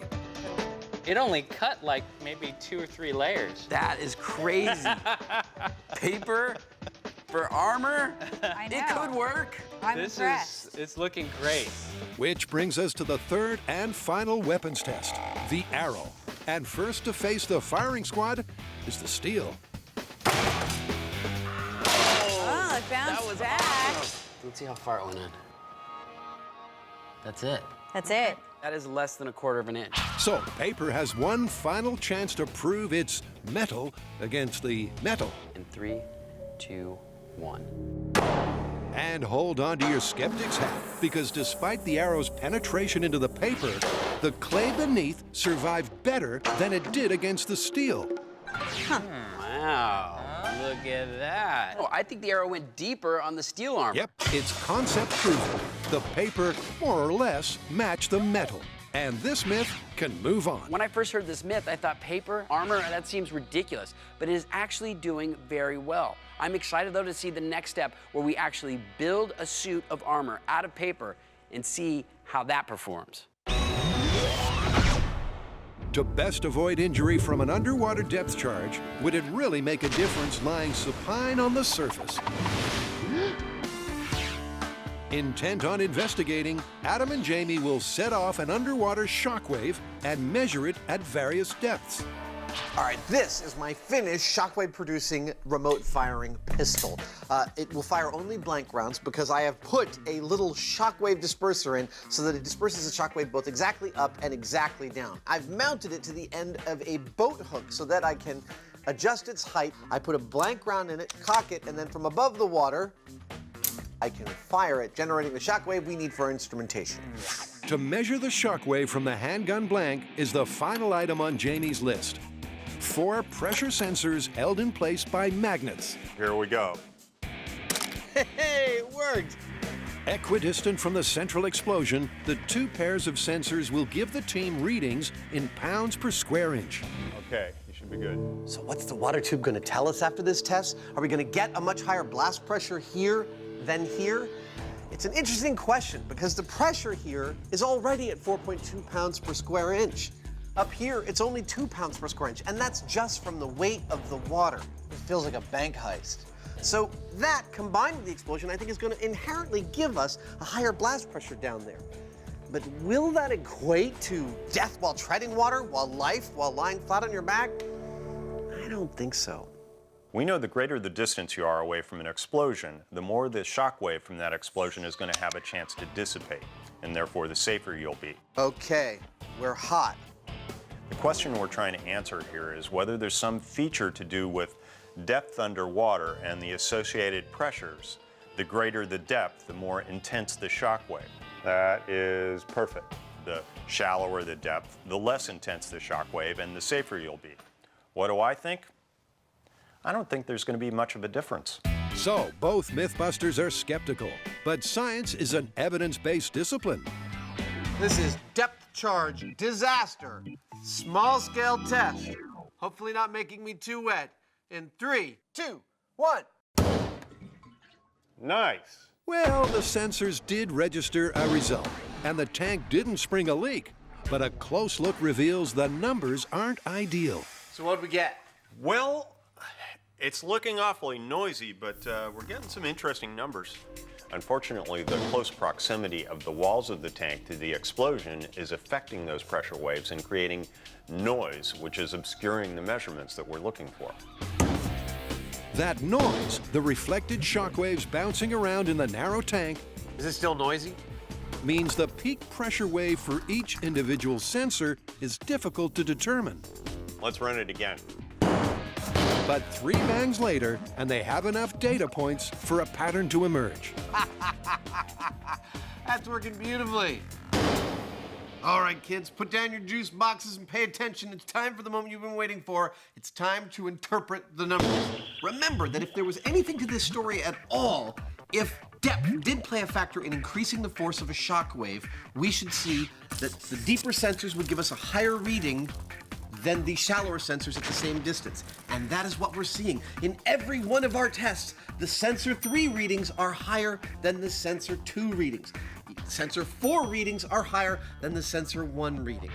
That tells me at least that in small scale, there might just be something to this story. So paper armor has potential. I think it might be time for us to go full scale. Let's make armor out of paper and put it up against steel in a series of challenges. I love it. We'll put each of the armor on and then run through a series of tests. Maybe we'll test speed, agility, and endurance. And we'll have to have some kind of ultimate battle between the 2 suits. Not wearing them, of course. Pick a number. So, cue the full-scale monumental mission. You're a dork. To make a full suit of paper armor. Only 850 to go. And the less taxing task of having a real steel one delivered. So to put our paper armor to the test, we're going to pit it against a metal suit of armor from the same period. Now, because this is hard to make, we ordered it from a modern armory company in the Ukraine, and it's battle ready. Who wants some? I also do parties.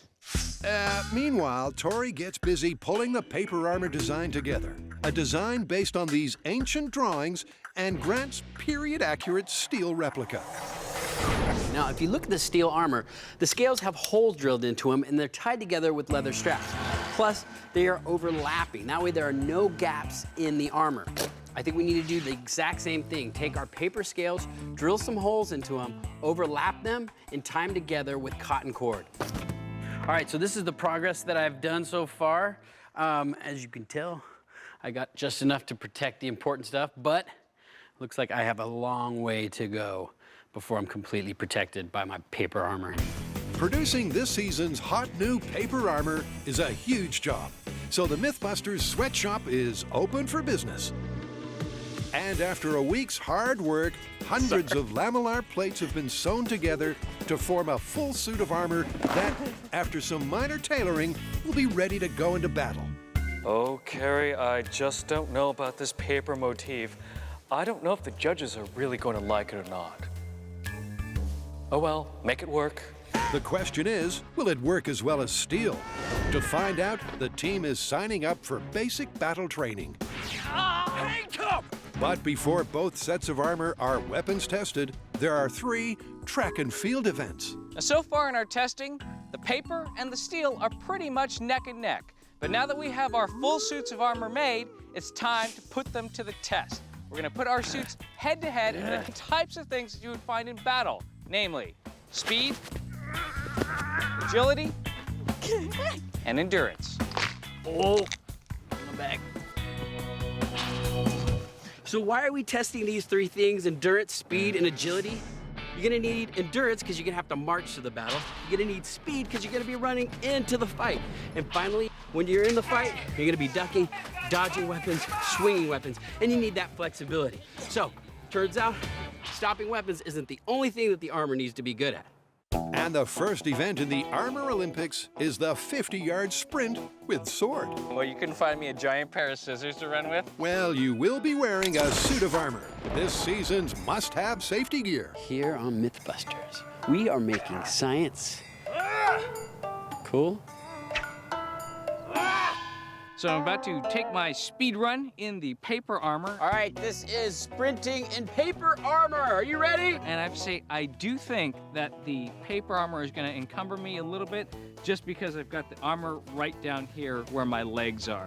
Here we go. On your mark, get set. We'll see how I do.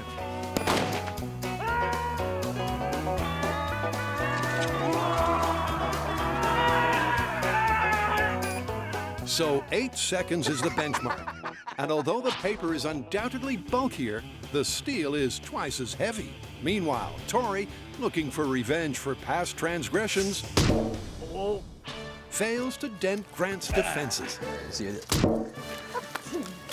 Call that a kick? Let's do this. Now, to make sure that Grant is testing these armors fairly, we're gonna let him rest in between tests, so that way he has full energy for each of the runs. Kind of reminds me of Raiders of the Lost Ark. As the saying goes, never bring a sword to a starting gunfight. On your marks, get set. I can say I'm really surprised at how little a difference there is between the paper and the steel armor. I can't believe there was only a second difference. Yep, the bulkier, more restrictive paper armor performed fractionally better. But with so little in it, conclusions can't be drawn just yet. Cue test 2. Now, for the endurance part of this test, I will be running a mile through these hills and then ending up on that side of the moat, at which point I will try to jump up onto the rope and cross over. So that's the course. Yes! Go! Now for the time trial in paper. I don't know if I'm gonna have the energy to fight when I get there. With the armor weighing in at close to 30 pounds, it's tough going. Now, the running wasn't so bad in the paper armor. I mean, it is awkward. You have all this bulk on you. I am Tor, part of the paper clan. But climbing over the rope, I get too old for this. I thought I had it, but about midway there, my legs fell off the rope. Once I lost my legs... You pull yourself back up? Do it! I knew that was it. I was going in. It's first. Bleep indeed, because paper and water don't necessarily mix. But luckily, it has a chance to dry out overnight. Whether it'll retain its structural integrity for the test to come is another matter. And speaking of tests to come, Tori's time to beat tomorrow while wearing steel is just short of 12 minutes. You guys don't heat this pod? Let's get home and get you dry. All right. We live this way. This way.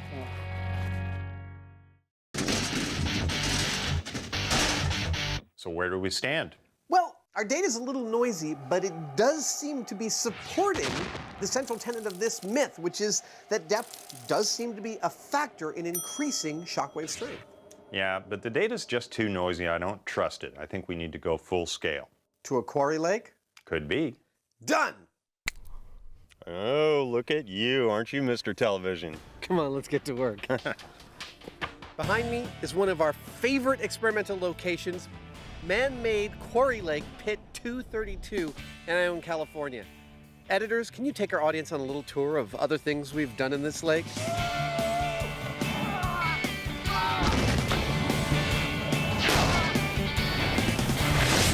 primary thing you need to know for this experiment is that there is nothing living in this lake. The pH is just a little bit off, and there are no fish to kill with all the explosives we will be setting off in there. Isn't that great?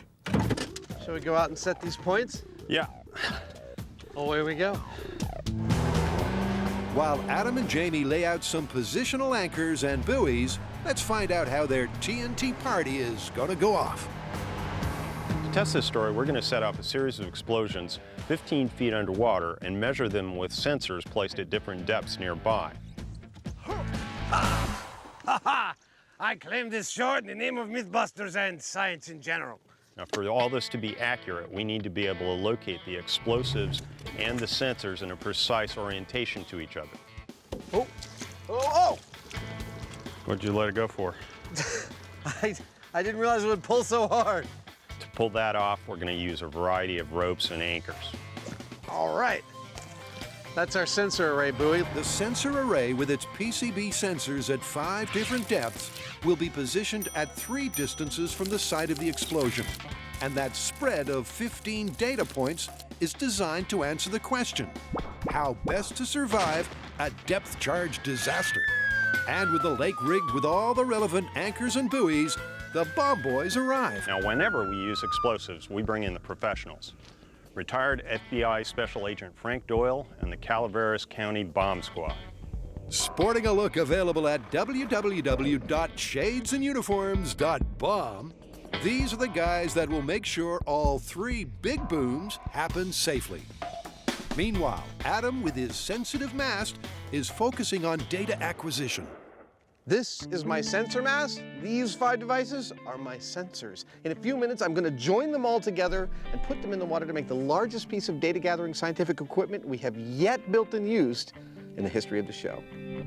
That's no exaggeration. Attached to a floating rig will be 5 high-tech pressure transducers at 5 different depths, all linked to a central command center. Let's talk about the constants and variables in this experiment. As far as the constants go, we're always going to be using TNT.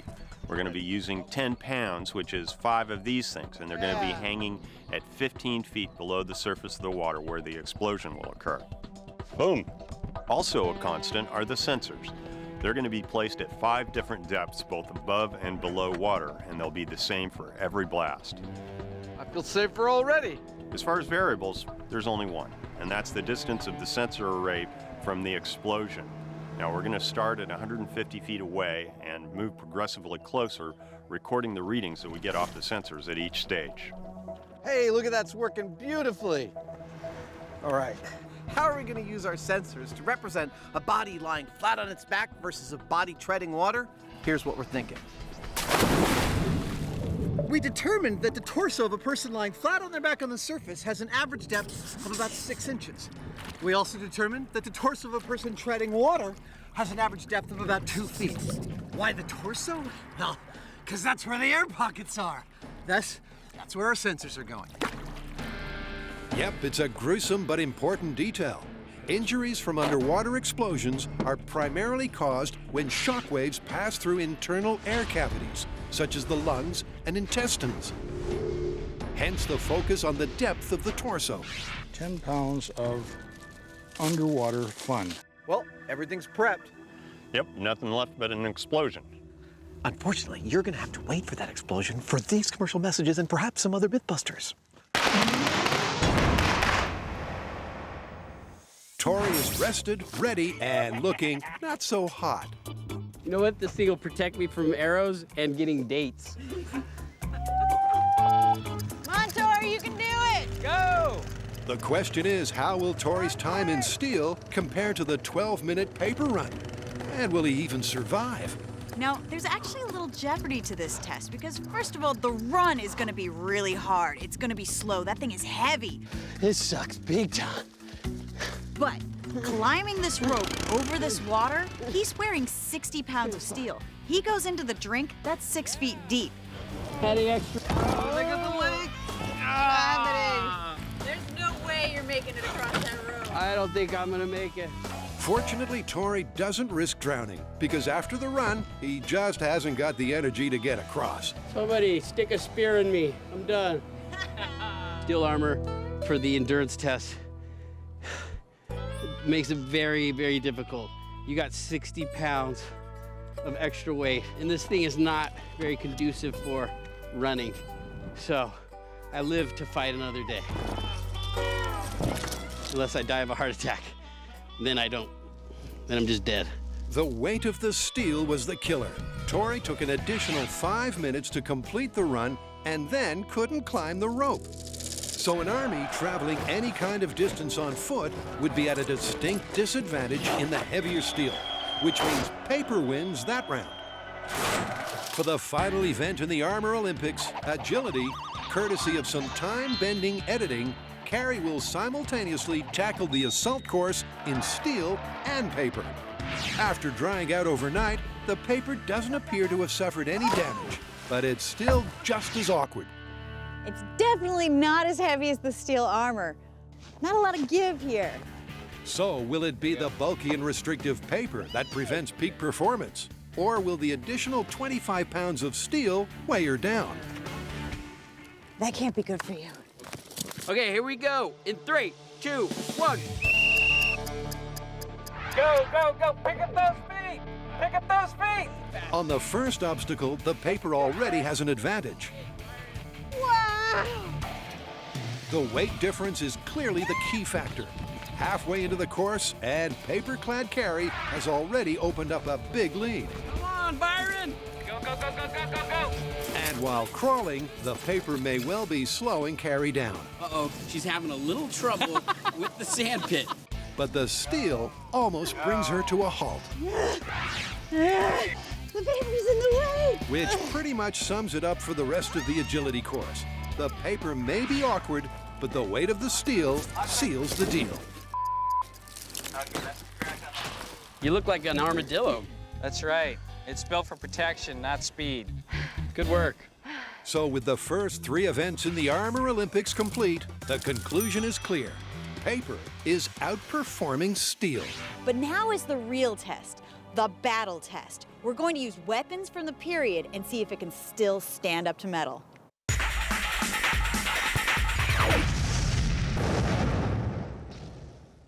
Welcome back. Let me walk you through our setup. Out there in the middle of the lake, tied to a buoy, we've got 10 pounds of explosives floating 15 feet below the surface. Oh, it does nicely. Great. 150 feet away from our explosives, we have our sensor mast with 5 sensors that detect shock waves mounted to it. 1 above the water and 4 below at the following depths. 1 at 6 inches below the water. This simulates someone lying flat on their back at the surface of the water. 1 2 feet under the water. This simulates our person who is treading water. 1 15 feet below the surface at the exact level of the explosives, and 1 deeper than the explosives, mounted all the way down 25 feet below the water surface. Each explosion will cause movement in the sensors, which will be translated into electrical energy, which will be sent as data through these wires. That data will find its final resting place here in the equipment manned by David Harding, who will crunch our numbers. After 3 blasts, we'll end up with 15 data points and hopefully the answer to our question. Now, normally, we would do something like set off a blast, look at the data, set off another blast, look at the data, etc., etc. I think we're good to go, huh? In this case, we're not going to do that. We're going to set off all 3 of our blasts in as short a period of time as possible.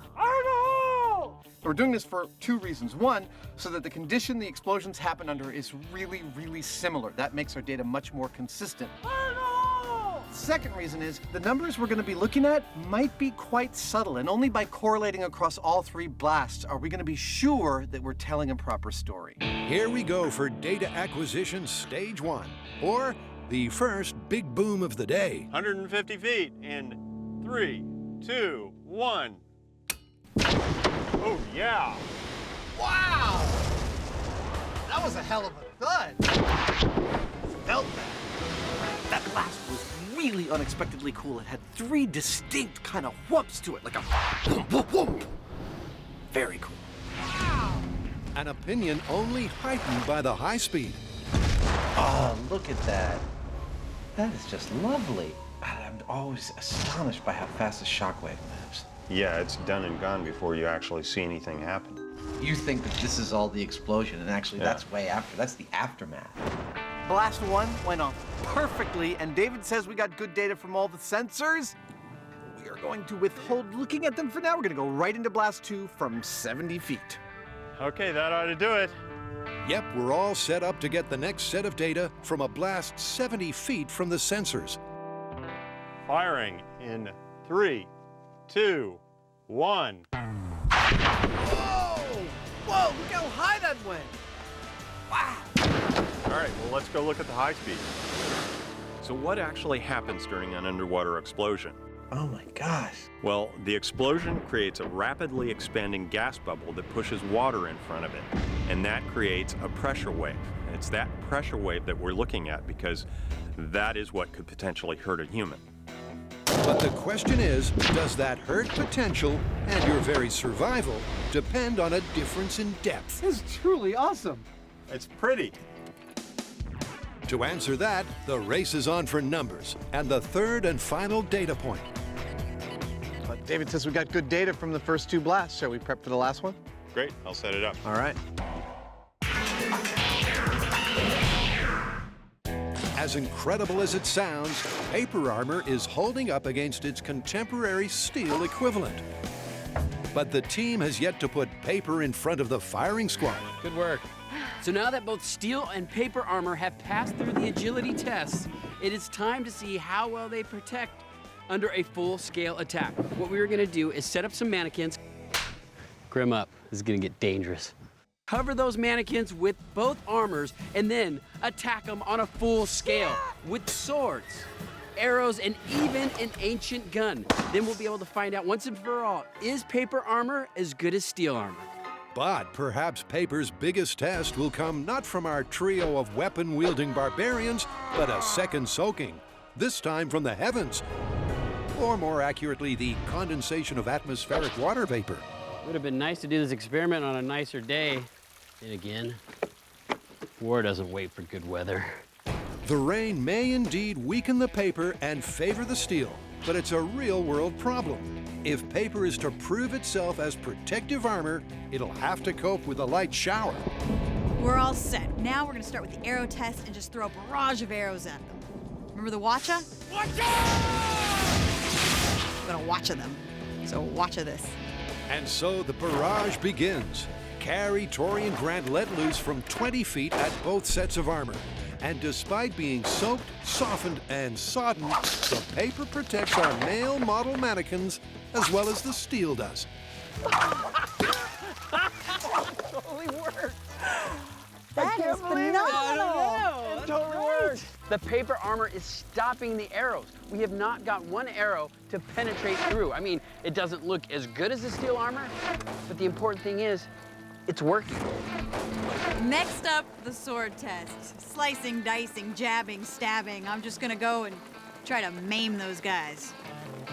All right, Carrie, just swing wildly. Using both an edge slicing stroke and a stabbing action, Ooh, I felt that one. Carrie finds the dial marked crazy and turns it up to 11. I'll tell you one thing. It's interesting the sound you make when you're attacking. I didn't actually mean to verbalize all the Working out some issues there? I'm gonna get myself a stabbing mannequin for home, because it's a really good way to work out aggression. And speaking of aggression, where does that leave the mannequins and the myth? It looks like it's separating through, but it's stopping before it even gets halfway through the tile. That's great. Wow. Yes, the paper armor is working. On any individual stab, slice, or arrow shot, a previously undamaged scale clearly matches the metal.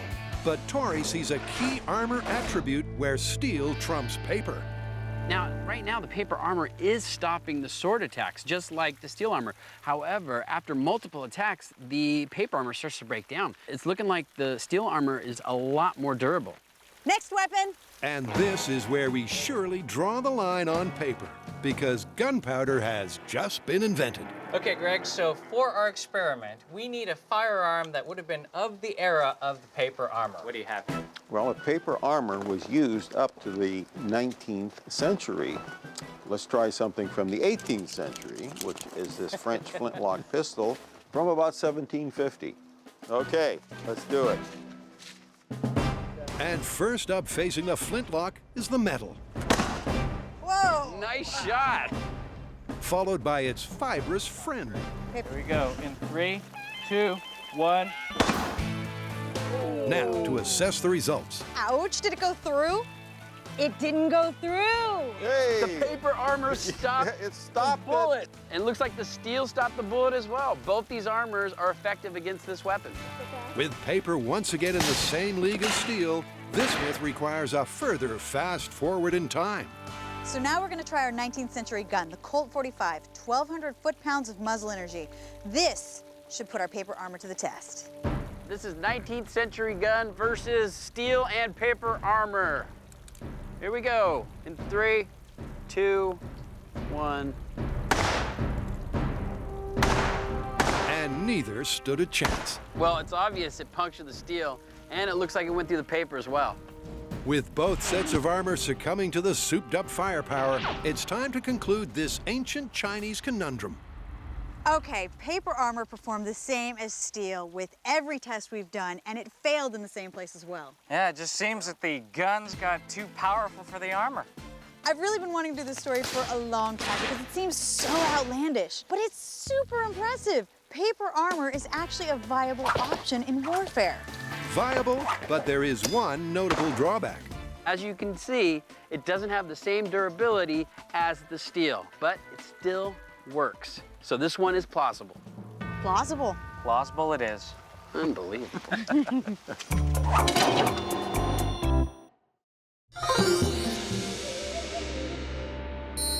Welcome back. Jamie and I have been spending this episode exploring the idea that if you're in the water during an underwater explosion, you are far safer lying flat on your back at the surface than you are even treading water. We've done some small-scale experiments. Nice. We've done some large-scale blasts in this here quarry lake. Yeah. Not yet looked at our data. We have one more data point to get, one more blast, and then we're going to look and see if it actually correlates to what this myth purports to say. This test has our explosive 30 feet away from the sensors. And frankly, that concerns me because I think we might lose our sensors. So without further delay, let's get that final set of numbers and find out how sensitive the sensors are. Okay, 30 feet, are you good to go? I'm good to go, let's do it. In 3, 2, 1. Whoa! That was lovely. Wasn't it? Like a flower. Those of you keeping score, 10 pounds of explosives, 15 feet under the water, 130 feet from where you're standing on land feels exactly like an earthquake. Well, it all comes down to this. David's crunching our last set of numbers. I am totally psyched about numbers. And that's the final piece of the puzzle that we need to answer our question. Remember, the question is, during an underwater explosion, does it really make a difference lying on your back compared to treading water? The answer is in the numbers and the units. We're measuring our blast pressures in terms of pounds per square inch, or PSI. But that by itself doesn't tell us what we need to know as far as how dangerous it is. For that, we need to know PSI over time. That's the data that David is going to be feeding us. And the unit he'll be using is PSI milliseconds. And the threshold number to keep in mind is... What our research has uncovered is that people exposed to a pressure of 87 PSI or higher have a greater than 50% chance of dying. That's our threshold then. Anything below 87 PSI milliseconds is alive, anything above it equals dead. And hot off the portable printer, the figures make for a pair of happy MythBusters. Remember, Jamie smiles on the inside. Dude! Check that out! Nicely done! Doesn't get any clearer than that. It totally does not. I have to admit, we have rarely gotten data this lovely. We had 5 sensors, 3 blasts for 15 separate data points, and this whole story comes down to 2 data points. The sensor we had at 6 inches versus the sensor we had at 2 feet for the blast from 30 feet away. That blast would have killed you if you were treading water, and you would have lived through it if you were lying flat on your back. That's the story we came to tell, and that's the story the data tells. It's lovely. It's a definitive set of data, all right. But to really put this myth to bed, Jamie reads it a story called Why. All this data is great, but what it doesn't tell us is why. Now, I did a bunch of digging around, and this is what I found. Energy doesn't like to transition from one material to another if they're different. The more different they are, the more it doesn't like it. So in the case of an explosion underwater, as that pressure wave travels towards the surface, it bounces off because it can't pass through it. And what it does is it transitions from a pressure wave to a tensile wave. And therefore it's able to neutralize a lot of the energy, especially in that surface zone, and that's why it's safer there. So, soldiers in the military are told that in the case of an underwater explosion, they are far safer if they are lying on the surface of the water flat on their back than if they're treading water. What is our answer to that? That's exactly what we found. They got it right. It's confirmed. Totally confirmed. Let's go. I'll tell you, even though that last blast would have been survivable if I was lying on the surface, I wouldn't want to try it. Yeah, that was like being in an earthquake.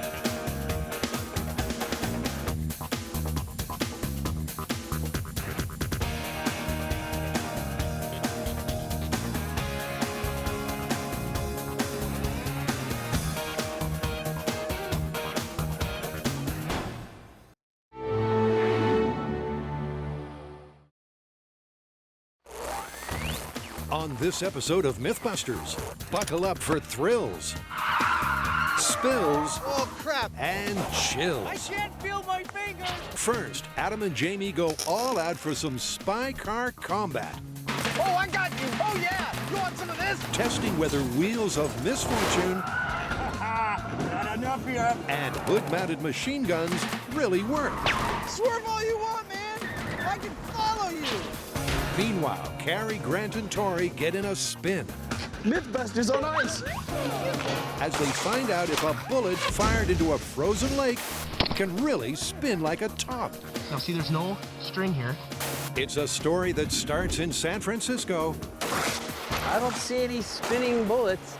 but ends in a bitter battle as the MythBusters take on Mother Nature. The next myth is in the Bahamas, right? Who are the MythBusters? Adam Savage. Wow! And Jamie Heineman. All right, it's party time. Between them, more than 30 years of special effects experience. Joining them, Grant Imahara. For science. Carrie Byron. Right tool for the job. And Tori Belleci. They don't just tell the myths, they put them to the test.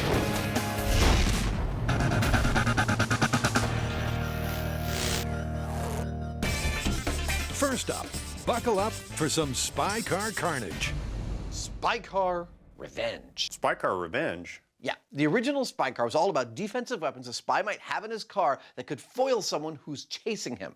Spy car revenge is about offensive weapons a chaser would have to disable a car he's chasing. What do you have in mind? I've got two things. The first one, spiky things that come out of the hubs of their wheels and tear up their opponent's cars while they're driving next to them. Nice. What's the other one? Guns mounted on the hood of the spy's car. That's very cool. Let's start with the spikes first. Okay. Okay, guys, I'm all oiled up and ready to go. In Spy Car Round 1, the guys evaluated evasion antics with mixed success.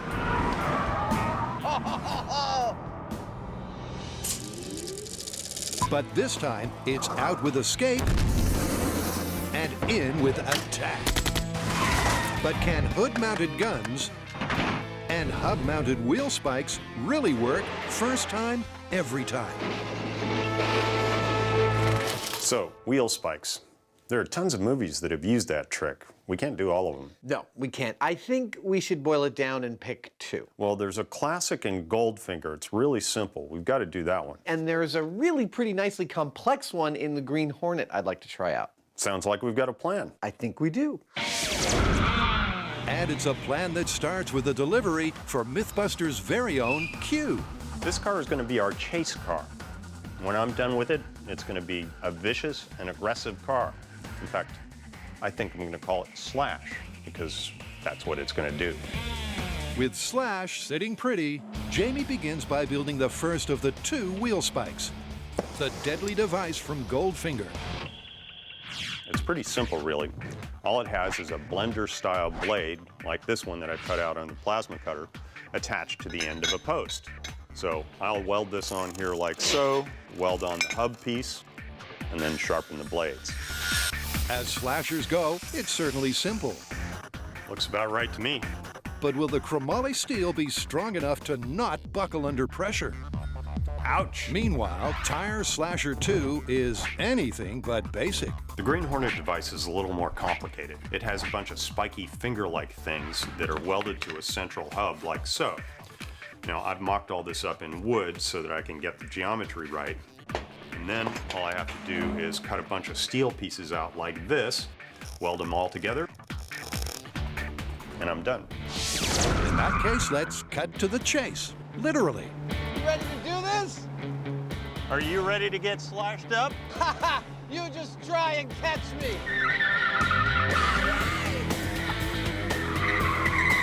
Enjoy it while it lasts, buddy.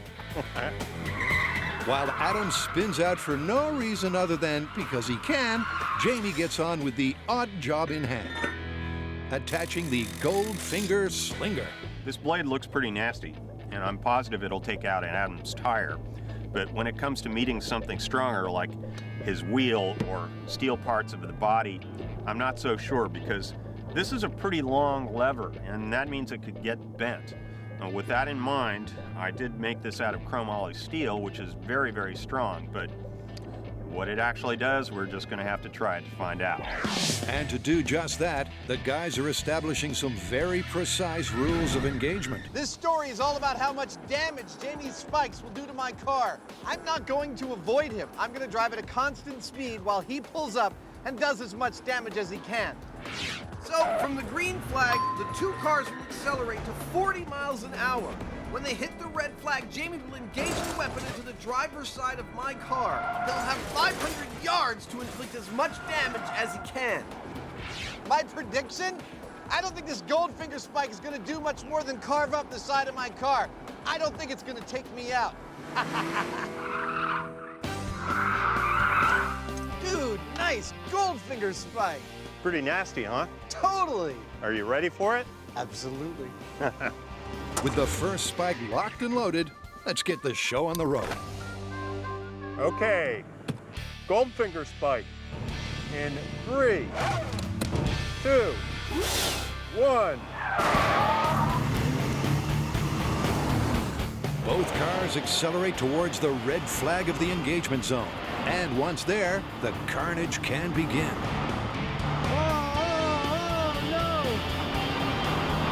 Jamie's first bump tears through the car door. The second shreds the tire like a proverbial knife through butter.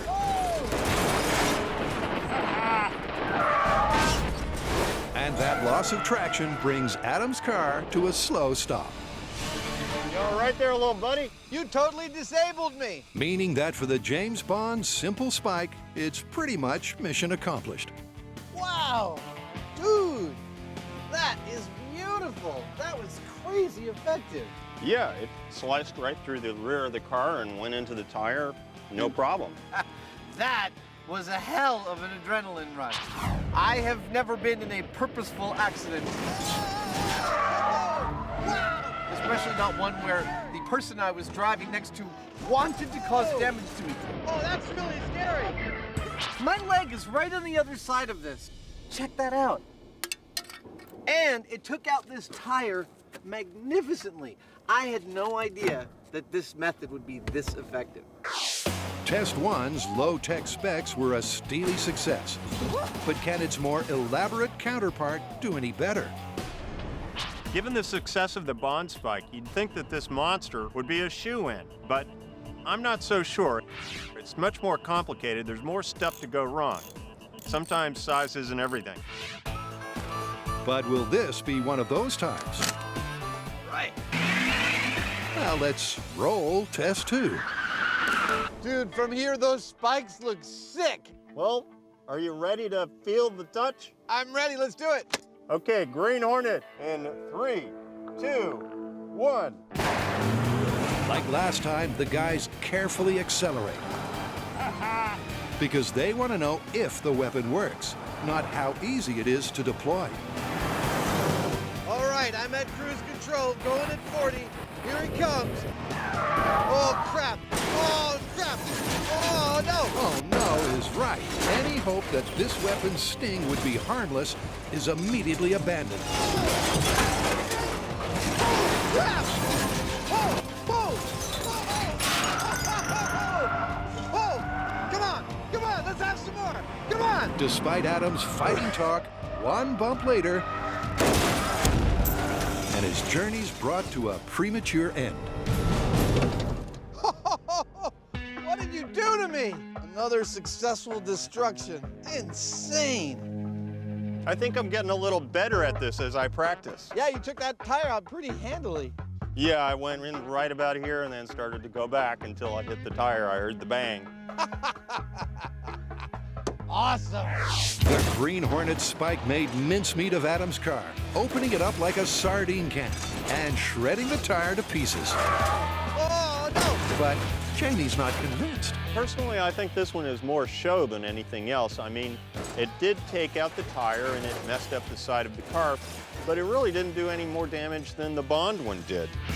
Jamie's got a point, because both wheel spikes did more or less the same damage. That felt like I got hit by a power tool. And both brought Adam to a complete stop. Oh, I lost all power. But Jamie thinks there is room for improvement. Both of our movie spikes work pretty well. The thing is, they're really pretty much just fancy tire poppers, because who cares if you put scratches or holes in the sheet metal? It's not really going to stop the car. Makes me wonder, though, what would? And that's a thought that should have Adam very, very afraid.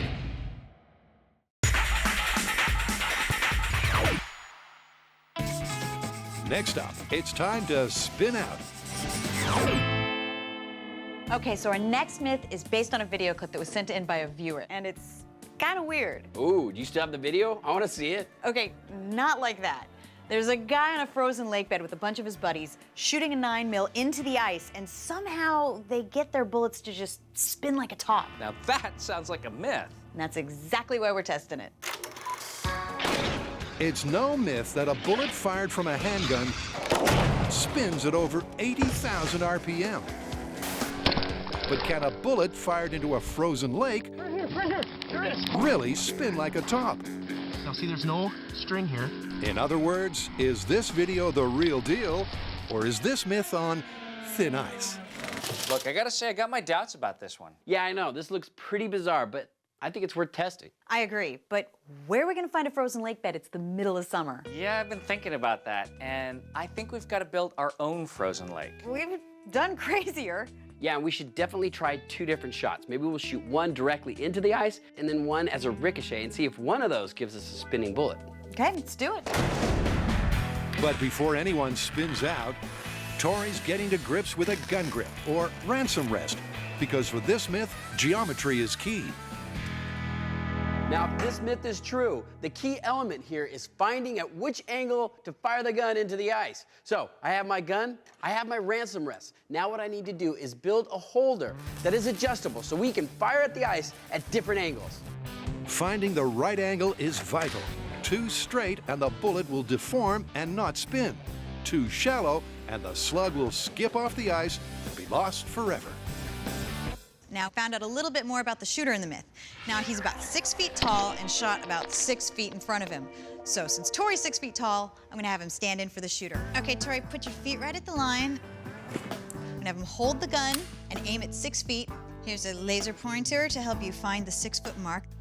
Then I'm going to check the angle of the gun and the distance it is from the ground. Okay, that is about 42 degrees. And let's see what the height is. About 44.5 inches. With that information, we can put our ransom rest in the right place to get the results we're looking for. Now we know where to set the ransom rest. Well, at least where to start. Yeah. Knowing where to start is a start. And with the shooting rig ready to fire, they're off to take aim at this myth.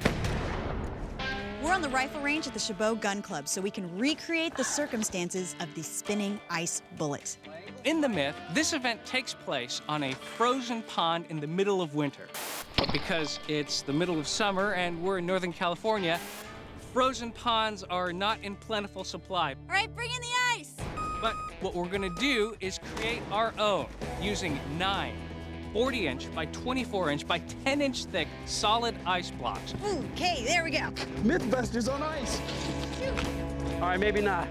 Putting those all together, and hopefully that amount of mass will be enough to create a spin.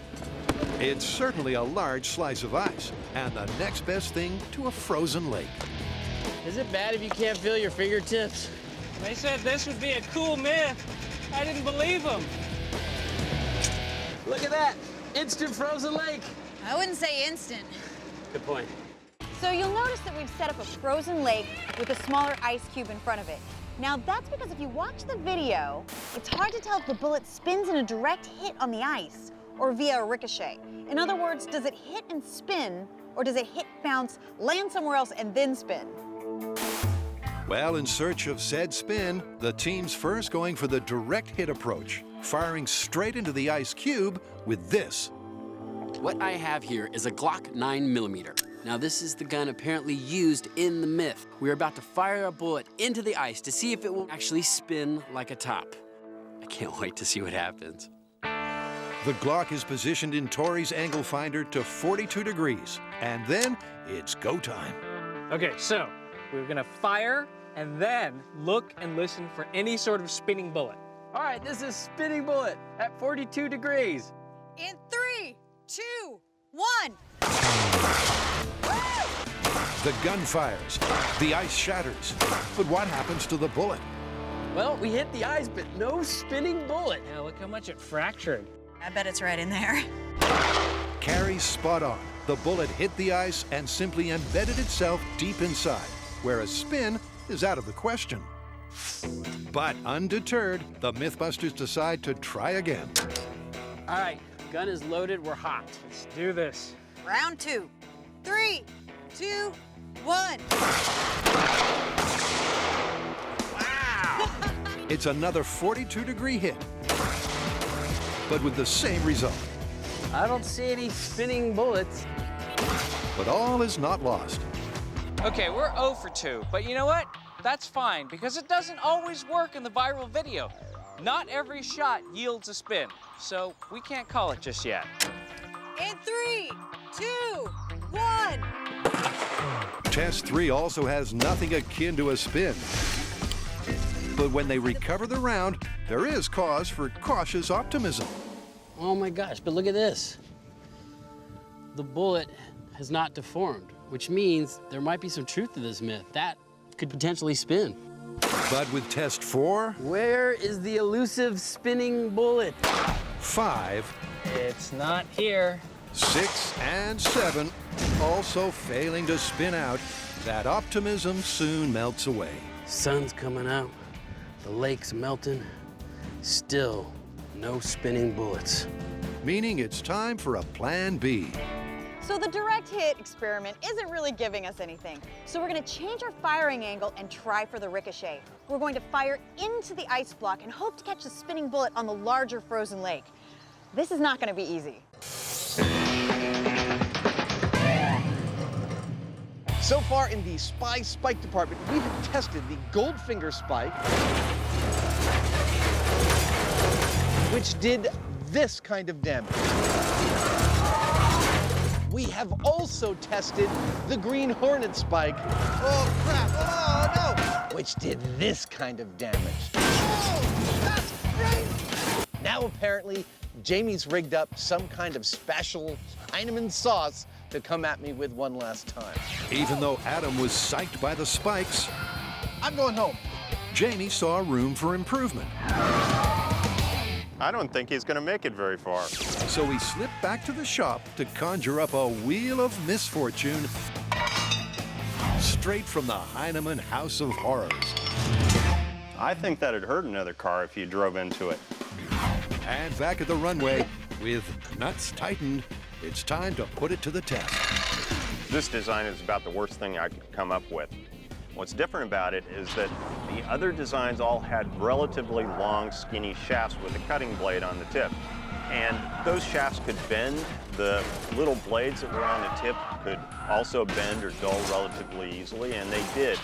Whereas this has this massive base that's very strong. So I reckon this will go right into the car and just keep on cutting without damaging itself. You are one sick puppy. Ruff. That is messed up. How damaging do I think Jamie's slasher is going to be to my car? Well, let me put it this way. We've bolted it to the side of Jamie's car that will affect the non-driver side of my car. That's how afraid we are of its destructive power. Are you ready? I am. Okay, the slasher. In 3, 2, 1. For the final time, the MythBusters motor down the runway until the red flag signals the bullish Jamie to charge. Straight away, he takes out Adam's rear tire. Then he slices and dices along the whole side. Oh! Come on, Jamie, I can take more. With Adam at his mercy, Jamie goes in for the kill. And rips the entire front tire clean off. Not enough. Leaving only one possible outcome. That was too much fun. Woo! That fulfills like a deep childhood fantasy. I want another car. I want to do this again. It was a heavy metal massacre in the truest sense of the word. I gotta see this. I think I messed your car up a little bit. I'm sorry about that. I don't know what I was thinking. That is a horror. Where's my tire? My tire is not over there. That was like the amusement park ride from hell. First, he takes out this tire. Forget about what he does to my door. I saw glass like fly up, like popcorn. Then he removes my entire front tire. I wouldn't have said that was possible. If you told us we had to do that, we would have said, it's really unlikely. And his spike still looks perfect. I'd say my spike was pretty effective. I mean, there's not a whole lot more that you could do to the side of a car. Not only did I pop the tires, but I completely removed them. The car can't move at all now because the chassis is sitting on the ground, in fact. It worked a little better than I thought it would. Final analysis of wheel spikes as a viable method of taking out an opponent while driving. Everything we tried worked better than we thought it would. That means it's confirmed. Totally confirmed. Let's get out of here. With Spy Myth 1 a slashing success, it's time to bring out the big guns.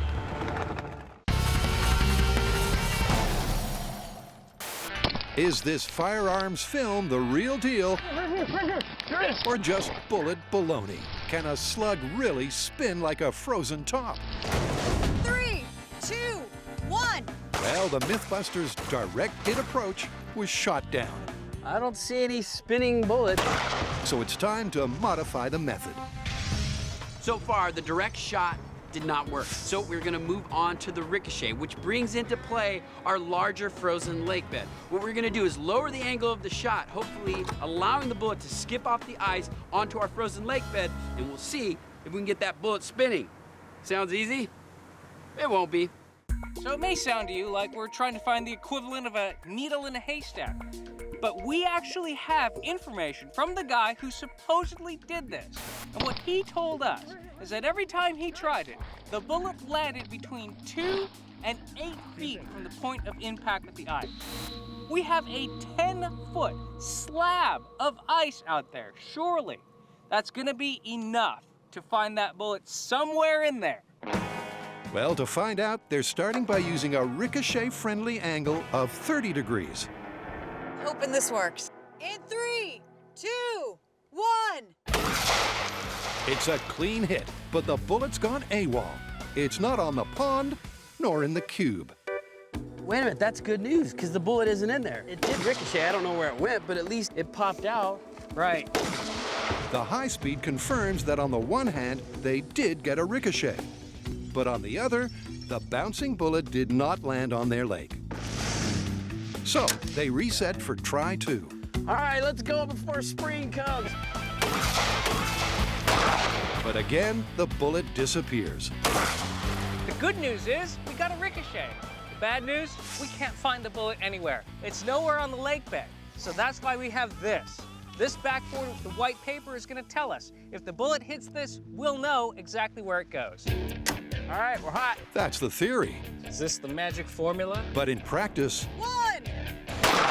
even the ricochet catcher doesn't catch the ricochet. So it must be firing way over our backboard. So next, the team wrangles the angle. But whether it be high, All right, we are loaded at 45 degrees. 1. low, 31 degrees. or somewhere in between, All right, we are locked and loaded at a 38-degree angle. the ricocheting round never lands on the lake. And I don't see a spinning bullet. I don't see the ricochet at all. Anything? Backboard's clean. You know, we can be here all day. We have been here all day. And what a frustrating day it's been. But without finding a single ricochet, it's just not possible to call the myth one way or the other. We've been experimenting all day to find the perfect conditions to create the mythical spinning bullet. Now we have the right temperature of ice, the right hardness. Unfortunately, we have an extremely unpredictable ricochet. We can't find where the bullet lands. Now, we've created the biggest frozen pond that we possibly could in summer with all of the available ice that we could source. We need to go bigger. We need something a little more naturally huge and frozen. In Spy Car: The Revenge, wheel spikes were a rip-roaring success. Not enough yet. So now it's on to Secret Agent Anecdote number 2. Car-mounted guns. Yes, I have been saying this for years, that car-mounted guns for a spy car don't make any sense to me. They're fixed. You cannot aim them except by driving. That's got to be a huge inefficiency for a machine gun. Well, I have seen some that are remote-controlled and aimable, though. Those are in the minority, but I have seen them, so I think we should build a rig that gives us both. I chase you with fixed guns on my hood, and then we can do a second one where I chase you with a remote control aimable gun mounted to the hood of my car. Sold. The hood-mounted gun is a staple for any spy car. But is it a viable weapon? Can such a device, fixed or movable, really guarantee an accurate aim? Well, to find out, Adam's already selected his wheels and his weapon. This is a former police car, and this is a super high-end 10 round per second paintball gun. I'm gonna join these two things together to make two great tastes in one candy bar. Fabricating the fixed firearm will be a weld in the park. But the remote-controlled firer is a much tougher task. So for the aimable gun, I need to first build a mount that will let the gun move in 3 dimensions so I can fire at Jamie's car wherever it might be. There's the basics right there. Up, down, side to side. Then I'm gonna add a joystick system so that I can control the gun's aim from inside the car while driving. That's XY control. Next comes the all-important trigger, so I'll be able to shoot up to 600 rounds per minute. I press this, it ought to fire. That's remote firing. Finally, I'm going to add a camera onto the mount and a monitor onto the dashboard so I can see exactly where I'm aiming. This camera is what turns this from something cool into something awesome. Jamie, come here, check it out. Wow. Push, push, push, push, push. In your face! That looks great. Actually, I should say, it looks like crap, but it works great. And with those words of encouragement, Adam gets on with the final part of his firearm. A frame that should feed a plethora of paintballs into the gun. It's not pretty, but will it work? Oh,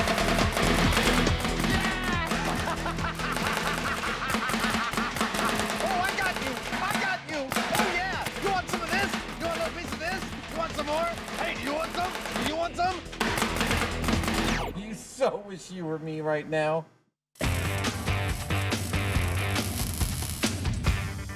All right, so where do we stand? Well, we've got two issues. One, we can't get a spin from a direct hit, and two, we can't find a ricochet. Not only that, this is supposed to be easy. I mean, in the video, the guy shoots, he gets a spin. That's not what we found at all. Not so fast. Check this out. You're not gonna believe what we found. Now, the cameraman was going through some of the footage. Now listen, can you hear that? I don't know what that is, but it could potentially be a spinning bullet. I mean, we can't see it, but we can definitely hear something. Okay, well, that brings this myth back from the dead. I think we should definitely stick to our plan. And the plan being, we wait until winter and try this again on an actual frozen lake where we might have a chance of this working. All right, let's reconvene in 6 months. So after a summer spent crashing, smashing, Well, that didn't suck. and splashing, the team is back for Spinning Ice Round 2. And this time, they're augmenting the audio. Hearing is going to be key to finding the spinning bullet. So I want to come up with a low-tech way to amplify my hearing. So I'm going to make cones that are going to be able to like muffle out all the peripheral audio and directionally be able to give me that little buzzing sound of the spinning bullet. You know what else we could use it for? What? Oh, go sit in the corner. So while Carrie's going old school, I like to bet on the tech.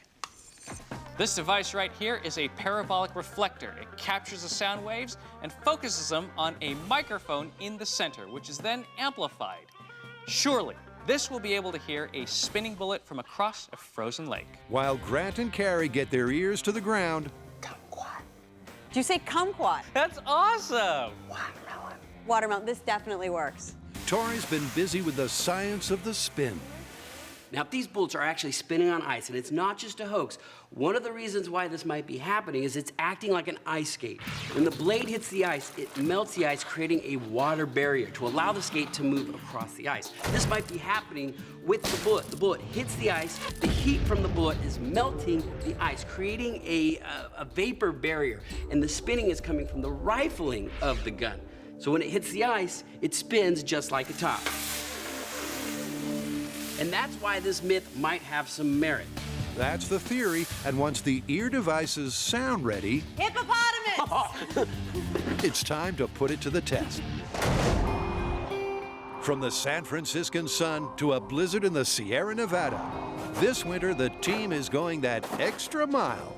Save yourselves! Rumor has it there's a lake out here. I think it's over there. Yeah, this looked a little more picturesque in the brochures. All right, so what I have behind me is a frozen lake. I know it doesn't really look like it. It looks more like a snowfield. We're at 7,900 feet. The temperature is 10 degrees. This is exactly what we need to test this myth. The only problem is we're in the middle of a snowstorm. I'm freezing my off. Our next myth is in the Bahamas, right? Yeah. Despite Tori's optimism, the temperature of his nether regions is certainly not the only problem. Look, so building our own frozen lake was problematic, but compared to this, it was child's play. Here is what we're up against. Our blast shields, which we left out overnight, are now buried under 6 feet of snow. Our paramedic can't get here because the road's closed, but worst of all, the lake is buried under 3 feet of snow, which means before we do any shooting, we've got to dig to get down to the ice. And as the weather goes from bad to worse, I've already dug 2 feet. I haven't even seen ice yet. that digging gets harder and harder. It's like we keep digging it out, and Mother Nature just keeps filling it back in. So Carrie brings in reinforcements. Since we're digging at high altitude and fighting 40-mile-an-hour gusty winds, we've decided to bring in a few helpers, like the sheriff who lives up here, and maybe a few others. With all hands on deck, the team exposes enough ice before anyone gets exposure. All right, so the good news is, if you can call anything good news in these kinds of conditions, we found the ice. So now we're ready to start testing. Now remember, this myth is about shooting a 9mm into a frozen lake bed and finding the bullet spinning like a top. Seems kind of counterintuitive to fire into the ice that you're standing on, but I mean, this isn't Logic Busters. We've gone to great efforts to make this myth work, including getting high-tech hearing devices, low-tech ear trumpets. But as you can see by the horizontal snow zooming past the camera, there is a huge amount of wind, and that is all we're going to hear in those hearing devices. So, we're going old-fashioned. We're running, we're listening. But will that technique be good enough to locate the mythical spin? All right, this is Spinning Ice Bullet in 3, 2, 1. At an abandoned military base, Adam and Jamie are about to unleash the beast. It is a perfect day for chasing. And shooting. Indeed. As they test whether a spy car's hood-mounted howitzer can ever be accurate. Oh, yeah! Great big! But first up, like all good spy scientists, they're starting with a control. As long as we're shooting between cars, we thought it would be a good idea to start with a baseline, the most common way you see people shoot between cars in the movie, in which during a car chase, the driver of the chasing car will start firing at the person that he's chasing. In this case, I will be that driver, and this will be my handy service revolver, and Mr. Heineman, well, he'll be my grizzled partner. And last but not least, police driver Brian Fraser will play the target in a car that has been specially modified for the role. Unfortunately, we can't use real bullets for these tests. So with that in mind, we've removed the rear windshield because those paintballs will be able to pass clean through just like a bullet would. And if they hit, then they'll show up like so on the helmet. We've also painted the rest of the car a light gray so that we can see that same orange paint, and we've covered the wheel wells so that, well, the paint won't sling off the tires. With everything primed, it's time to lay down a benchmark of point and shoot that the spy gun can then aim to beat. Okay, this is shooting the gun out the window. Brian, you may escape when ready. Oh, it's on! Okay. Adam will have one clip or 14 bullets to take down the target. It's hard to drive one-handed, I'll tell you that. As Brian dodges and weaves, Jamie keeps a tally of how many rounds Adam's let rip. 4. And how many have hit their target. Come on, 12. You haven't even hit the car yet. It's fair to say that this is a lot harder than it looks. Can Jamie do any better? Well, you want to go? Yeah. All right, we got 14 shots. All right, now I'm gonna get on it. All right, let's see what I got. If you're talking shooting handguns out of a car, obviously the driver could do it. You're gonna let him get away? Come on! But he's got other things to worry about, like driving the car. That's 4 shots. So for my money, I think the passenger is going to have better luck at it. 7, 8, 9. It's a logical idea in theory. 11. But in practice, Jamie is also finding it devilishly difficult. 13. Okay, one more shot. We make this count. With only one shot left, Adam gets closer than ever. I'm gaining on him. Here we go. Jamie focuses. But all he hits is the bumper. 14, dude. That's your whole magazine. That's it. We're done. Firing the handheld gun out of the car proved to be far from ideal. It was more difficult than you would think. Now, not to say that it couldn't be done, but we were not able to stop the car or kill the driver. Which begs the question, can the spy-inspired front-facing machine gun do any better? This test is with the machine gun in a fixed position. What do I think is going to happen? Well, I've actually been saying this for years, and it's the reason I always wanted to do this test. I don't think I'm going to be able to be very effective at hitting Jamie. I've always thought that fixed machine guns on the hood of a car was a stupid idea. Stupid, because as Target Jamie explains, they only fire straight ahead. Now, Adam's goal is to take me out, and that means that he has to hit me in the head or he has to hit the tire of the car. Now, given that he's got no subtle control, it's only done by aiming the car, I think it's going to be almost impossible. All right, Mr. Heineman, you may start whenever you think you're ready. Okay, fixed gun. In 3, 2, 1. Like the last test, this trial will also end when the gun runs out of ammo. Hold! Yeah, come to Papa. But unlike the last test, This time, Adam's got 400 paintballs to fire. Here we go. See what you got. At first, things pan out just as expected as Adam fires miss after miss. Yet, slowly but surely, he starts to get his eye in. I might have got hit, I'm not sure. And pretty soon, the occasional hit turns into a relentless barrage of bullets. There's bullets all over the windshield right near me, so I'm feeling pretty shot up, actually. No matter what moves Jamie makes, Adam nails him every time. Until he's out of ammo. Wow. What a horror show. I think I achieved my 00 status on this run. Agent Heinemann has successfully been neutralized. Not only have I taken out the mud flaps, not only have I taken out the trunk, I'm feeling the spray. With extreme prejudice, I've also got a clean hit to the back of his seat, a clean hit to his helmet. I might have got hit, I'm not sure. And I've destroyed his windshield and several of his side windows. That one hit the windshield. So given that the gun itself couldn't move, how did Adam end up doing so well? For the first third of the test, as I catch up to Jamie and he's swerving, it always seems that my bullet's going over his car. And I have this epiphany. If I smack on the brakes, the front of the car goes down and I can actually aim that way. And it turns out I can aim plus or minus like 10 degrees that way. It was fantastic. I coupled that with swerving back and forth, and somewhere around halfway through this test, I found my level and just started laying paintballs into the driver's cabin of Jamie's car. It worked far better than I imagined it possibly could without having physically tried it. So it turns out that the non-aimable gun can aim very well, provided you drive like a super spy. So where do we go from here? Well, I have to admit something. I went into this test with some bias in my mind. I thought that the fixed machine gun was just not gonna work. I've said it my whole life. Fixed machine guns are stupid. They can't possibly work. And that's why I made this thing fully remote control, because I figured the test would go. We tried the fixed machine gun and it wouldn't work. Then we tried the moving one and it would work. I expected that result, but the fixed one worked. We were able to make it work and I was able to kill Jamie. So do we end it here? No! This puppy moves. We're gonna move it. I'm gonna try killing Jamie again. Just for fun.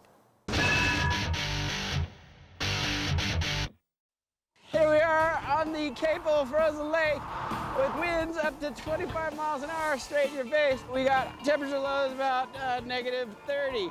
And let me tell you, it does not look like it's gonna let up.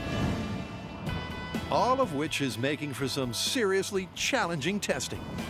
So given the terrible conditions, here is our plan. We've positioned our gun at the 42-degree angle. We are triggering it with a string pull, and we're gonna rush in to see if we can find the bullet.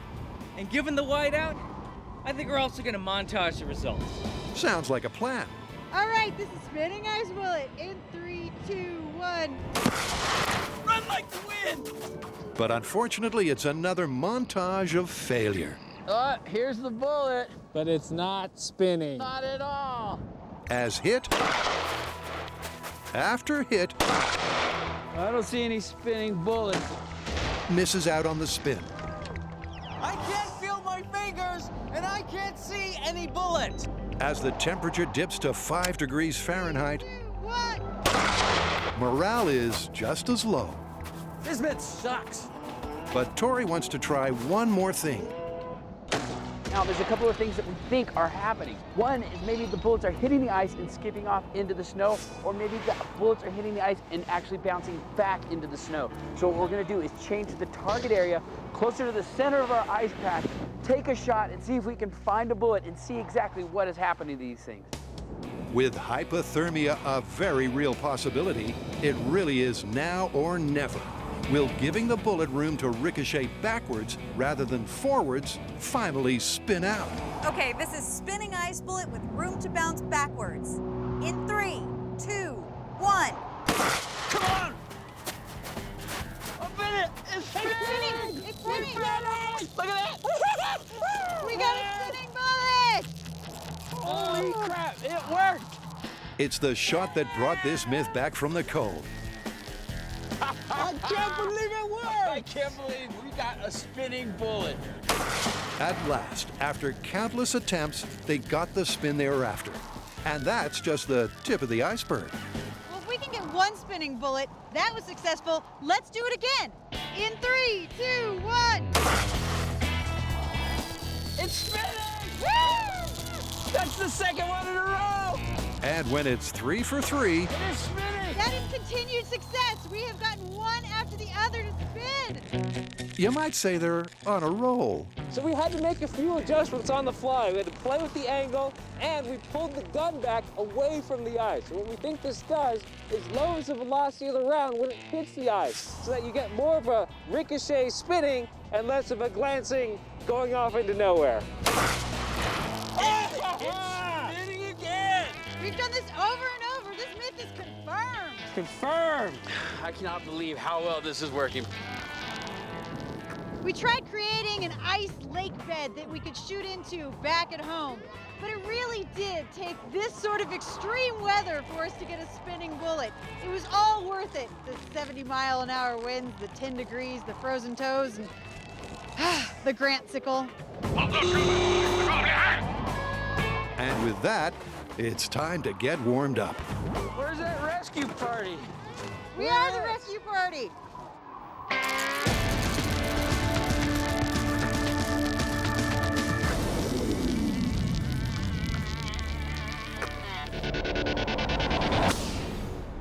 At Spy Car Mission Control, Come to Papa. the forward-facing firearm just took out its target and then some. Well, that worked beyond my wildest dream. So what's next? Now it's time to unlock what I thought was going to be the secret potential power of this rig, which is from inside the car, I can control an XY axis wherever this gun fires. I can put paintballs where I want to put them. Adam did pretty well with the fixed gun, and it makes sense that he should be able to do even better with an aimable gun. But the thing is, this adds a little bit of multitasking that he has to do, so it might actually have the opposite effect. In the locked-off test, when all Adam had to do was drive and pull a trigger, he nailed it. But in the control, where multitasking was more of an issue, It's hard to drive one-handed, I'll tell you that. Adam failed to fire, which doesn't bode well. You haven't even hit the door yet. What do I think is going to happen on this test? I felt like this was going to be a better test than the previous one before we started this whole business, but now I've been so wrong.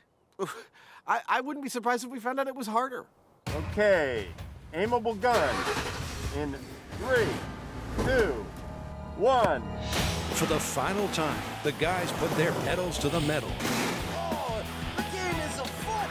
Here we go. Do your best, buddy. Come on, Idaman. You are mine. Rather than unleashing bullets from the get-go, on this run, Adam bides his time, Oh, me some Heinemann. lining up the target thanks to his gun's camera and the dashboard's monitor. Oh, I'm so on you.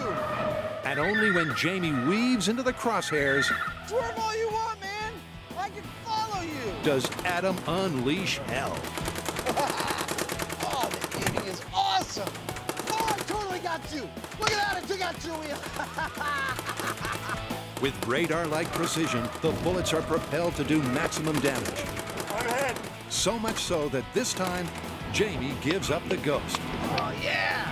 with Adam having fired off just 60 rounds. Woo! That was awesome. I got you. I don't know, did you? Is it marked on my head? It's perfect. It's not quite a bullseye, but I got 3 beautiful shots in the back of your head. So is making my hood-mounted machine gun aimable more effective? I think the entire story is told from right where I'm standing. If you look at this car after this test and compare it to what this car looked like after my fixed machine gun test when it was riddled with paint, you can just see that this is a far more surgical and effective way to take somebody out.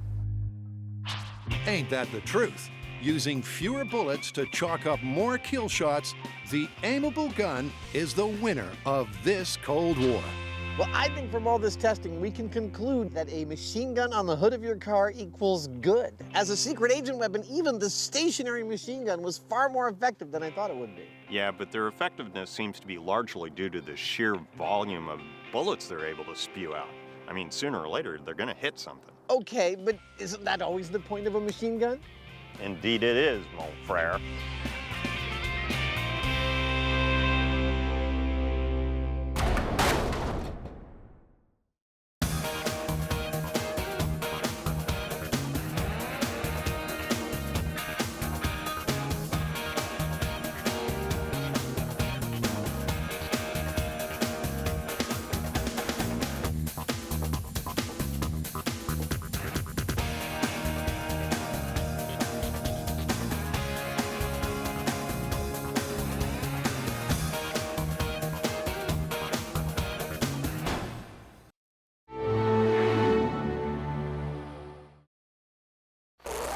On this episode of MythBusters, Adam and Jamie are taking silver screen sounds to task. We want to see whether these things make the same sounds in real life that they do in the movies. Bye-bye. Yep, are those audio cliches fact or fake? Meanwhile, Cary, Grant, and Tori cast off for science. This is below your own sail with the full-size boat. They're testing the physics thought experiment. Is it possible to blow your own sail? Come on! Chaos, mayhem, high sea hijinks, ahoy. I feel like there might be just a little element of danger here. Who are the MythBusters? Adam Savage. I'm done with science for today. And Jamie Heineman. Way to go there, buddy. Between them, more than 30 years of special effects experience. Joining them, Grant Imahara. That's why we can never have anything nice. Tori Belleci. I'll try not to let you guys down. And Carrie Byron. Oh!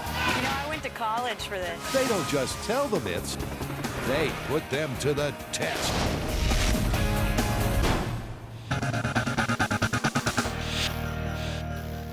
First up, an audio myth that Adam's having nightmares over.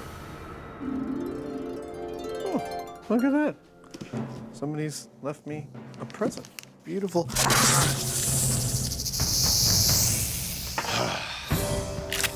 Looks like I'm gonna have to take care of this myself.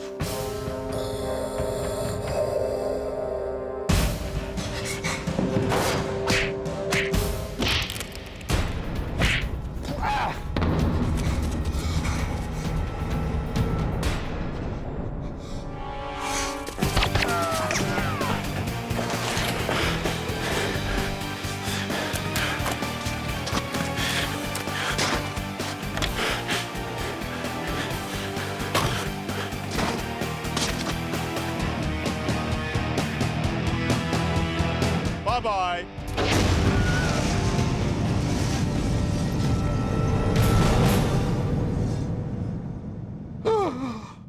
What was that? That was our next story. Really? Because it looked to me like you were trying to kill me. No. It sounds like I'm trying to kill you. I don't get it. Well, our next story is about whether the sounds you hear in the movies are accurate to the real world. Sounds cool. Yep, the sounds of Hollywood are being put under the MythBusters microscope. To give a story suspense, add dramatic punch, or even a real one. Movie makers manipulate, massage, and enrich every single sound effect we hear. But do these audio cliches bear any resemblance to the real thing? To find out, Adam and Jamie have got their ears to the sound. All right, so if memory serves, the classic movie sound effects we'll be working with are things like the punch, the silencers, and explosions. And any others we run into along the way. All right, and the testing seems to be pretty straightforward. We punch something, we use a silencer, we blow something up, and we record those sounds and compare them to what the movies generally represent as those sounds. Let's start with the punch. Okay. Fear not, Adam, there'll be no sobering sequel. Instead, Jamie's reprising the violence of the hams. I always like to wear rain gear when I carry around my pigs. Yep, Porky here is stepping up to take one for the team. Again. Why am I using a pig? I've slapped at him and he was fine, but if I really hauled off and punched him, he'd probably get hurt, and we can't have that. So we've traditionally used pigs for this kind of thing, like in Cannonball Chaos. What? And also, forensic pathologists regularly use pigs as the closest available human analog. Now, clearly, Jamie and I are about to start punching this pig, but in order to compare the sound of our punches to your classic movie punch, we're going to record it. With this, a directional microphone pointed exactly at the point of impact. We will hit the pig, record it on this mic, and we will store it on this computer where we will compare it to this, the sound of a classic movie punch. Right, Jamie, I want you to imagine that you've come home and this pig has emptied your bank account. Go at him. Oh, nice. Did that hurt? A little bit. I hit my fingers a little wrong. Considering his hand was unprotected, Jamie gave it all he could. But the sound wasn't exactly silver screen superhero. Piece of me. We're gonna get hurt if we keep doing it like this. To avoid hurting themselves, they have to pull their punches, limiting the power they can put into them. And the audio recording reflects their less than action hero efforts. All right, and for comparison, here's the movie punch.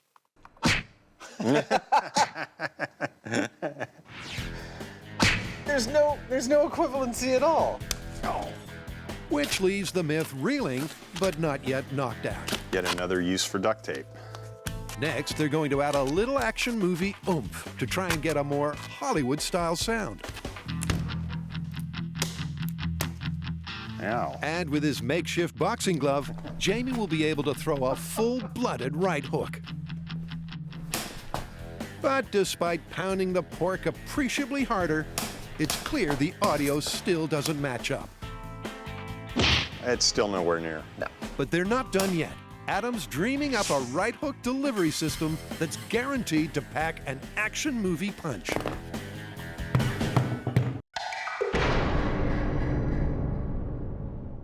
Next up, Carrie, Grant, and Tori set sail for a physics thought experiment. All right, so what's the next myth? No, this is all wrong. Somehow this seems totally inappropriate to tell you about this myth. I can fix this. Come here, follow me.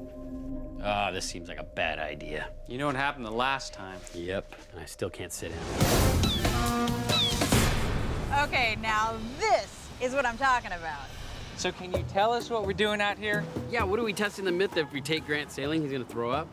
No, but we're actually doing a sailing myth, so I figured why would we be in the blueprint room when we could be out here? All right, well, can we get on with it? Because this is a ticking time bomb. Okay, well, our next myth is actually this year's plane on a conveyor belt. It's called Blow Your Own Sail. That's the one that if you have a windless day, if you take a giant fan and blow it into your sail, you can actually start sailing. Exactly, but fans say it might not work. Right, because of Newtonian physics. All right, well, I think we need to get to the bottom of this one. Or get sick trying. Speak for yourself, landlubber. It's a classic physics fable. Becalmed in the doldrums, our hero pulls out a fan, whips up a wind, and hey presto, she's blowing her own sail. But do Newton's laws really mean this myth is dead in the water? What happens if you take this physics thought experiment into the real world? Okay, it's not because I'm prone to getting seasick, but shouldn't we go back to the shop and do some small-scale experiment? What? Why? I mean, we're here now. Let's just put a fan on here and go for it. Well, the problem is it's not a windless day. We won't know if we're sailing because of our fan or because of a change in the wind. He's got a good point. All right, why don't we go back to the shop, do some small-scale tests, get some miniature sailboats and some miniature fans, and find out exactly what's happening before we go full scale. Yeah, it's probably a good idea. Grant is looking a little green, isn't he? So to avoid Grant's nautical nausea, it's back to terra firma, where the goal is getting to grips with the underlying science of the story. So this myth is essentially about Newton's laws, and specifically his first law, which states that an object will remain in its current state of motion unless acted upon by an external force. Now in our case, the object is the boat. Current state of motion, at rest. The external force, the wind, acts upon the boat and causes it to move along. Now, in the case of our sailor, if this person were able to generate the wind while sitting on the boat, it's no longer an external force, they're internal, in the same frame of reference. When they blow on it, theoretically, the boat won't move. And worryingly for the myth, it's not just Newton's first law making movement unlikely. So there is another Newtonian principle, that is the third law of motion, which says that for every action, there is an equal and opposite reaction. So therefore, if the fan is blowing wind into the sail, it's also pushing the fan backwards. If this is true, these two forces are gonna cancel each other out, and this boat's not gonna go anywhere. It's just gonna stall. So with two of Newton's laws lining up to sink this seagoing saga, the team prepares for a proof of concept test. One that will put the scientific theory into practice. And while Carrie makes a raft on wheels, Tori stays high and dry on a fake blue sea. Because although this myth is all about boats, there's no need to get wet yet. Now, obviously, we could test it on water, but water poses a couple of problems. One, it takes a lot of force to get the boat to move through the water. 0.44 pounds to be exact. Plus, getting the boat to move straight in the water is going to be another problem we have to overcome. But I have a solution for both of those. Instead of using the boat and water, we're going to use this cart with wheels on this flat piece of acrylic. That way, the cart will go straight, and we're going to reduce the amount of friction. It only takes 0.24 pounds of force to move this car. This is going to be perfect.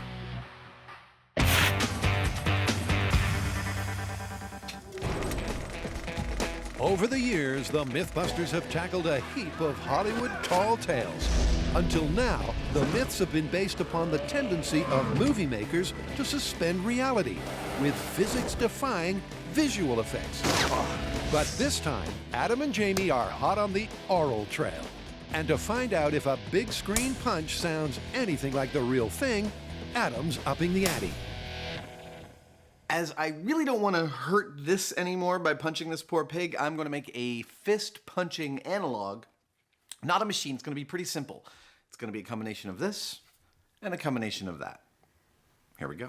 The ballistics gel fist will provide an accurate sounding skin-on-skin contact, and the leverage of the bat will ensure Adam gets a good solid hit. I think it's ready. But this is it. If Adam can't get the sound of a big screen knockdown, this myth is down and out. You ready, pig? Are you ready? I'm ready. That was nice. Let's listen. To the naked ear, it was a marked improvement. But let's get an objective comparison. That was pretty good. All right, let's listen to the movie sound. There's no comparison. If the myth was on the ropes before, it's down for the count now. But if the movie effect isn't a recording of a real punch, what exactly is it? We need to talk to an expert. I think we do. Where are we gonna find one? With a resume that includes a heap of Tim Burton blockbusters, Steve knows exactly how to pack a Hollywood punch. Why doesn't our best punch sound like this? You have a punch that sounds like punching a face. The Hollywood one is not about that. It's about drama. It's about selling the story. You might add a whoosh of something like this, a pipe or a dowel. All right. Just a little bit of that leading into the punch is going to give you that sense of the fist really moving fast. I noticed that you had the really good slap sound, but you might want to have a little bit of chest kind of like low end to it. You can either just a little bit of that can give you that sense of kind of a skull underneath that face slap that you got. Yeah. What else? You might want to hear the sound of a skull cracking. Wow. Walnuts. I love it. So those are the individual elements that go to make up a Hollywood punch. And by layering them, you get a result that's rich in texture and depth. Let's take our best punch at the pig. All right, now Steve said it needed some low end. Let's take one of Steve's chest hits. Now he said it needed a whoosh. Let's take one of the swings he made of that little pipe. And then finally, let's add in some bone-cracking walnut sounds and play them all together and see what we get. It's pretty good, huh? Yep, but it doesn't change the result. Punch sound effects are Hollywood fiction, and the myth is busted.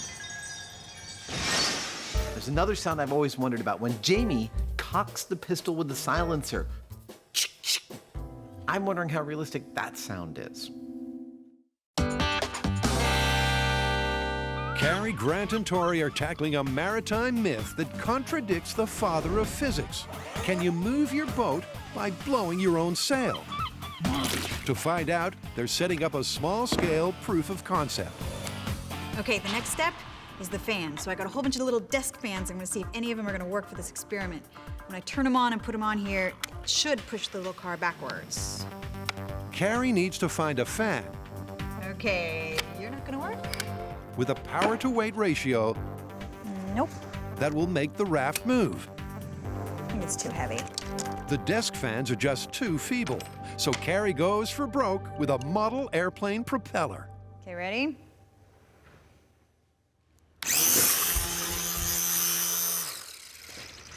That ought to work.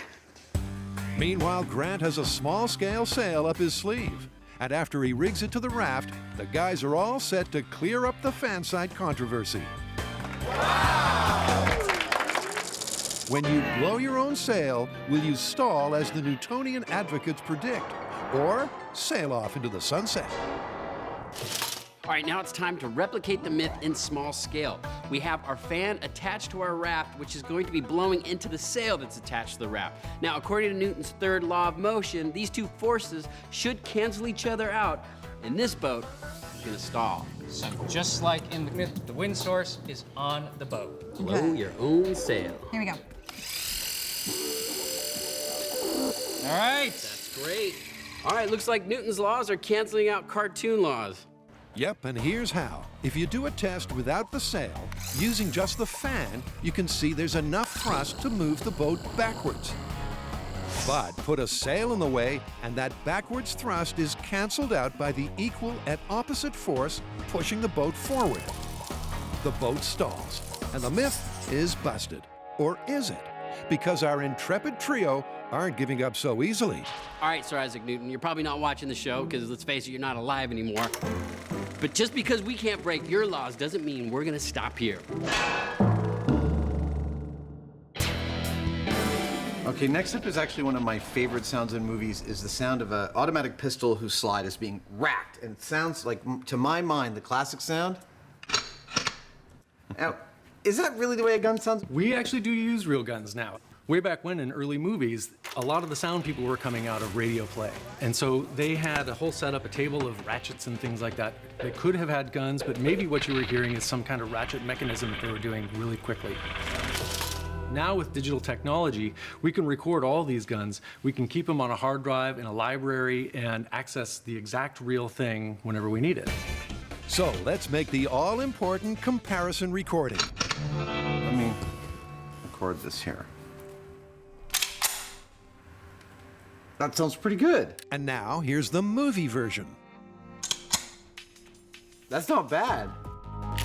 None of the punches that we made sounded much like the classic movie punch at all. But when it comes to pistols, as far as I can see, there's no need to fake it when you can use the real thing. So that's one for Hollywood. With vast digital libraries to access, designers like Steve do actually use the sound of real gun mechanisms. Big or small. Okay, I want everybody to get on the ground. This is a robbery. A robbery. What do we have next? Well, as you know, the rattlesnake, venomous rattlesnake, and its iconic warning rattle are completely endemic to the American Western. And what I want to know is the sound we're accustomed to hearing from the rattlesnake actually a real rattlesnake sound? Well, this isn't a rattler, this is a Madagascar tree boa. You are such a buzzkill. She likes you. Yeah, I like her. Anybody that's seen a Western knows the sound that a rattlesnake makes. But is that actually the sound? Or is that a movie construct? So we're gonna have to get ourselves a real rattlesnake and see what they sound like. So Owen, are we gonna be able to get him to rattle without freaking him out? Well, this is Big Bob, and just try stopping him. Really? Yeah. He likes to rattle. He likes to talk. This is Big Bob, and this is the classic movie sound effect of a rattlesnake.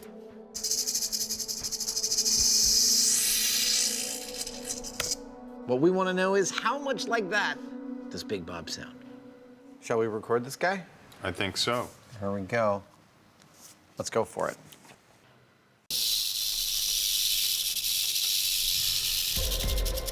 Awesome. There we go. That sounded pretty good, but let's get an objective assessment. All right. Let's start with the movie rattlesnake. Go.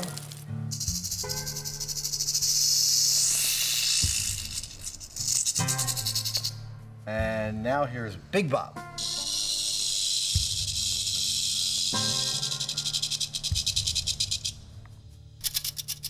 That is dead on. Look, in the olden days of radio, in the early days of film, it's very possible, given that soundmen didn't want to have rattlesnakes in the studio, that they would use sounds for rattlesnakes like this, or this. But now that everything's digital and portable, every rattlesnake you hear is pretty much the real thing.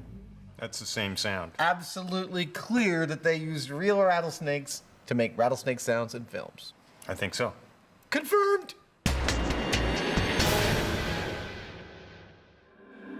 While I've got Bob here, there's one other myth that I can dispel about rattlesnakes, and that is that you can tell the age of a rattlesnake by the number of rattles on his tail. Fact is, you can't. You can't tell how old they are just by looking at them. Well, shall we move on to some other adventure? Why not? All right, Bob. Catch you later. Nice work.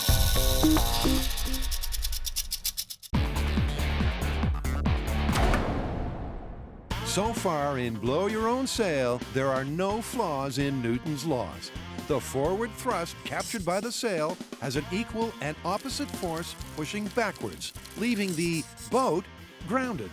But it's not over yet. The team thinks that tweaking the variables might get things moving. So we're gonna do all sorts of experiments. We're gonna try different sails, we're gonna try different winds, and we're gonna see if we can actually blow your own sail. Yep, with the fan, sail, and boat all in proportion, everything is canceled out. So they're starting by making their small-scale sail smaller. Now, you're probably asking yourself, why are you guys testing a small sail? But if you look to the graphic, you'll see what I think is gonna happen. I think that the wind is gonna actually get around the small sail and push the sailboat backwards. Now, given what we've seen so far, it may seem surprising to you that we think the boat is going to travel backwards. Now, there's a lot of thrust coming off of this prop. If the size of the sail is small compared to the source of the wind, you may get some of that thrust escaping around the edges of the sail, giving us a net thrust pushing the boat backwards. Please don't laugh at the size of my sail. It's cute. All right, here we go. 3, 2, 1. Hey, look at that. It cancels itself out. All right, you know what? Should we turn up the speed? Sure. Yeah, let's try it, see what happens.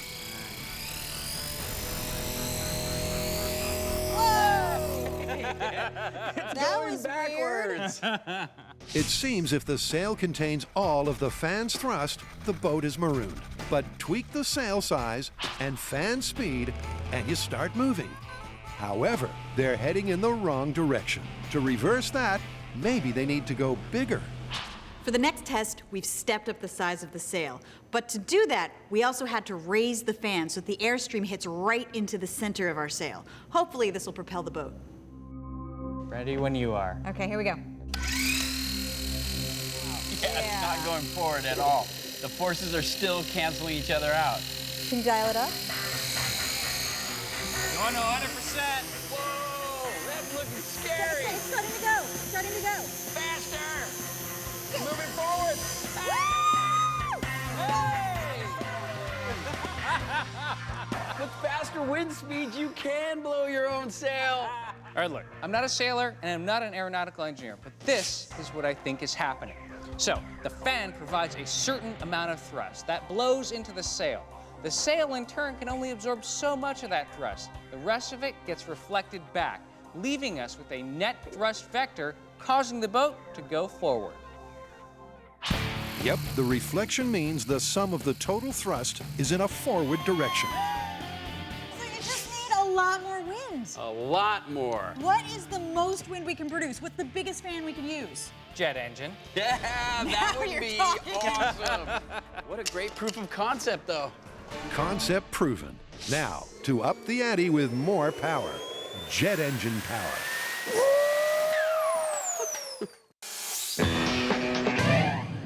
Carrie, Grant, and Tori have found that with enough puff and a big enough sail, it is possible to blow your own sail.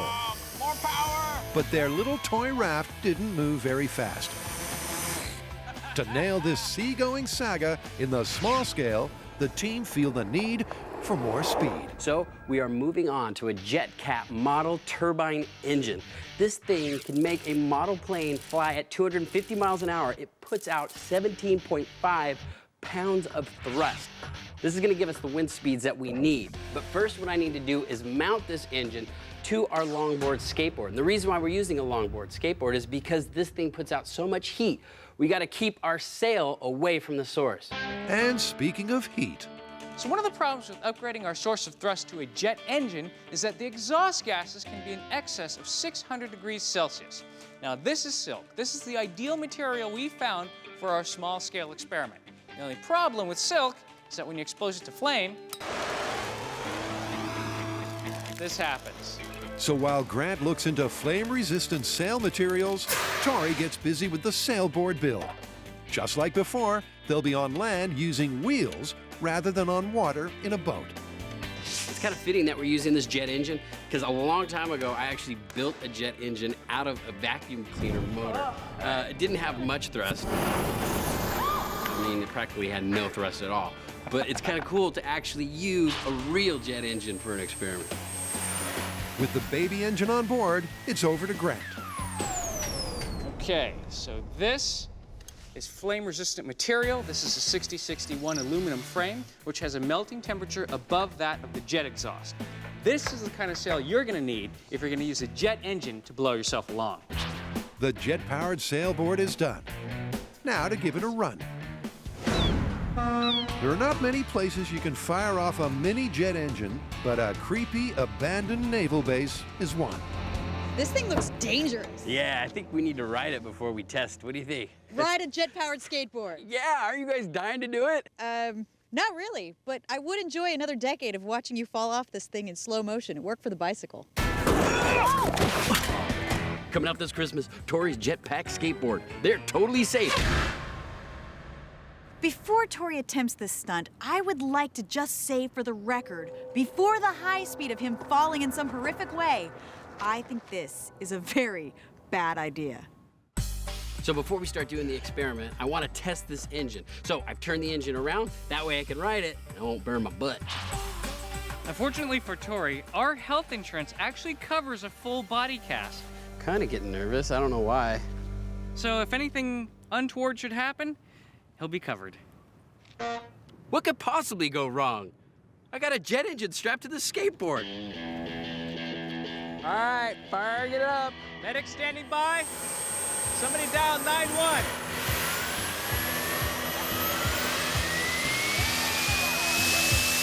On his jet-powered skateboard is Tori about to take a trip to the future or a trip back to the ER.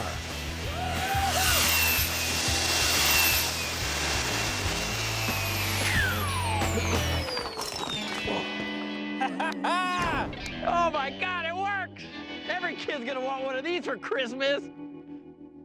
Now that was a good test. I mean, what that tells me is that the jet engine, which, mind you, is only this big, provides enough thrust to carry Tori, who weighs 175 pounds, on top of the skateboard. Now, if we replace Tori with the sail, I think we're gonna have plenty of thrust for our experiment. Now, proving the concept of this myth wasn't enough for us. I mean, we had a small scale and we proved that wind could push our sail. But the point point of this is you need to escape the doldrums. So to do that, you need adequate speed. And I think this jet engine is going to give us adequate speed. All right, this is extreme blow your own sail. Do it. Oh, I love this sound.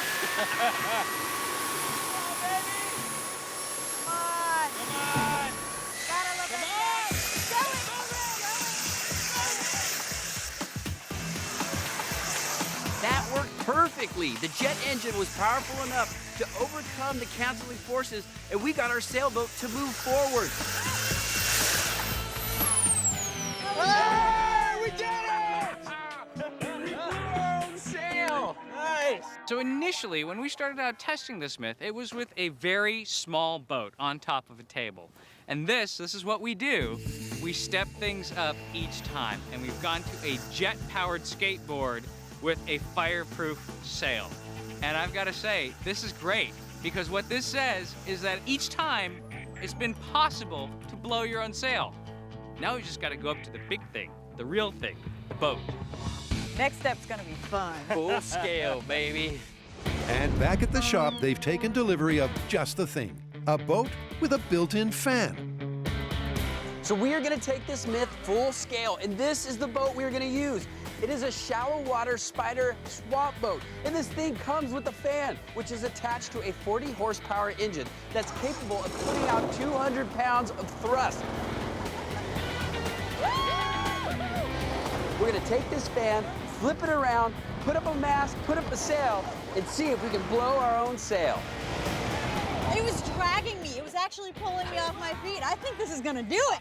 With Grant measuring wind speeds of 63 miles per hour, this puppy is clearly powerful enough. Which means it's time to take delivery of the sail and get busy with the rigging. Okay, now that we have the sail, it's time to erect the mast. Now we're making it out of aluminum because it's lightweight and has a really high tensile strength. But we're making a removable base completely out of steel. We want to clamp onto the boat instead of drilling or welding because it's a borrowed boat and it's gorgeous. Against all odds, our team of landlubbers has built and rigged its own square sail from scratch. Faster, go faster. Woo! Ready to blow your sail? Yeah, I don't have enough wind. To find out if it'll go when the fan blows, it's time to take this test down to the waterline. We found ourselves a lake that's completely isolated, so we have no current and no wind. This should be the perfect place to experiment. And the perfect place for a pre-test joyride. With the throttle full on, the team thrashes around, getting their bearings and getting a feel for the swamp boat's fan-powered thrust. It handles beautifully. Love it. But will it sail? The next classic Hollywood sound effect to get the MythBusters treatment is the gun silencer. And down at the South San Francisco Police Department shooting range, the boys mean business. Cue Meyer Sound's senior audio scientist, Dr. Roger Schwenke. With several previous appearances on the show, he gets the much sought-after title of Honorary Mythbuster. Stroke bot, baby. And today, he's brought along his laboratory-grade recording and analysis equipment. We want to see whether these things actually make the same sounds in real life that they do in the movies, or do they make any sound at all? How do these silencers work? Well, they're kind of like mufflers on cars. They've got a series of baffles in them that sort of slow down and redirect the gases that are passing through and absorb a lot of the energy and the sound. It's kind of like opening a champagne bottle. If you pop that cork really quickly, you get quite a pop. If you do it really slowly and gently, all you get is a hiss. That's how silencers silence. But outside a movie theater, what exactly are they used for? Look, we would be remiss if we didn't explain that this is not an assassin's tool. Actually, military and law enforcement love suppressors for 4 main reasons. The extra weight out at the front of the gun actually reduces both muzzle lift and the recoil of the gun, making it easier to aim and stay on target. It does actually reduce the sound and the concussion, the blast of the bullet, and it also reduces the muzzle flash to 0, all of which makes this a safer and easier weapon to use. Right, let's get down to testing. First up, Adam and Jamie take aim at a baseline. First, we are going to fire an unmodified pistol at the target. And 3, 2, 1. Then we're going to put a silencer on that gun and shoot again at the target and compare the silenced round sound to the original gun sound and to the movie sound effect of a silencer. I'm holding a silenced pistol. It's just as cool as you think it is. Now for the suppressor. Is the movie version anything like reality? Thank you. Do silences work as well in real life as they do on film? That's nice. That was pretty cool. That seemed a lot quieter than I thought it would. And Jamie's 9mm pistol is equally surprising. It's an impressive improvement, but for analysis, let's hear from our expert acoustician. First, decibels, a measure of the intensity of the sound pressure. So we go from 161 and then suppressed we go down to 128. That's a big change. That goes from dangerous to your hearing to safe. But it's not just the power. The texture and time signature of the sound is also altered. There's a very sharp, loud impulse. Then when you put the suppressor on, the initial sound is spread out more in time. Wow. Can we hear him? Here's the unsuppressed. Okay, now let's hear suppressed. Yeah, that tells the story. And it's a story worth hearing again. A story with a surprise ending. I swear, I went into this one thinking this would be completely busted. I'm kind of blown away. But what about the all-important movie version? How does that stack up? Can we hear the Hollywood sound? Yeah, sure. Dude, that is far out. Far out indeed. But although it's not quite identical, the real-life suppressor does reduce the volume of the gunshot to Hollywood levels. And that's enough to impress Adam. A lot. One of the most common questions we get is, are we surprised by the results that we come up with on the show? Today, monstrously surprised. I arrived at work this morning expecting that we would completely bust the myth that you could possibly suppress the sound of a bullet anywhere close to what the movies would lead you to believe. And I leave today being a convert to the idea this thing is totally plausible. The only reason I'm not calling it confirmed is because instead of a pew pew sound like they do in the movies, I'm shooting my cameraman's knees out here, it's more like a poof poof sound. But that is picking nits as far as I'm concerned. This is astonishing. Do silencers actually suppress the sound of a bullet as much as they seem to in the movies, and specifically make that sound? Well, actually, they come pretty darn close, don't they? They do. We got to call this one plausible. Yep. I'm amazed. Nice shooting, Tex. You too.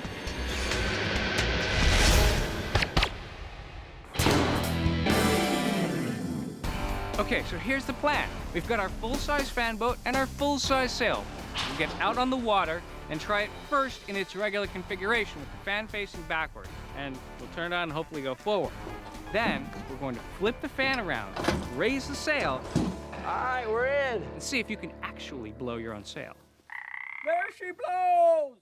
So first up, with the fan pointing backwards, Carrie and Grant will do a straight line speed test. That way, when they get the sail up and face the fan forwards, they'll have a reference for their performance. How do you feel about calling this the Queen Airy? She may have a name, but the Queen Airy is not off to the best of starts. I think we're in a bit of a predicament here.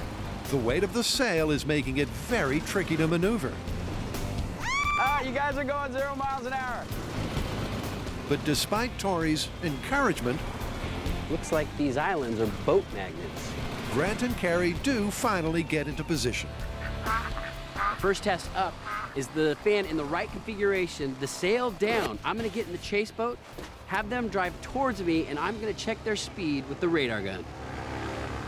They're so jealous of my boat. They don't want to race. They don't want me to open up my motor. Look at the, ooh, pink fan, good one. Okay, you ready? All right, this is the first test. Fan facing backwards, sail down, speed test. Here we go. Now, if you asked me when we were in the shop, when we first turned on the swamp boat and Grant took out the anemometer and got 60 miles an hour standing behind the fan, I would have said that Blow Your Own Sailboat was going to, boom, blast across the water. But now that we've done a test with the mast on, even with the sail down, it really slowed down the boat.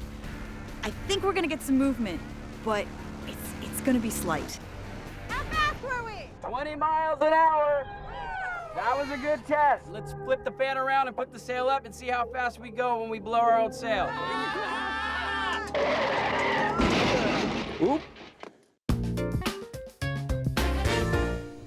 Carrie, Grant, and Tori are preparing to flip the fan and raise the sail for a physics-defying finale. They're about to find out, with a real boat on real water, if it's possible to really blow your own sail. But plain sailing, it's not. I feel like there might be just a little element of danger here. Hope that holds. I mean, the swamp boat is not meant to have the fan backwards, and it's definitely not meant to have this giant lumbering sail on it. How's your line of sight? I think we might actually have a little danger of tipping. I just really don't want to get wet today. All right, you guys ready to raise the sail? Raise the mainsail! Trim the jib jab! I'm trimming as fast as I can! Now, in order for this myth to be confirmed, what we're looking for is forward movement due to the fan blowing into the sail. Not drifting, not just poking along. We're actually talking about directed forward movement. You get that? I'm looking at confirmed. Okay, I think that looks parallel. So what we're also interested in is the comparison of the speed of the fan blowing into the sail versus the fan pointed backwards. All right, you guys ready? Will we get improvement? Probably not. The target that we're looking at is 20 miles an hour. If we get even a quarter of that, 5 miles an hour, I would be very, very impressed. Happy sailing! Now, one might ask how I feel piloting our feat of naval engineering here, combining two things essentially that should not go together. My answer is that really there's no piloting involved. We turn this thing on, it either goes forward or it doesn't move at all. Or, and it's a very real possibility, the shallow bottom boat with its top-heavy sail goes bottom up. Okay, we're in. We have no idea what can go wrong. I mean, the mast could blow off, the boat could flip over, they might get sucked into the fan and chopped up into little pieces. Hey, good sailing. Good luck. What was that about being sucked into the fan? Chopped into little pieces? They're off. Tori and the support vehicle tows them out to open water. With plenty of space, no major winds or currents, it's the perfect location for a spot of scientific sailing. All right, you ready to do this? Ready. Okay, here we go. This is blow your own sail with the full-size boat.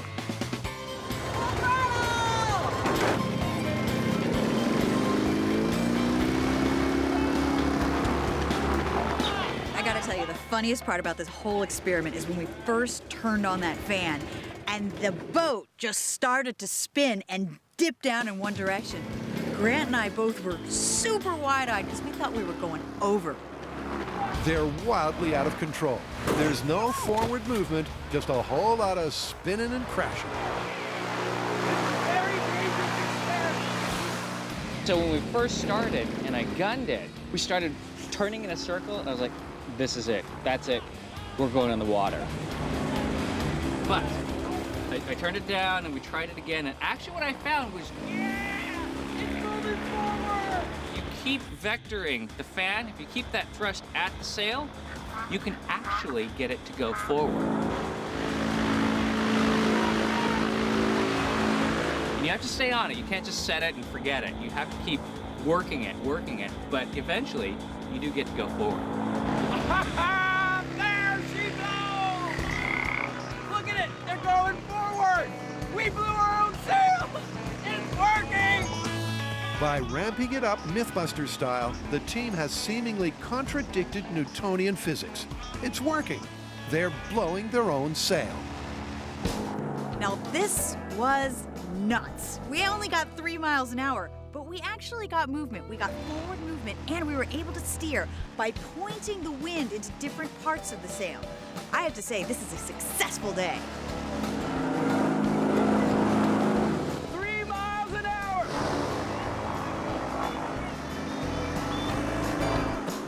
No doubt they'd go a lot faster with the fan facing backwards and no sail. But that's not the point. The myth asks, can you power a sailboat with your own fan? And you can. Now, I don't know exactly what's going on because apparently we're flying in the face of Newton's laws, but here's what I think is happening. We have a significant amount of thrust coming out of this fan. It's hitting the sail. The sail can only push so much. The rest of that thrust gets reflected back, giving us a net thrust, pushing us in the forward direction. And forward in both directions. Because to prove that real wind wasn't a factor, Grant and Carrie sail both ways. Dude, that was awesome! I cannot believe it. We blew our own sail. This one is totally confirmed. Totally confirmed. I mean, this thing went forward with the wind from our own fan. Confirmed! All right, here we go. Let's go for a ride. Blow your own sail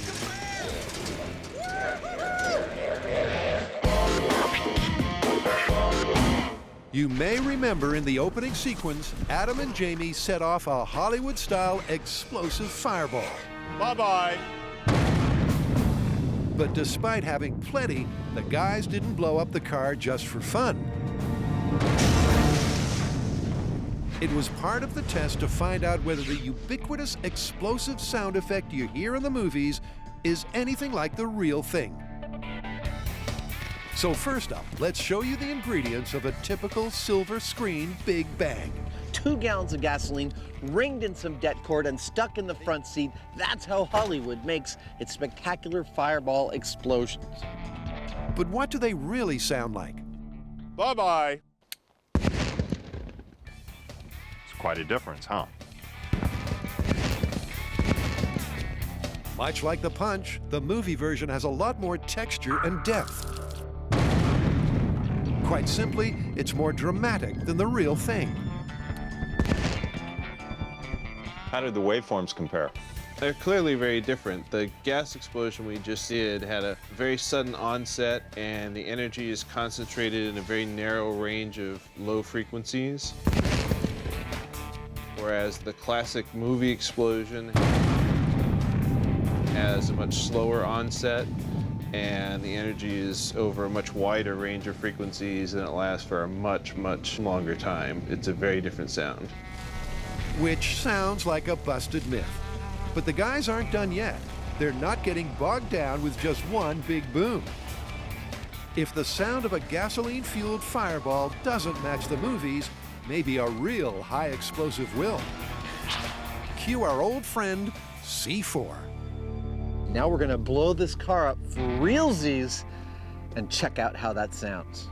We're also going to commensurately check how it looks, because, you know, that's just like an ancillary benefit. All right, here we go. 2.2 pounds of C4 in 3, 2, 1. Oh! Kaboom! That was a good, solid thud. Kind of makes you feel all warm and fuzzy inside, don't it? It does. A good, solid thud. But once again, it's clearly a completely different sound to the sound effect. I'm looking at the top, the movie explosion, and I'm seeing this big, wide bandwidth of sound, and I see the C4, and I see nothing like that. I see one sharp impulse, a little bit of surrounding noise, but nowhere near the depth and the range of the movie explosion. I'm gonna go out on a limb and say I think that one's busted. Yep, the contrast between the real explosions and the film sound effect is as clear as a bell. And that leaves this final movie myth about as busted as the car. Let's get out of here before our shoes get all dirty.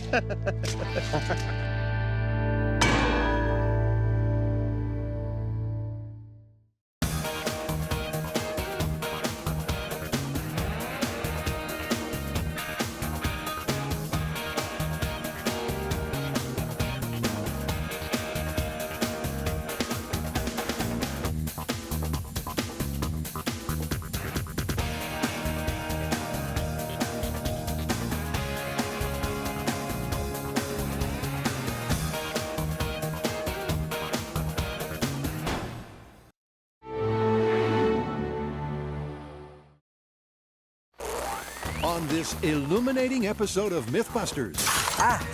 There went his first glass. Adam and Jamie have a smashing time. I can see nothing. This is insane. As they reflect on something truly enlightening. It looks great. I didn't think it would be this good. Can you really use mirrors and the sun? Behold, I am the master of the sun. As a form of ancient lighting. There it is. Doink. Man, that's bright. Then Tori, Grant, and Carrie That was hairball. investigate a freeway fable I think there's some law enforcement people who would be very interested in talking to us. that you can slow down an out-of-control vehicle Your idea of a safe stop is to shank me? by playing bumper cars on the blacktop. We're on the road to madness. Who are the MythBusters? Adam Savage. What more do you need to know? And Jamie Heineman. When in doubt, C4.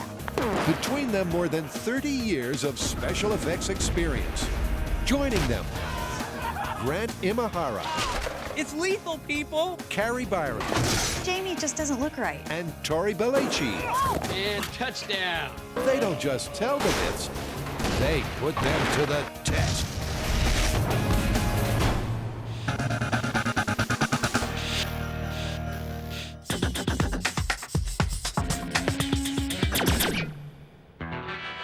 I've got a story for you to reflect on. Hit me. I will hit you with the sun's rays. In the film The Mummy, there's a scene in which the hero has to go deep into a dark tomb, and in order to light his way, he kicks into gear a system of ancient Egyptian mirrors which bounce the sun's rays from outside deep into the bowels of the cavernous tomb so that they can navigate safely. How enlightened. Well, that's the question, isn't it? That's the question. And here's the clip. Sunlight is bounced into the mummy's tomb. And then there was light. But is this ancient illumination really possible? So what do you want to do first? Well, look, this myth is all about lighting up the darkness with the sun's rays reflected. We need to answer the question, what does it mean to light up the darkness? We need to define that. What's the minimum amount of light necessary to move around in an unfamiliar space? Exactly, and I think I've got just the procedure to test this out. Okay. Oh, don't worry, you're gonna love it. Before we start bouncing light around the shop with mirrors, we need to determine a couple of benchmarks that we'll be aiming for in these tests. The first one we've determined is the Hollywood benchmark. This is the amount of lighting that they used while filming the film that properly tells the story of a light beam bouncing around with mirrors and lighting up a room. The second benchmark is what I consider to be the heart and soul of this story, and it is, what is the minimum amount of ambient light required to see?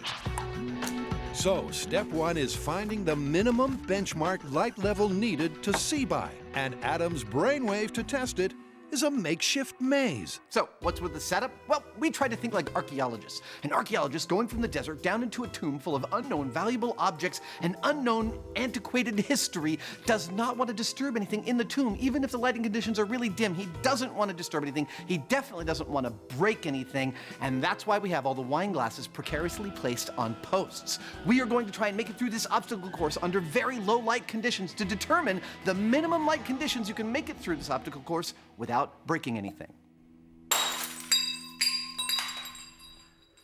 That's the sound of failure. With the course set, the guys focus on benchmark 1, the Hollywood level of illumination. I'm all set. That means playing with the light level until it matches that of the movie.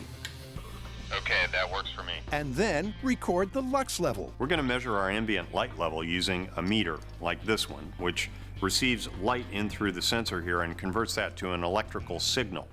Now, our computer converts that signal into what is known as lux. In the days when candles were king, scientists determined that 1 lux is the amount of illumination that falls over 1 square meter if a candle is set 1 meter away. Using this scale, about 300 lux is the minimum level needed to read by. But how many lux is the movie scene? To find out, it's trial by tweaking as the MythBusters crank up the levels bit by bit. 201 lux. And with the benefit of a jump cut or two, that ought to do it. They soon find the level they think is a lux lookalike for the mummy. This looks great. It looks just like the movie. Okay, that gives us an average of 200 lux. So that's the Hollywood level sorted. How will Benchmark 2 compare? Adam's got a plan. Since the archaeologists in this myth went from the bright sun into the tomb, we're going to do the same thing. Here I am in Jamie's electronics room with 2 lights simulating the bright sun. I will then leave the electronics room and walk down the Tunnel of Osiris, otherwise known as Jamie's battery and wire storage shelf. I will then enter the main shop area, which will be pitch black, and I'll use this rope to guide myself out into the middle of the shop. And when I hit the knot, I turn and start to walk the obstacle course. The question is, what is the minimum amount of light required for me to walk this obstacle course without breaking anything? It's not gonna be easy. To find out, Adam set his overhead light source to its bare minimum setting. Okay, Adam, go ahead and do your thing. All right, here I go. Jamie monitors progress on an infrared camera. Holy crap. There he is. I can see nothing. And for those of you who find the sound of breaking glass disturbing, now might be a good time to switch your set to mute. Oh, I'm the worst archaeologist ever. It's a bruising encounter. As Adam This is insane! Stumbles his way through the wine glass maze. Here I am, I made it to the end. And it's clear this light level's far too low for the human eye test. That was a horror show. You pretty much broke every glass that was in your path. Yeah, I think we need to turn up the lights a little bit. Let's make it a little brighter and see if I can't make out some of these shapes. Okay. I'll replace the glasses. Adam tries a slightly increased light level. There we go. One notch up. And sets off again. Okay, Adam, you're good to go. All right, here I go. Man, I can't make out. There went his first glass. I'm starting to be able to see things. Oh, my eyes are adjusting. Yeah, he's doing a lot better, actually. It's still a blur. Oh! There's number 2. Oh! Number 3. 4. 5. Nope. And after a disappointing start, 7. It soon becomes another catacomb catastrophe. All right, Jamie, I'm at the end. Let's turn on the light. You did a little better. I did a little bit better. It's the kind of thing where, you know, if you start to not try and look ahead of you, you can sort of make out rough shapes in front of you. It was nowhere near what I would consider visibility. I think we need to turn it up. So they increase the light level again. And again. And again. But it's not until light level 6 that Adam finally makes it. This is it. This is the light level. I'm gonna make it the whole way.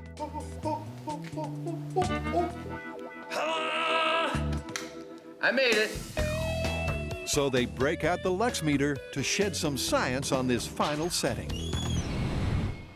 What's the verdict? How dim is it? I get 0.389 of a lux. Of ambient light? Yeah. That is amazingly dim. My takeaway from this experiment is that it's astonishing how well evolved the human eye is for gathering light. I was able to pick my way carefully through this complex and delicate maze without breaking a single glass. I think I'm gonna succeed. At just 0.389 lux. That's only slightly brighter than a full moon.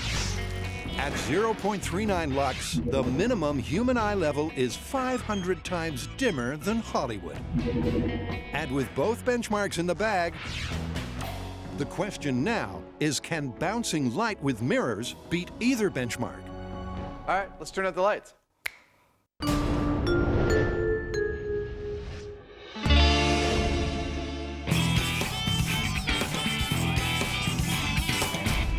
All right, so this next myth is all about driving fast, out of control, and it's totally dangerous. I love it already. What is it? Could you, if a car was out of control, could you overtake them, get in front of them, and then slow down till you brought that out of control car to a stop? So as if they had fallen asleep or had a heart attack. Exactly. Great, let's try it. When a driver passes out of the wheel, things get very bad very fast. But does it have to end up like this? Well, apparently not, because according to this myth, you can safely stop a runaway car by overtaking it, then carefully bringing it to a standstill. Freeway fact or blacktop baloney? Okay, as I see it, we have two scenarios. First, The driver's lost total control of the car and has no influence over it at all.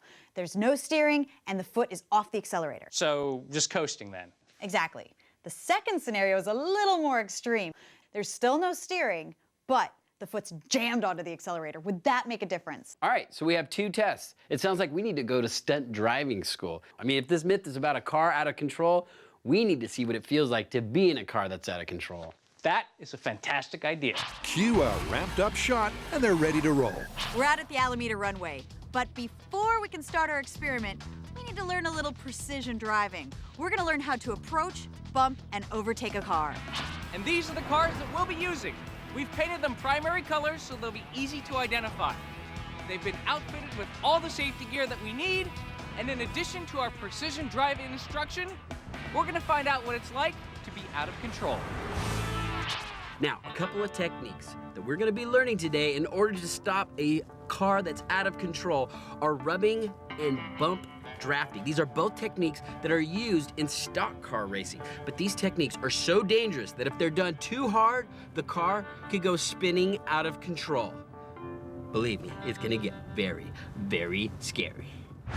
Yep, and the man to take charge of all that scary stuff, longtime driving instructor Marvin Ruff. What sorts of skills would we need to learn in order to pull this maneuver off? You need to learn how to approach a car, how to get alongside it, and how to slowly make contact with that car and get it to stop.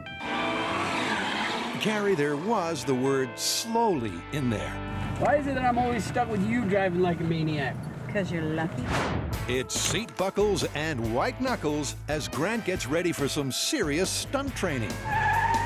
Unlike the real testing to come later, for this training, Carrie will always be in control of her car. And Marvin's part is to teach Grant to 20 miles an hour. Overtake. Okay, move over in front. Okay, here we go. Slow his car down. Oh my God, this feels crazy. Back the bumper against hers. Like landing an airplane. He's slowing down too fast. We're gonna crash. Oh! You are good. Now just start pushing on that brake. And bring it all to a stop. Okay, there it is. Nice. Thank you. That's awesome. Yeah, we didn't die. So that's training hurdle 1 passed with flying colors. All right, what do you think? Well, we were only going 20, but I think you did a really nice job. Getting in front of it and braking is not that hard. Now, get your brake going. The hardest part is being smooth. Slowing down too fast. We're gonna crash. But you know what? I only did that at 20 miles an hour. I think as we attempt to try this at faster and faster speeds, it's gonna get a lot harder. And being smooth and being safe, that's gonna get harder too. Next, it's challenge 2, learning what it feels like when something goes wrong, courtesy of the infamous pit maneuver. And we're not doing the pit maneuver just for the fun of it, even though it's probably gonna be pretty freaking cool. But what we are trying to do is see what it feels like to be in a moving car that is put out of control. The worst part is Carrie's driving. Here we go in 3, 2, 1, go. Trying to get away from the law. Scarier still, the rain set in. And ready to put them into a spin, Marvin stalks the red car. Here he comes. This is it. Pulls up alongside. Ready to go out of control. Touches the rear fender. Whoa! And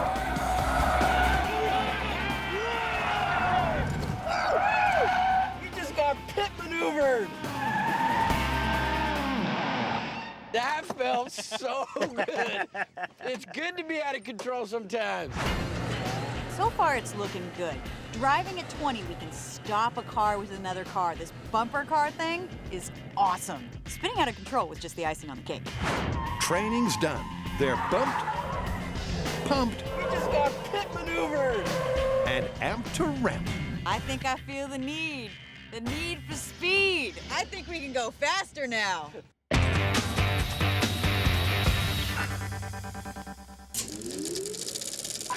Can mirrors illuminate a murky mausoleum using the sun? The film The Mummy claims it can. And then there was light. But is this history or hooey? To find out, Adam and Jamie have established 2 benchmarks of illumination. I can see nothing. A Hollywood lighting level, 200 lux. and a human eye level. I get 0.389 of a lux. And now, by using 2 types of mirror, will they be able to match either benchmark? Well, first up, Adam polishes up some ye olde metal mirrors, and Jamie lines them up. We've set these mirrors up to bounce light from mirror to mirror down the length of the room. Now, our goal is to see if those beams will raise the ambient light level. To test this myth, they'll line up their mirrors and try a sun substitute. Now, artificial sun for this test needs to be like the sun, that is, heavily collimated. That means all the light beams are actually traveling parallel to each other. And the most collimated light we can rent is this, a spotlight. Ta-da! And with the metal mirrors lined up, it's time for a moment of discovery. When the shop lights are turned off, how bright will the mirror's light be? All right, let's turn out the lights. It looks great. I didn't think it would be this good. Adam's right. First impressions are that these mirrors are working well. But crucially, how are they doing in the lux department? Got it? All right. The average ambient light of the polished metal, 1.13 lux. Do our light bouncing mirrors work like they do in the film? I'd say that they do. There is an impressive amount of ambient light in this room solely because of the mirrors. Do they look like they do in the movie? No, they do not. By the 6th mirror, this beam is no longer collimated. It is a heavily, heavily scattered affair. The scattering, or loss of focus, is not a good look, but the level of light itself is promising. It's clearly not as bright as the movie, but it is better than their naked eye benchmark. So can modern glass be a more polished performer? This is our polished metal mirror, and this is our glass mirror. Obviously, the glass mirror is more reflective, but is that what we really want? It may be the case that the metal mirror is actually diffusing light more and therefore lighting up the ambient light in the room more. We're just going to have to try it to find out. So to do that, they position the mirrors with the overhead lights on, and then... Well, the mirrors are in place, and they look great. Here we go. That looks fantastic. It looks just like the movie. Surprise, surprise. Yeah, the beams are a lot clearer than they were with the polished metal. This is more than enough light for me to make it through that maze. Yeah, I would think so. Well, let's take some readings and find out. The modern glass looks better. All right, good. But does the data back that up? How did our glass mirrors do? You're gonna love this. First, you remember the ambient light reading we got from the polished metal was 1.13 lux? Yeah. Our glass mirrors came in at 0.487 lux. Who knew? I know, less than half. Isn't that amazing? There seems to be more going on here than meets the eye. The goal of all this is to raise the ambient light level in a room, and mirrors alone aren't going to cut it. That light needs to hit something that scatters it. It could be my white shirt, or it can be fog, but it has to scatter to light the room. Because the modern mirrors give a cleaner beam, the ambient light they give off is actually less than the polished metal, meaning the metal wins. But what's also clear is that the real loser in this proof of concept test is Hollywood. Look, on this show, we've always known that Hollywood has a penchant for exaggeration. Our Hollywood lighting setup in this shop was 100 times brighter than the ambient light levels we got in our small-scale testing. But that doesn't mean this myth is busted. No, because those ambient light levels were still 2.5 times brighter than what we determined was necessary to safely maneuver through our tomb. That tells me we have every reason to go full scale and bring in the real sun. So we are back at the Alameda runway. Just to recap, it turns out that you can stop a vehicle with another vehicle. He's slowing down too fast, we're gonna crash. But that was only at 20 miles an hour. Oh! So now that we've trained, it's time to move on to testing the myth. The first scenario, it's as if somebody's been driving, has passed out at the wheel, and now they're coasting at high speed. The speed we're gonna start out for this first test, 35 miles an hour. This is gonna be interesting. Okay, so here's the plan. I'll be in this car, the red car, the rescue vehicle. We're gonna give the out-of-control vehicle a head start. It's gonna accelerate to 35 miles per hour, and then I'll apply everything that I've learned. to overtake it and then apply brakes to safely bring that vehicle to a full and complete stop. But this time, they're going to try one big change. Once Grant gets in front of us, I'm going to take my hands off the wheel and my foot off the accelerator, as if I've just passed out. Let's just hope Grant was paying attention during his training session. I don't think he was. And for test one, gentlemen and lady, start your engines. All right, this is 35 mile an hour. Driver's passed out. Here we go in 3, 2, 1, go.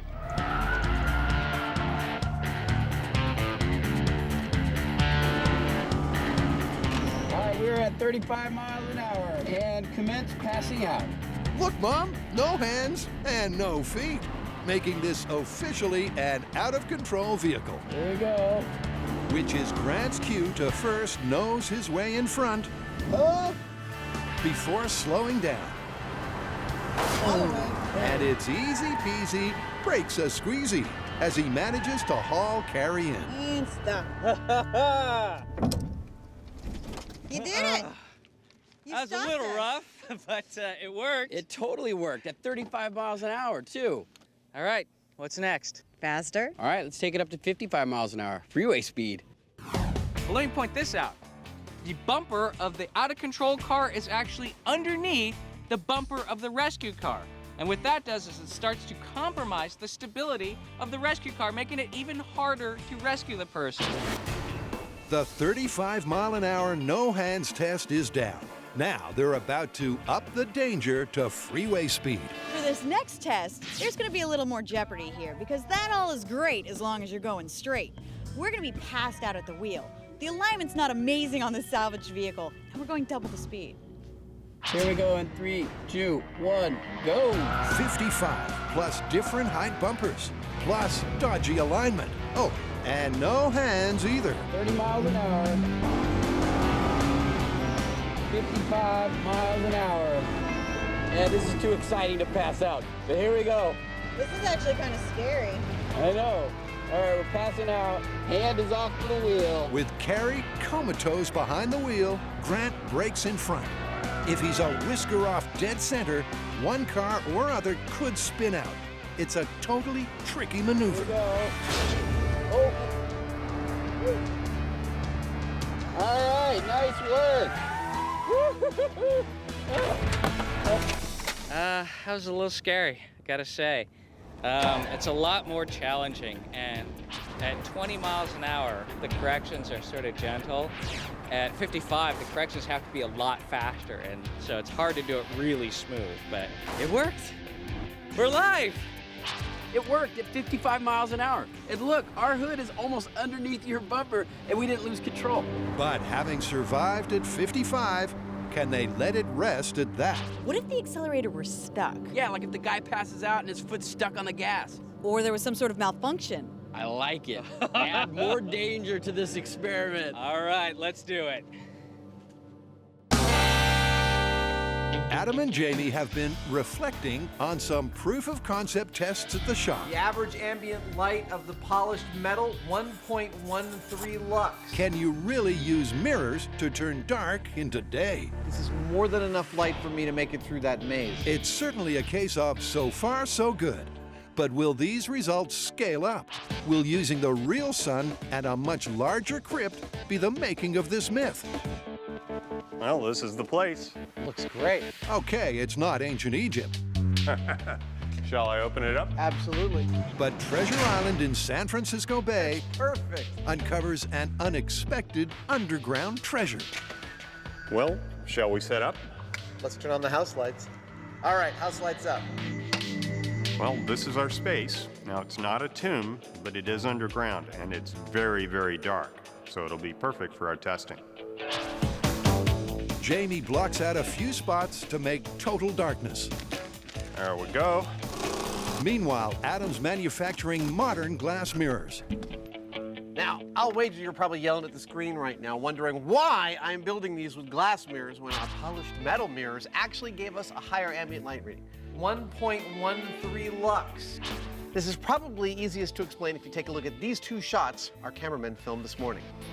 On the left are the polished metal mirrors, on the right, the glass. Now, see how the light from the polished metal mirrors peters out really fast? Compare that to the glass mirrors where the light is strong virtually all the way to the end, and that's what's really important.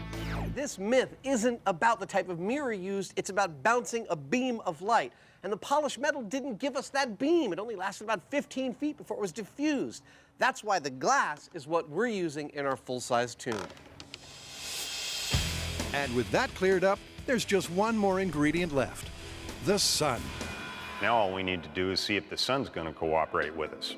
And that's actually a pretty big if, because not only do we have to worry about whether we can reflect sun into the building, in other words, is it lined up at a decent angle for that, but also this is San Francisco and it's regularly kind of foggy here. If we have a few too many clouds, we're going to be out of business. Yep, without the big guy in the sky, the tomb's doomed. Well, I can see the sun, but it is awfully overcast. It is what it is. So with San Francisco's fickle weather doing its darndest to delay things, Adam has a backup plan. Have you met my son? It is a 7,000-watt xenon spotlight. We're gonna turn it on now. Oh! Look at that puppy. Boom! Behold, I am the master of the sun.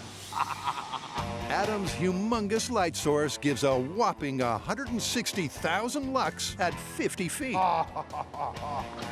That is freaking awesome. But will it be bright enough to illuminate their colossal crypt? I think that's right.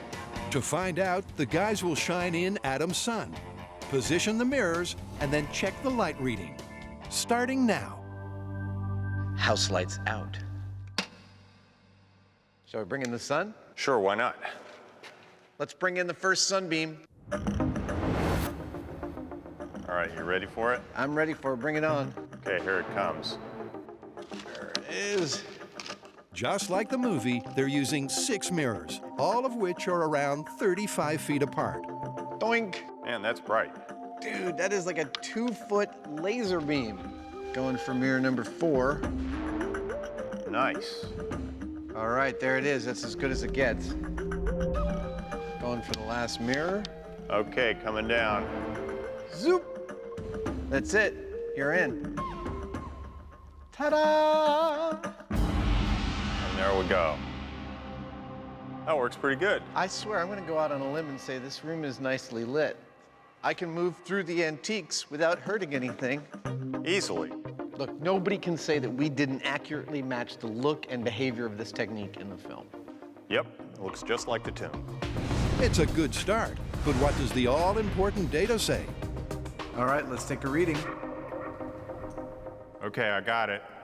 Well, it turns out that bigger is absolutely better. Going full scale with our mirrors is yielding an ambient light reading in this room of 2.3 lux. And when you're in this room, you can totally carefully make your way among the artifacts without any difficulty at all. By both an objective and an empirical standard, the theory behind this technique is totally sound. In fact, it's over 5 times brighter than the minimum level they determined earlier. And that's very good news for the myth, except for one little thing. Going full scale and using an artificial light source, we were able to very closely replicate what we saw in the movie. But this story is about using the sun. Jamie's right, but luckily, the long-lost sons finally put in a show. So, let there be light. The question is, will it be enough light for an archaeologist such as me or Mr. Heinemann to be able to move through a tomb without breaking anything? Can you really bring an out-of-control car to a stop with a dangerous game of bumper cars? So far, so good. Yeah, it turns out you can slow down a coasting car using this technique. But now, I think it's time to ramp things up. By seeing what happens when the driver has their foot jammed on the accelerator. This is gonna be a whole nother experience because now that the accelerator is stuck, this car's not gonna wanna stop. So back at Alameda Runway, it's pedal to the metal, literally. And for that, Tori's going green, because this time, he's doing the rescuing. All right, time to go save some lives. Hope they don't wreck my paint job. This time, he's going for highway high speed. For this next test, what I'm being asked to do is to depress the accelerator as if it is stuck and then take my hands off the wheel. At no time should I take my foot off the accelerator. Totally counterintuitive and kind of scary. Okay, this is stuck accelerator at 55 miles per hour. 3, 2, 1, go. All right, looks like it's time to go save some lives. Carrie puts her pedal to the metal and takes the car up to 55 miles an hour. 55 miles per hour. With a stuck accelerator, this test will be a whole different ballgame. I feel like we're in NASCAR. Like a heart attack victim, Carrie lets go of the wheel, Okay, hands off the wheel. but keeps her foot firmly on the gas. The green machine makes contact. Yeah! Now it gets dangerous. Tori starts stomping on the brakes. And while that does start to slow both cars, Nice! it also causes them to veer dangerously off course. As Tori tries to correct, he starts to fishtail. But one final pump of the brakes brings the cars to a stop. Just. Whoa! Holy! Oh, yeah! That was up.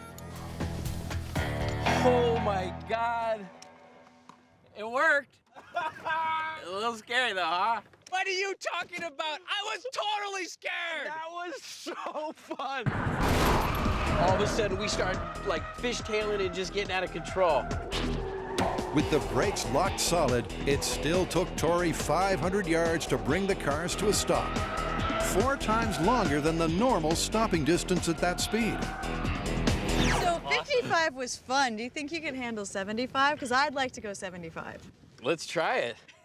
At 55 miles per hour, this was difficult. At 75, with over 1 million joules of kinetic energy, this is going to be nearly impossible. Nearly impossible because 1 million joules is clearly a lot. The same, in fact, as a 10-pound bowling ball traveling at 1,500 miles an hour.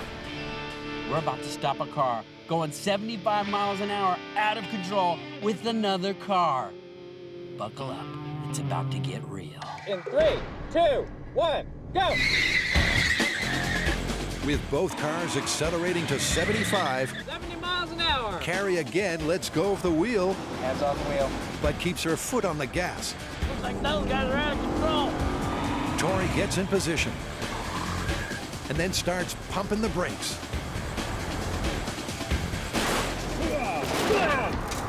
But this time, at this speed, the cars rapidly head off course. With the fence getting ever closer, Tori's wheels lock up, and he veers off again. Fortunately, he recovers just in time. That was hairball. Dude. I had both feet on the brakes, and I still wasn't stopping. We were getting closer and closer to the gate. I'm like, oh, I was like, oh, I'm going to push him through the fence. Without doubt, it was the hardest rescue yet, as Tori's smoking tires attest. But he did pull it off. What I think we learned from this, though, is that you can stop a car even going 70 miles an hour. Unless we're going to do this whole thing at 100 miles an hour, I think we have to call it. This one is confirmed. Totally confirmed. Confirmed. Confirmed it is, but not something you should try at home. Now, most people would call it quits, but Carrie's got an appetite for more. So this rescue myth has reminded me of a technique I've heard of that I've always wanted to try, where you actually can sandwich a car with 2 cars to slow it down. Oh, so they wedge the runaway car and use friction to bring it to a stop. A car sandwich. That sounds dangerous. I love it.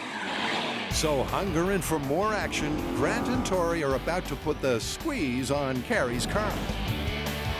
So we showed that it's possible to stop an out-of-control car with another car. But now we're back at the Alameda runway, and this time we're going to try to stop an out-of-control car with 2 cars. We're making a car sandwich. Basically, this thing we're about to do right here, this is the most dangerous thing we're gonna do all week. You heard right. If they overcook this sandwich maneuver, Carrie's toast. So far, I've been able to handle this, but I noticed that I put my seatbelt on just a little bit tighter for this one. In 3, 2, 1. Most sane people would see this as a seriously crazy thing to try. Carrie driving with stuck accelerator, no hands, at silly speed. And they'd be right. There's a real danger here of 1, 2, or all 3 cars rolling. Grant and Tori pull alongside, move closer, and... well, you can see the result.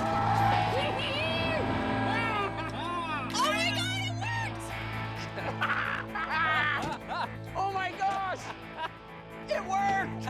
It was ugly, but I think it worked. We stopped an out-of-control car with 2 cars. Oh my God, it's working! I would have to say that's working. It definitely was successful in stopping the car. Man, I think we could do this better. I mean, this was super clumsy.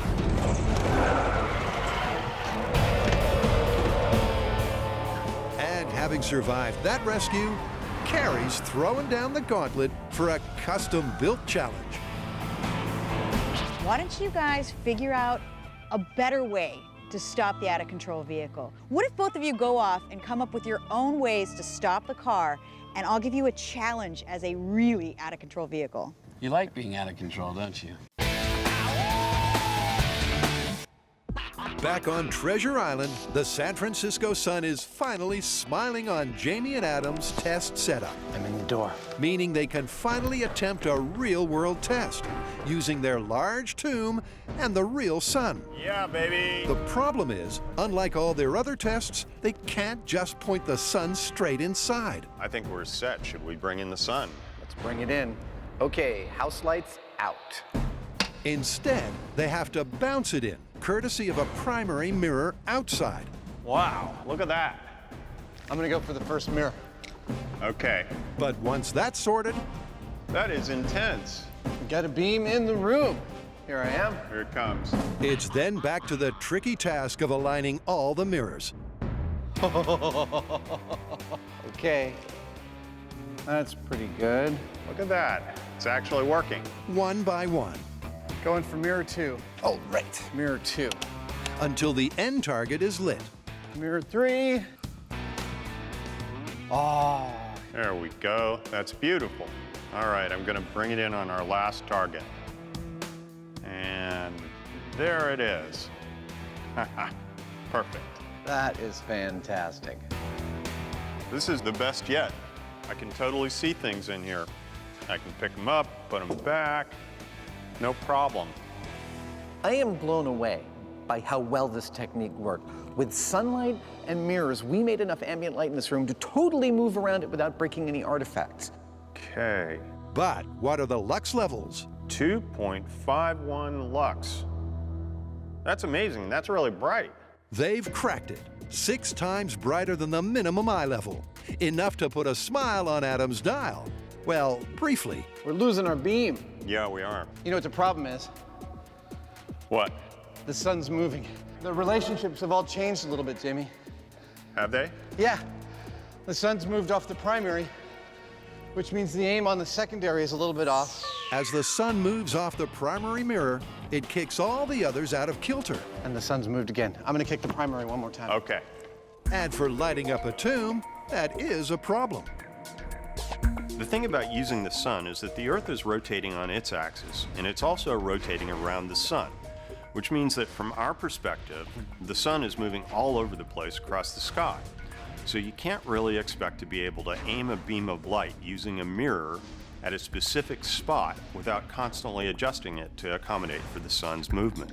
And its movement is surprisingly fast. With this much distance on these mirrors, the amount the sun's moving on the last one is like inches per minute. Well, it works, but only for about 3 minutes at a time before the sun moves. That's a little bit of a problem, isn't it? It is. Well, I guess if you have a bunch of slaves to constantly adjust the mirrors. The mirrors are static. They don't move dynamically, but the sun does. And as the sun moves through the sky, it changes its geometry on the primary mirror, which changes the geometry on all the other mirrors in this room. They'd have to be moved dynamically throughout the whole thing to keep this room lit. So because of that, I don't feel like we've really seen the theory behind this technique work as well as it could. Yep, and that's something that didn't happen in the movie. But before the sun sets on this myth, Jamie's got one little trick up his sleeve.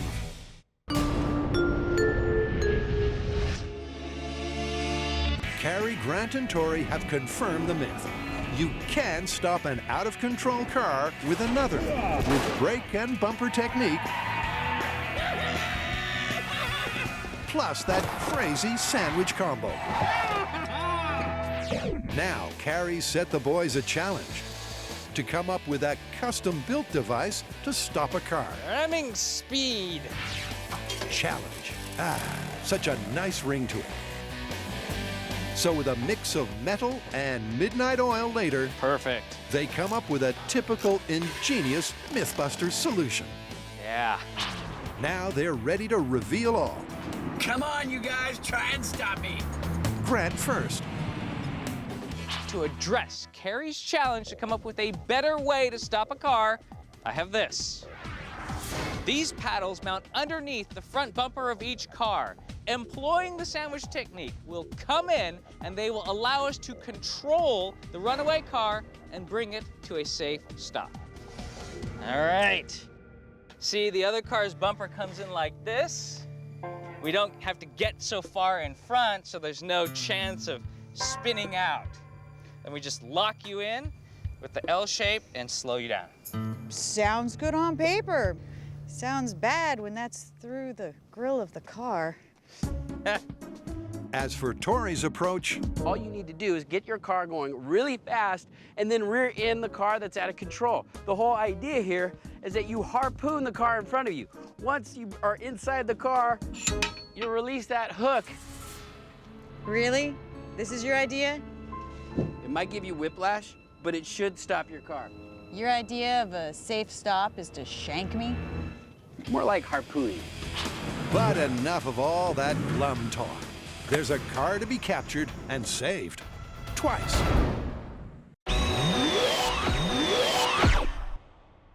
It's crunch time at Alameda. Grant's sandwich maker machines warmed up, ready to save Carrie. Ready to drive. 3, 2, 1, go.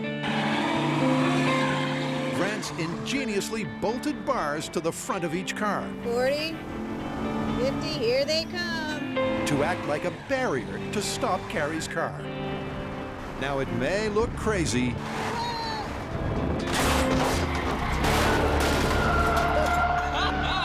but it's blitzed the job. Gotcha. Woo! Gotcha!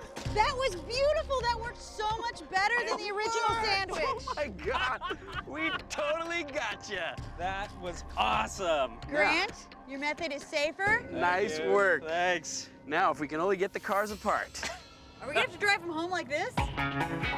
I get to a constant speed, take my hands off the wheel, and watch the cars on either side of me start to close in very, very quickly. They slam at the same time. My bumper hits the front pedals, and they actually are slowing me down. I smell rubber burning, but I'm coming to a stop. It's amazing. And if that wasn't scary enough, then there's the harpoon. This is a new technique. This is more of a stabbing, hooking, and then using the weight of the vehicle to slow the out-of-control car down. This plan? Nothing about it seems like a good idea. Harpooning the back of my car, ramming it as hard as you can. Who comes up with this kind of idea? Only a crazy person. I think we're set. It's a simple plan. Get up behind Carrie's car, crash into the trunk, slam on your brakes. What could possibly go wrong? 3, 2, 1, go.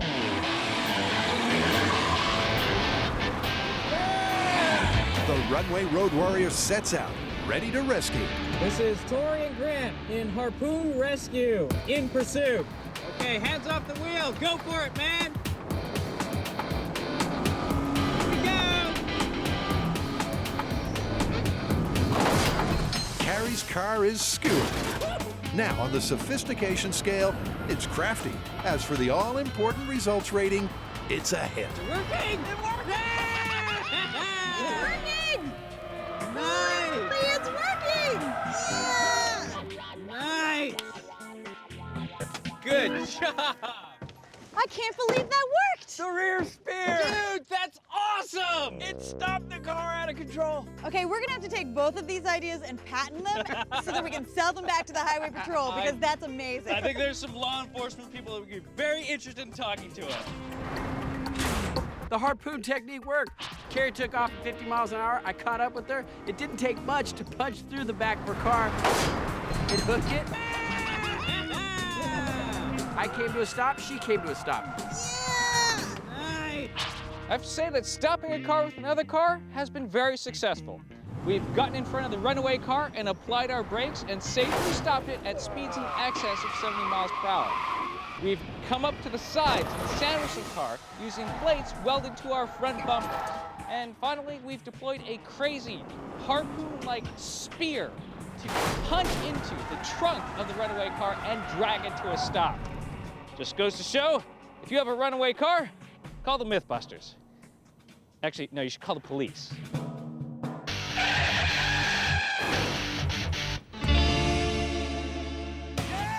Back at Tut HQ on Treasure Island, Jamie's not quite done testing Lux levels. There's one other thing I'd like to try. You're going to like it. All right, let's do it. In their earlier small-scale tests, Jamie made an ambient light level breakthrough. The goal of all this is to raise the ambient light level in a room, and mirrors alone aren't going to cut it. That light needs to hit something that scatters it. So now, in their full-sized sunlit tomb, he's itching to see if this scatter theory will scale. Turn off your headlamp and check this out. That's beautiful! And you thought I didn't know how to light up a room. I stand corrected. Let's take a reading. Okay, maximum. All right, moving away. Average lux, 8.62 lux. Woo for Jamie's shirt. Amazingly, with this reflective scattering, Jamie's whiter-than-white shirt has given the maximum light reading for the entire experiment. Adam's gobsmacked. Well, it turns out that Jamie's starched white shirt provides almost 3 times as much ambient light in this space as the next best technique of everything that we've tried. And Jamie's reaction? Well, this is Jamie. A mirrored surface is going to be your best bet to get light into a room because it's very directional. But if you want to actually light the room, once that light gets in there, you're best off if it hits a surface like my white shirt, because the white isn't so directional. It's going to spread the light and raise your ambient light level. How do you want to wrap this up? In theory, it's plausible, because the sun's rays did in fact provide enough ambient light to move around the room.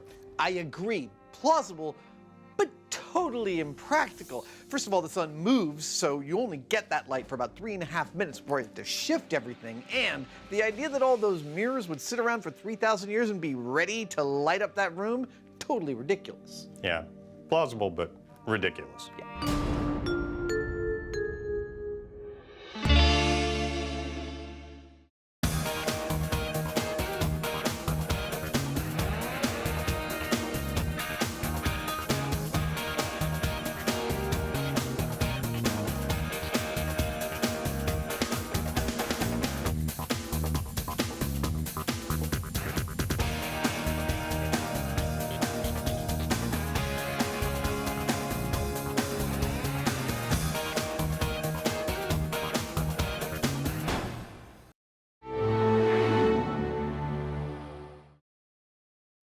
On this epic episode of MythBusters, go baby! Adam and Jamie go Newton Cradle crazy.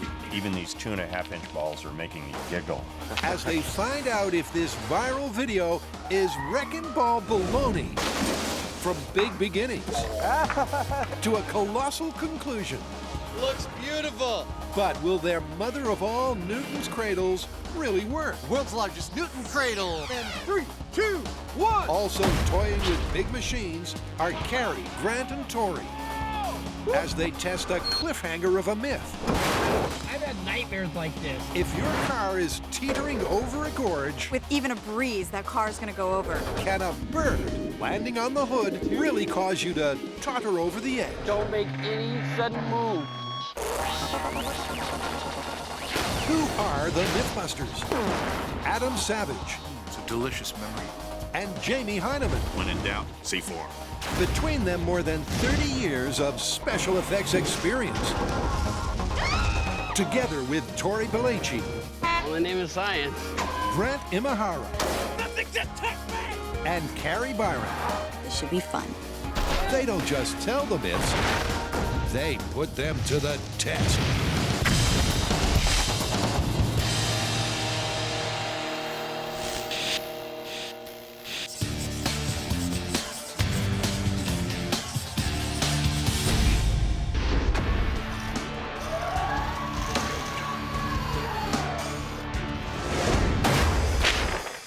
What are you doing? An equation. Go on.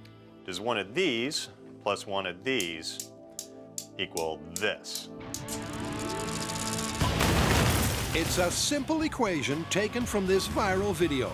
Take 5 cranes and 5 wrecking balls, and you've got a desktop toy taken to the max. But is it really possible to supersize a Newton's cradle?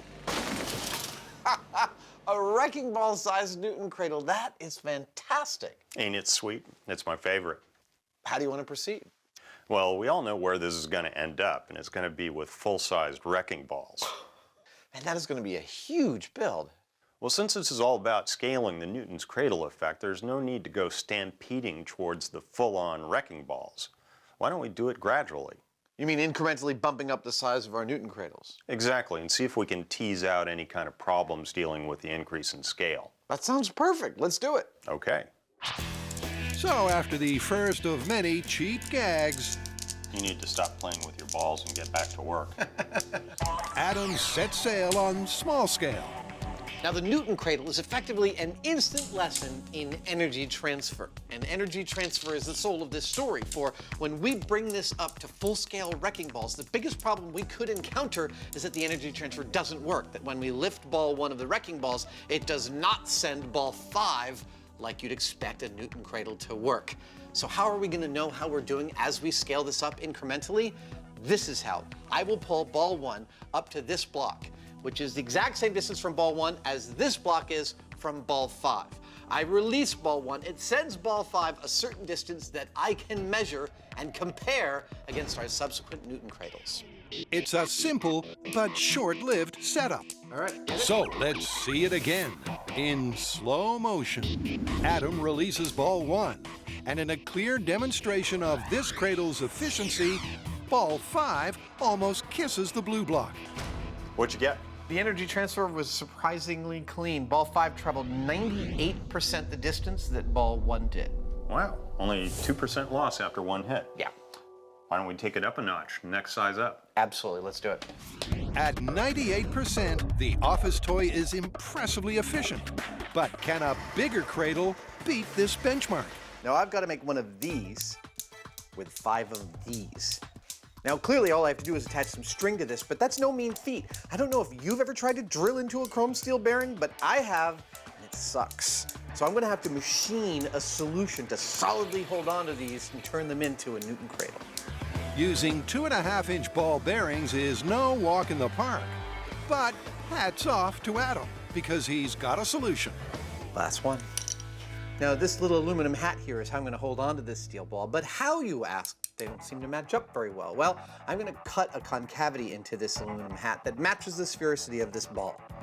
With what? With a tool I haven't actually used in about 15 years. It's called a radius cutter.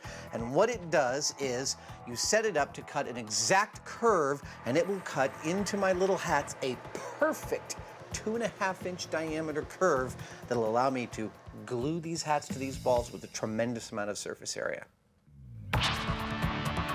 And with that complete, a quick montage later, and Newton 2.5 is ready to roll.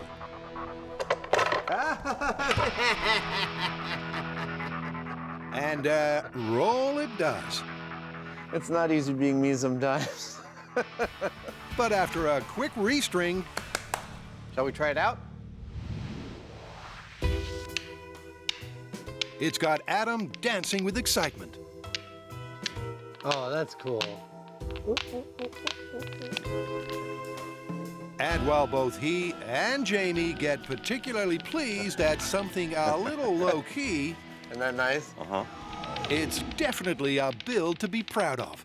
It's funny, even these 2.5-inch balls are making me giggle. I love it. But in my mind's eye, I'm already seeing the larger and larger ones that we're going to be building, and it's going to be hilarious. But before that hilarity, it's time for scale test 2. 2.5-inch ball Newton cradle in 3, 2, 1. Let's check it out on high speed. Like last time, Adam releases ball 1 before measuring where ball 5 maxes out. And the results are very encouraging. Come on, come on, come on, come on, It looks come on, like come it's on. going to touch. It's 3/8 away, which is 3%, which means it's pretty freaking efficient. The desktop model, the ball went 98% of the original distance. This is 97% of the original distance. It's scaling beautifully. In our first test, ball 5 moved 98% as far as ball 1 did. That's a 2% loss in that exchange. When we moved up to 2.5-inch balls, we had a 3% loss. That's only 1% of difference. But here's the thing. The 2.5-inch balls are about 3 times the diameter of the 1-inch balls, but they're 23 times the mass. So a 1% difference, it's not very much. And what that means is that going ludicrously large, like the Myth, may just yet work.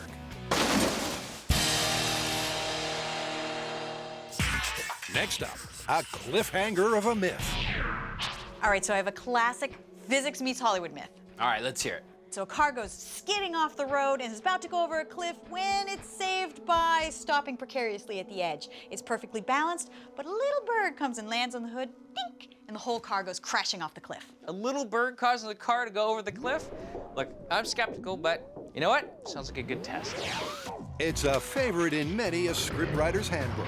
But if a car comes to a standstill on the very edge of a cliff, can an inquisitive bird be enough to tip the balance? All right, so obviously we're gonna have to balance a car on the edge of a cliff. Why don't we build our own cliff? That way we know it can hold the weight of a car, and if we go over, we won't get killed. Good idea.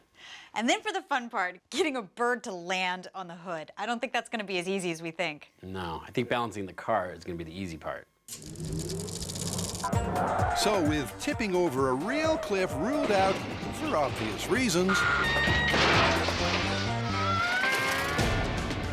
at the bomb range, the MythBusters are going to build their own. I think we mean business. We got a lot of work. Luckily, we have the big tools today. All right, let's do it. All right, let's move some earth. What we got here is a front loader. Big toys for big boys. This thing is very powerful. It's got to move a lot of weight. Let's see what I can break with this. Which we are going to be doing. We're going to be moving a lot of earth to get our slope up to our cliff. Not better than playing with big machinery. Although it may look a little bit precarious, No! the goal here is to build a solid cliff edge courtesy of a shipping container, Enter one portable cliff. which a car can then be balanced on. It's taking a while. Well, it took Mother Nature like hundreds of thousands of years, so really, we're right on schedule. Beyond the cliff edge, they're making a sloping escape ramp, which should make a survivable descent when the car tips over a little more likely. It may look like we've been out here all day playing. I mean, I've been up and down this ramp probably about 100 times, but there's a very good reason. And that reason is we're gonna be in the car that goes off this container and down that ramp. So we want this thing to be perfect. And Grant better hope 100 times was enough, because with the cliff car delivered and pimped, Just in case there was any confusion, who was pushing a car off a cliff out in the middle of the bomb range? it's all systems go for the pre-bird testing. finding out the precise balance point of the car. We built our cliff with a container and a ramp. Oh, what could possibly go wrong? We put our car on top that's incremented by 6 inches so we can see just where the teetering point is. Well, the car could crash. It could maybe catch on fire. We're gonna inch forward, get it just that balance point, I didn't really want the answer to that. and then they're gonna lean forward and go down the hill. Hopefully successfully. If not, God, I wonder what Jet Li and Johnny Depp are doing. Really? Okay, you guys ready? No. Finding the tipping point in 3, 2, 1. Guess you're just gonna ease forward, right? Oh, man. Tori's first task is to carefully drop the front wheels over the edge. Okay, slow, you're about to get the tire off. You can make it. I've had nightmares like this. Ugh. And once there, the balance point test can begin. But it's a delicate operation. Okay, slowly, slowly. Ah! Little less on the accelerator. Too little throttle, and they won't budge. Okay, we're not tipping yet. Too much, and they'll flip over the cliff without finding the tipping point. We got no more traction on the back wheels. And that was too much. Holy crap, that was scary. It was like 1 second we were on the edge, and then boom, we were off. I think we need to do that again. I think so. Good news and bad news. Our safety ramp worked. We were able to get the car to go off the cliff and land safely, and we didn't die. Bad news is, though, I hit the gas too hard, and instead of finding that teetering point, we just went off the cliff. So we don't know exactly where that tipping point is yet. We're gonna do the test again to find that. This is gonna be fun.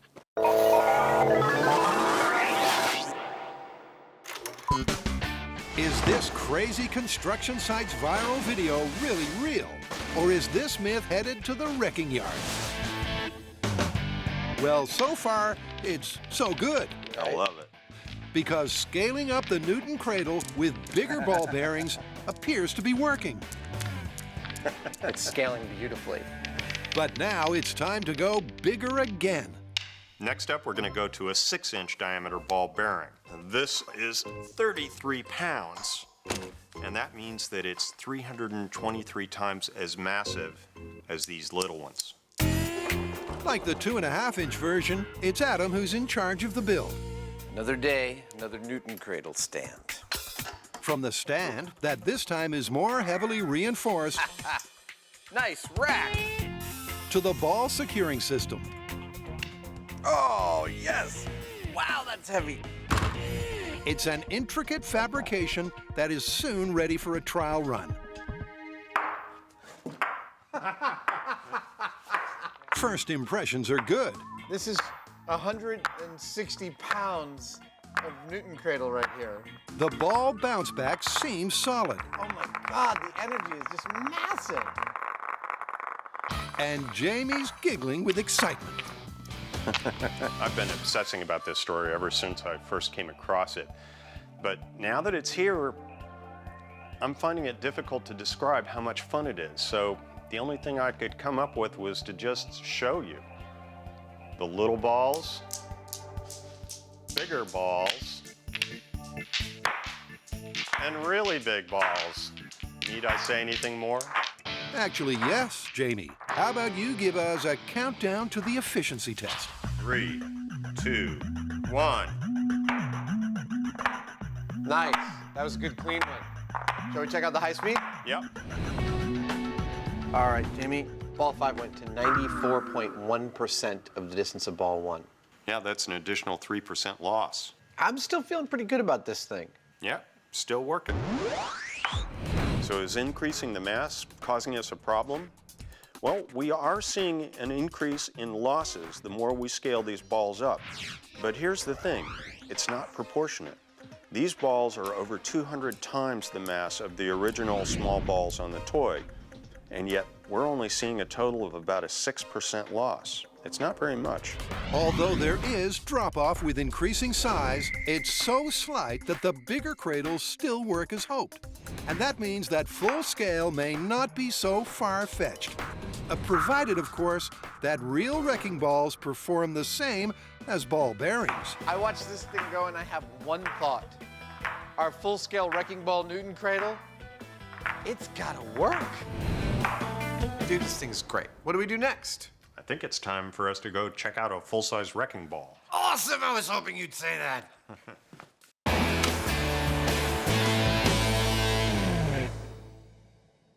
To find out if a bird can tip a car over a cliff, the MythBusters first need to find their car's balance point, which is proving harder than expected. Hey, you guys are safe. We're alive. Bad news is that was a little too Thelma and Louise, so we have to put you back up there. All right. Yeah. I didn't think you'd disagree. Yeah. After a somewhat epic but really fun failure, we decided to change our methods. We actually put the car back into place, and now we're going to inch that car forward. So with the car engine off, Okay, we're ready. All right, begin the tipping point test. the forklift will instead gently ease it forwards. Okay, stop. But will it have the required control? Right about 5.5 feet. How's it feel? There's no tipping. Okay, give him just another tiny little nudge.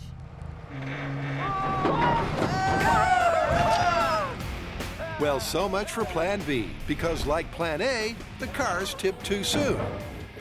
And without finding that tipping point, they can't bring on the birds. All right, Plan C. We're actually gonna use a strap this time so that if we go too far off the edge, we can pull the car back to the tipping point. Hope this one works. With resets taking too long, Can't tell you how many times I get myself into these situations.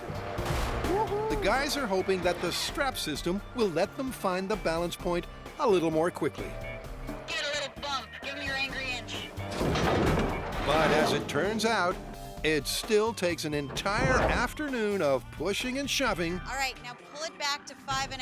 I'll tell you when to stop. before they think they've cracked it. Grant, we are at the point of no return. After a lot of tinkering and a lot of trial and error, we have found the exact tipping point. I feel like we're gonna go at any second. I think at this point, with even a breeze, that car's gonna go over. Don't make any sudden moves. So now when the guys start to sway and move their weight, I think they're gonna go over the edge. Ready? Let's do it together. 1, 2, 3.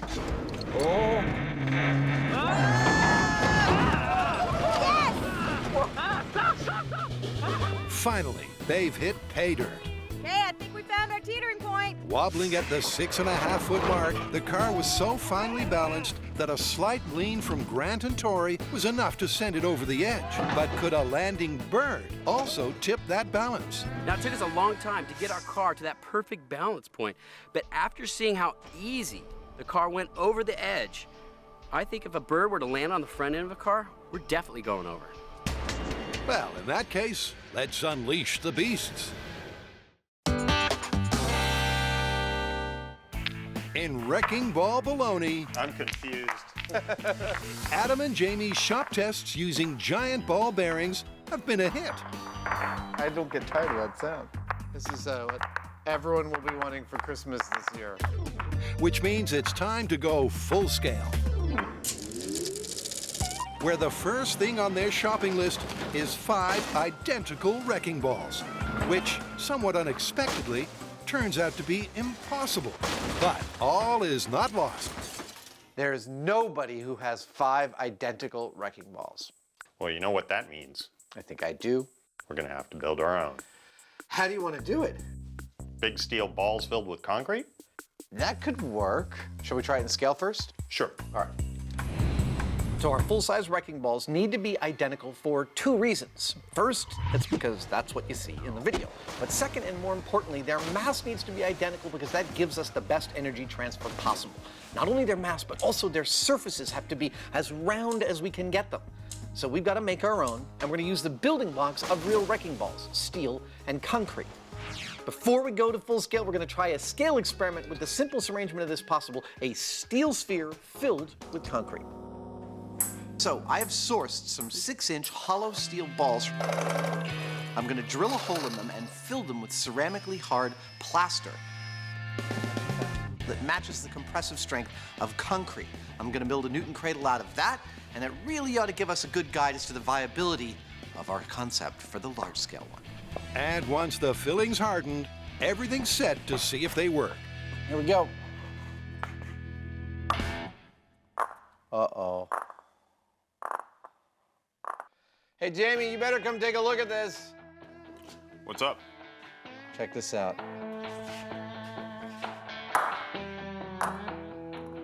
Doesn't last very long. Clearly, we're gonna have to come up with something other than just filling our wrecking balls with concrete. Yeah, that's kind of dead.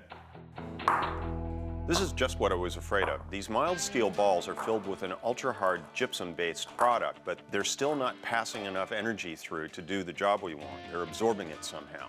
So what we need to do now is find out how much. 6-inch composite-filled balls in 3, 2, 1. And that's just a sad noise. Well, let's check it out.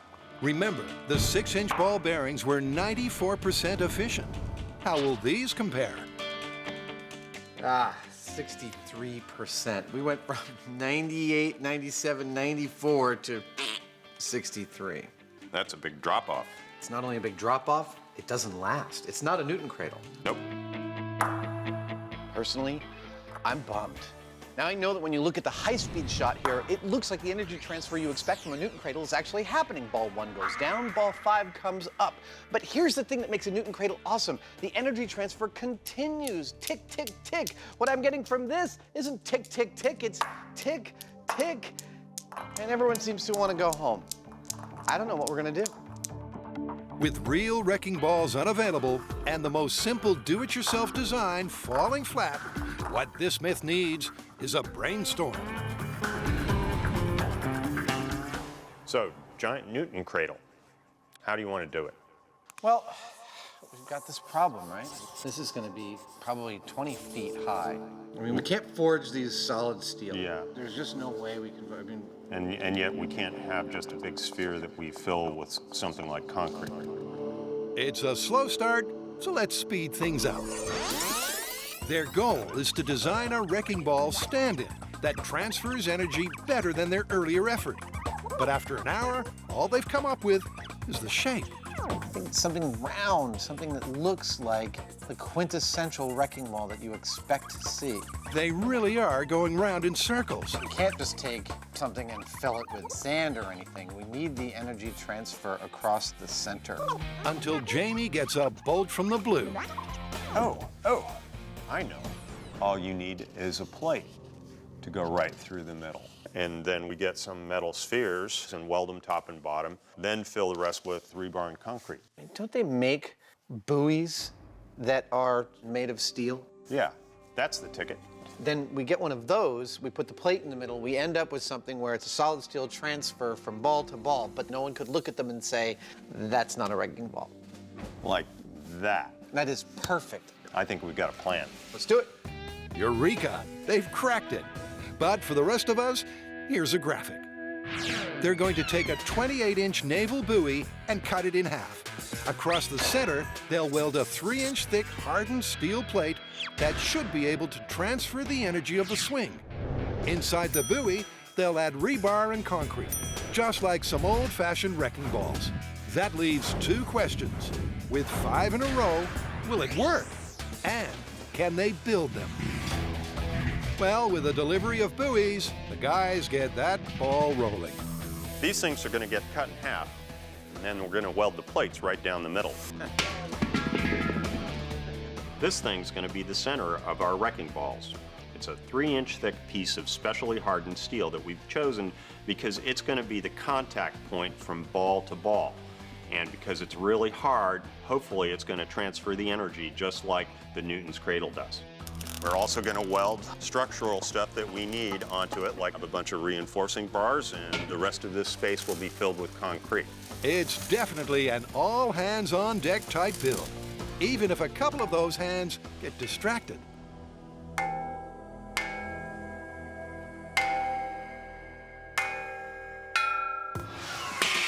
But once Adam and Jamie chime back in, their fearsome spheres, a kind of hybrid of real wrecking balls and giant ball bearings, take shape fast. And off we go. And while the concrete fill starts chaotically, Slow down. Stop. it's not long before the team Don, I need you to get the vibrator ready. has this part of the build in the can. Oh, messier than I thought. Isn't that the title of your autobiography? Lovely. Look at that. And after 2 weeks to cure, plus a quick paint job, they're all set. But will they actually work?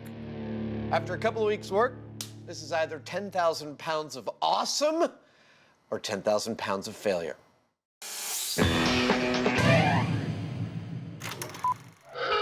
A precariously balanced car is no laughing matter. But can a landing bird really send you over the edge?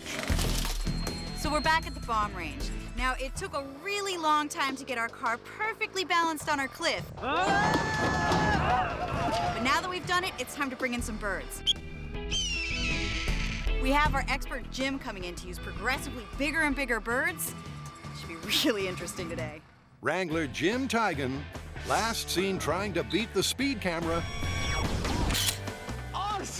has come equipped with a whole bounty of birds. Really? Right there? But will any of them cause their perfectly poised car to plummet? So essentially, this myth is all about leverage. Now, imagine that this block is the cliff, and this break is the car, and this rock is the bird. Because of leverage, out here at the edge, a small bird can land there and cause the giant car to go over just like this. That's the theory. But will Bird 1, a classic yet humble pigeon, provide enough leverage? My prediction, I just don't think that's going to be enough to send the car over. I know you're cute, but I don't think you're going to do it. All right, so now we're gonna start testing with the birds, but we're gonna test it a little bit differently this time. We're still gonna put the car on the edge of the cliff, right where it's bouncing, just ready to fall over. Should have paid more attention to the signs. Cliff ahead. But this time we're gonna tether the car, so that way if it does go off the cliff by the weight of the bird, it doesn't go down the hill. Because let's face it, we don't wanna hurt these birds. We don't care about ourselves, we just don't wanna hurt the bird. With Grant and Tori sitting anxiously in the hot seats of their balancing car, Whoa, whoa, whoa. Okay. Come on, wrangle them birds. Jim flips the birds. And Okay, the birds are in place. Yep, and we haven't gone over the edge. there's not a hint of tippage. But to be sure, the guys shoo the birds down the hood. Go away, go away. Shoo, shoo, go. Get out of here, go. Don't you have a park to poop on? Because the further they are from the fulcrum, the greater the chance of a tip. 2 pigeons, not happening. Nope, we are not going over the edge. Ain't that the truth? The 2 pounds of pigeon is just not enough to cause their balanced car to tilt up and over. Which means... Think it's time for a bigger bird. Cue bird number 2, a male Harris hawk called Murray. And it's no surprise that the man who is scared of fish isn't a big fan of the falcon. Stand up. Relax. I'm relaxed. doing this migration. I'm totally relaxed, man. You don't have to worry too much about the beak. It's really the talons. And those talons will go right through an organ like the heart or the lung or the spleen. Grip in, hold super tight, and the animal will bleed out and perish. After a pep talk like that, it's no wonder that Grant retreats to the safety of a car balanced on a cliff edge. We are right on the edge. Meanwhile, Carrie's not confident. Okay, so we didn't get any tipping from the pigeons, so we're gonna move on to hawks. Now, not only are we gonna get the extra weight, but also the momentum of the hawk's landing. I still don't think it's gonna be quite enough to tip the car. You guys ready for the birds? It's time to let the hawks go. All right, hawk number 1, ready to deploy. Murray lands in a hurry, but there's no wobble to their wheels. That didn't send us over the edge. All right. All right, bring out another hawk. Doubling the mass to almost 5 pounds does seem to make a difference. I can see the hood kind of bobbling there. But it is still not enough. All right, that's 2 hawks at the end of the car, and we have not gone over the edge. You're not going over. We did not fall over. And when 2 hawks fail, You got some work to do. Are you ready? it's time to bring in the big guns. The giant eagle owl.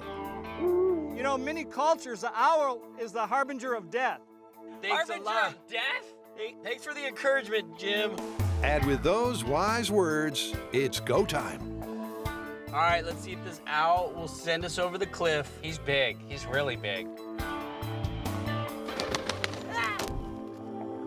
We survived. We did! He's at the edge of the car, and we did not go over the cliff. Yep, once again, the car's balance is unaffected, even with this 7-pounder right at the front of the hood.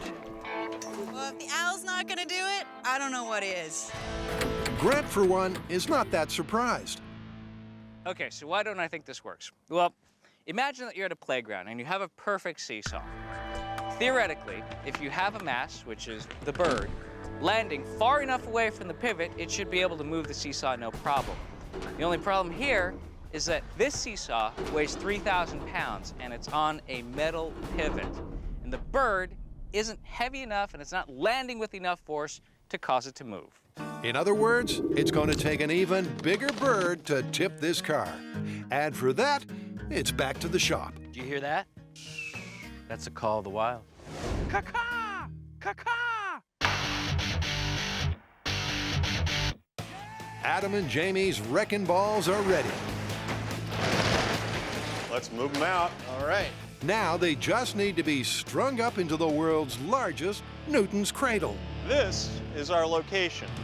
It's a dry dock in Vallejo, California, and we've used it a number of times before for experiments. Check this out.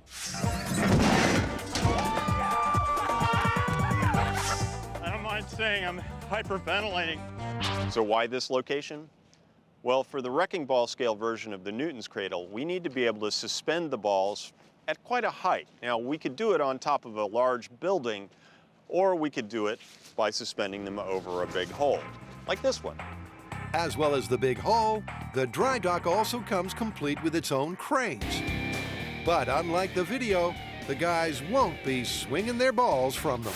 Now in the clip, our wrecking ball Newton Cradle is actually suspended from 5 adjacent tower cranes next to each other. And there's 2 problems with this picture. One is they don't use tower cranes to swing wrecking balls. And 2, we were never ever going to find 5 tower cranes that we could park right next to each other. So this I-beam and 4 others quite similar to it are going to be a figure-8 structure which we are going to hang our wrecking ball Newton Cradle from. Just about to weld it in place. That's it. That was fast. Let's get it in the air. Yeah. With the frame secured so that it juts out over the dry dock, the guys then need to attach their wrecking balls to it. I'm gonna go over here. Which, given their combined weight of over 5 tons, aren't they pretty? Is something which is easier said than done. Given that each of these balls weighs about a ton, it's going to be quite a process to hoist them and maneuver them into place. So I'm going to be on the ground with the forklift, and I'm carefully going to cradle them and pick them up and put them in place. Okay. How's it look up there? Looks beautiful. While Adam is overhead on a boom lift, arranging the slings and the cables. And we'll carefully scooch them all in so they precisely fit, because if this thing's going to work, that's the way it's going to have to be. All right, let's give that a shot. I don't know. I'm getting the impression we need maybe another ½ inch. Copy that, no problem. Making sure that the central steel plates line up perfectly is what may make or break this myth. You know, they're all kind of dropping a little bit because of the additional weight to the cable overhead. So getting that spot on is crucial. I think it's good. It looks perfect. And once that's sorted, the guys get on with the finishing touches. Does that add something to them? Totally. Yeah, it makes them pop a little bit, huh? But some viewers may be wondering why there's not 2 strings attached. Why, oh why, you might be asking, are we hanging these wrecking balls from single cables when every Newton Cradle we've thus far built in this episode hangs from 2 cables in a V formation? That's because this is the arrangement that we see in the clip. We are testing the circumstances of the clip first, And only if that doesn't work do we go to 2 cables. With the string theory sorted, everything's finally ready for a test. Now, in order for us to call this a bona fide Newton cradle, I think we need to see 2 things. One, of course, that when ball 1 hits ball 2, we see ball 5 go up. And I pretty much expect that we're gonna see that. But the second part, the part that makes me nervous, is that ball 5 needs to come back down, hit ball 4, and send ball 1 back up. We need to see not only a tick-tick, but a tick-tick-tick-tick-tick for this to be a real Newton cradle. Remember, the internal steel plates, theoretically capable of transferring the energy of the swing, should give this myth a helping hand. Consequently, expectations are high. We're ready to go. All right, you ready? I've been waiting for this, you I know? know, me too. The world's largest Newton cradle. Test number 1 and 3, 2, 1. Oh. Oh. Oh.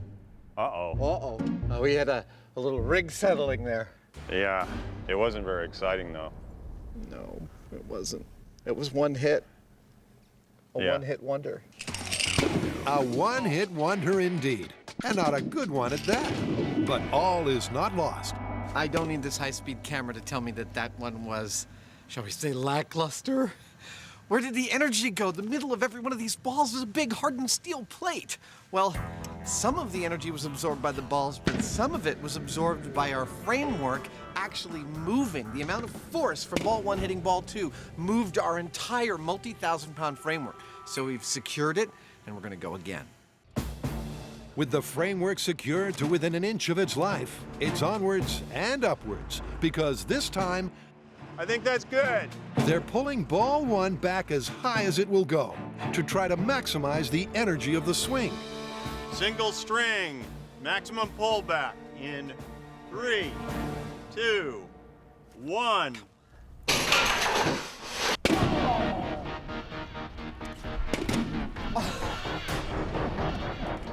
That was a hell of a hit. That was a hell of a hit and a very sad, sad story. They're all just sort of swinging together. That's kind of a letdown. That is a real letdown.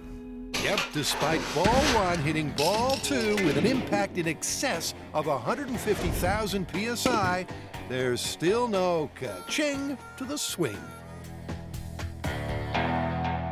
Hear that? That is the sound of failure. This thing is so awesome. I wish you could see it.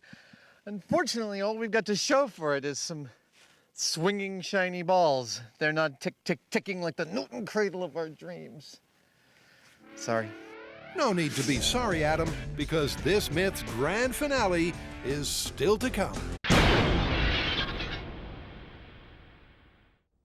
A pigeon cannot cause a precariously balanced car to tip over the edge, but could a much, much bigger bird. All right, despite what they say about working with animals, those birds were really cooperative. But since we don't have access to any bigger flying birds, I think we need to come up with another plan. Yeah, and it's starting to get a little dangerous for these birds. What if we went with a model helicopter? We get one that's the same weight as the biggest flying bird and have it land on the front of the car. That's a great idea. Not only can we match the mass of the bird, but we also get the downforce from the rotors, just like the bird flapping its wings. Awesome. Weighing over 20 pounds, the California Condor is majestic, a far cry from the MythBusters helicopter stand-in. But while it won't win any prizes for elegance, what's key is that the Condor copter weighs the same as the real deal. So I slightly altered an RC helicopter to emulate the heaviest flying bird in North America. It should not only be the same weight, but also it should represent its flight path when it lands on top of the car. And that flight path's something that's been studied by Grant. Now, I found something very interesting about the way large birds land. Check out this video of our giant owl. See how he swoops down right before he lands? He rears up and then lands very softly. He's minimizing his landing speed, minimizing that momentum that he imparts on the target zone, and that's exactly what we're gonna want our helicopter to do on the hood of the car. So now that we've moved on to the helicopter, this thing weighs more than 3 times as much as our biggest bird, the eagle owl. I have a feeling that extra weight, Grant and I might be going for a ride. Well, with the boys all buckled up, All right, time to go to work. and expert pilot Wolf Witt chomping at the bit, it's time for this myth to lift off. That bird is just trying to psych us out right now. I know, here it comes. The very precise landing route that the heli must adhere to is making life very difficult for pilot Wolf. Get away, you stupid condor. And when the wind kicks up, things get harder still. Oh, he's playing games with us. But eventually, Eagle has landed. He did it! He did it, and we didn't go over! Yes! We survived! Still there! 20 pounds, just like the condor, the biggest flying bird in North America, still didn't tip the car. so to get that elusive drop-off, the team's finishing up with some poultry in motion. We want to see birdwise what it takes to get that car to tip off the cliff. So, I spent all morning training 80 of my best hens to land gently on the hood of that car. They're going to single file line up at the front and work their way back until it finally goes off. Okay, you guys ready? Are we ready? No laughing. Each hen weighs 1.5 pounds. They just sit and play dead. It's incredible. So by keeping tally of the number on the hood, How many you got on there? 5. Oh, bird down. the guys will know how much weight it would take 22. I'm starting to get a little nervous. to unbalance the car. 60. Can you believe this? 60 game hens. That's 90 pounds, man. 90 pounds, and still we are hanging on to the cliff. Yet incredibly, even with all 80 hens on there, That's like a small person standing on the hood. the car still doesn't go. I know, this is getting stupid. That's totally stupid. But Tori came prepared for this eventuality. Oh my God, that's crazy! And brought a 20-pound robotic turkey, which dances and jigs until Oh!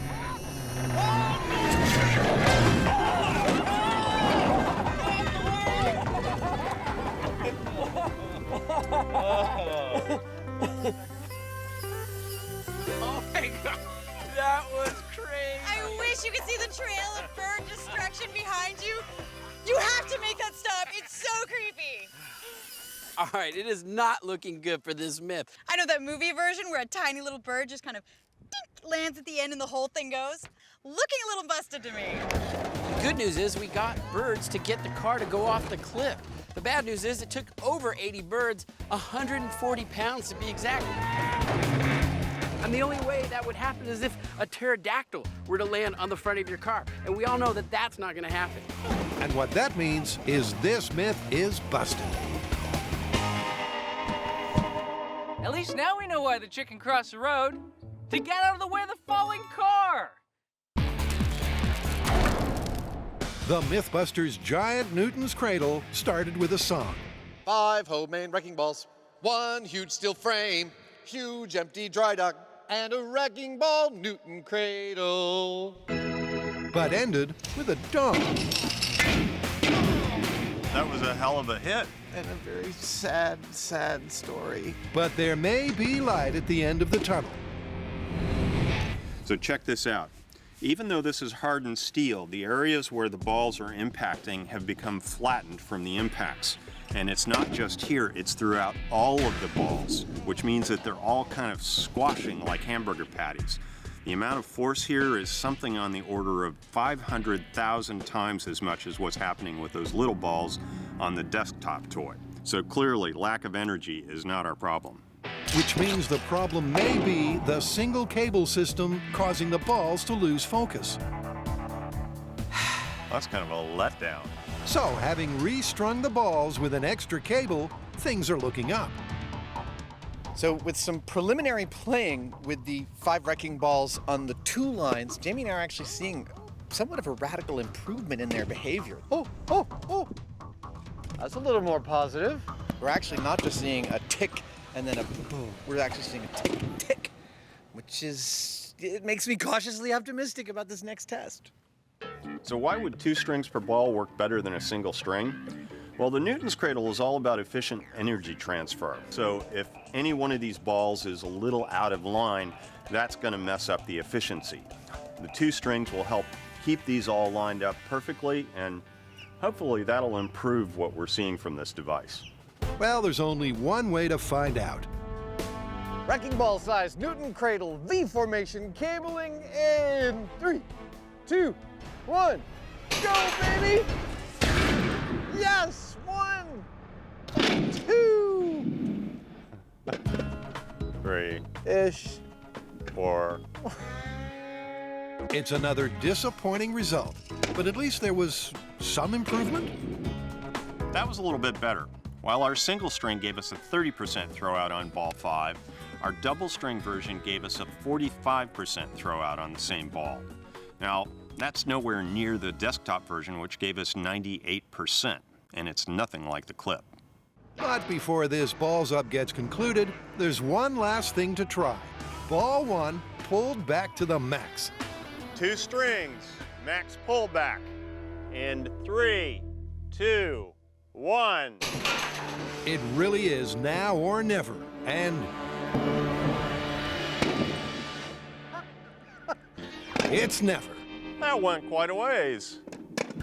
And now it's all done. So cue one of the MythBusters mottos. Failure is always an option. There goes one of our cameras. As far as we're aware, this is the largest Newton's Cradle that's ever been built. And it is a Newton's Cradle because it's demonstrating exactly the same physical properties that the small one does. But as we get larger and larger, it becomes harder and harder to rein in the physical losses of energy in the system, from the balls to the cables to the overhead structure. While it is a Newton's Cradle, it's just never going to be as perfect as the little ones are.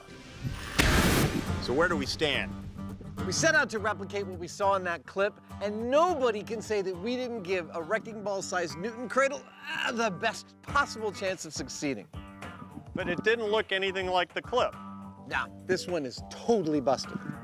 Yeah, it's busted. And it's busted not just because their best-case scenario balls failed to fire, but also because the viral video was nothing but CGI. Hey, you know, we ought to start our own demolition company. We got wrecking balls, we got explosives. Absolutely. Whatever you want.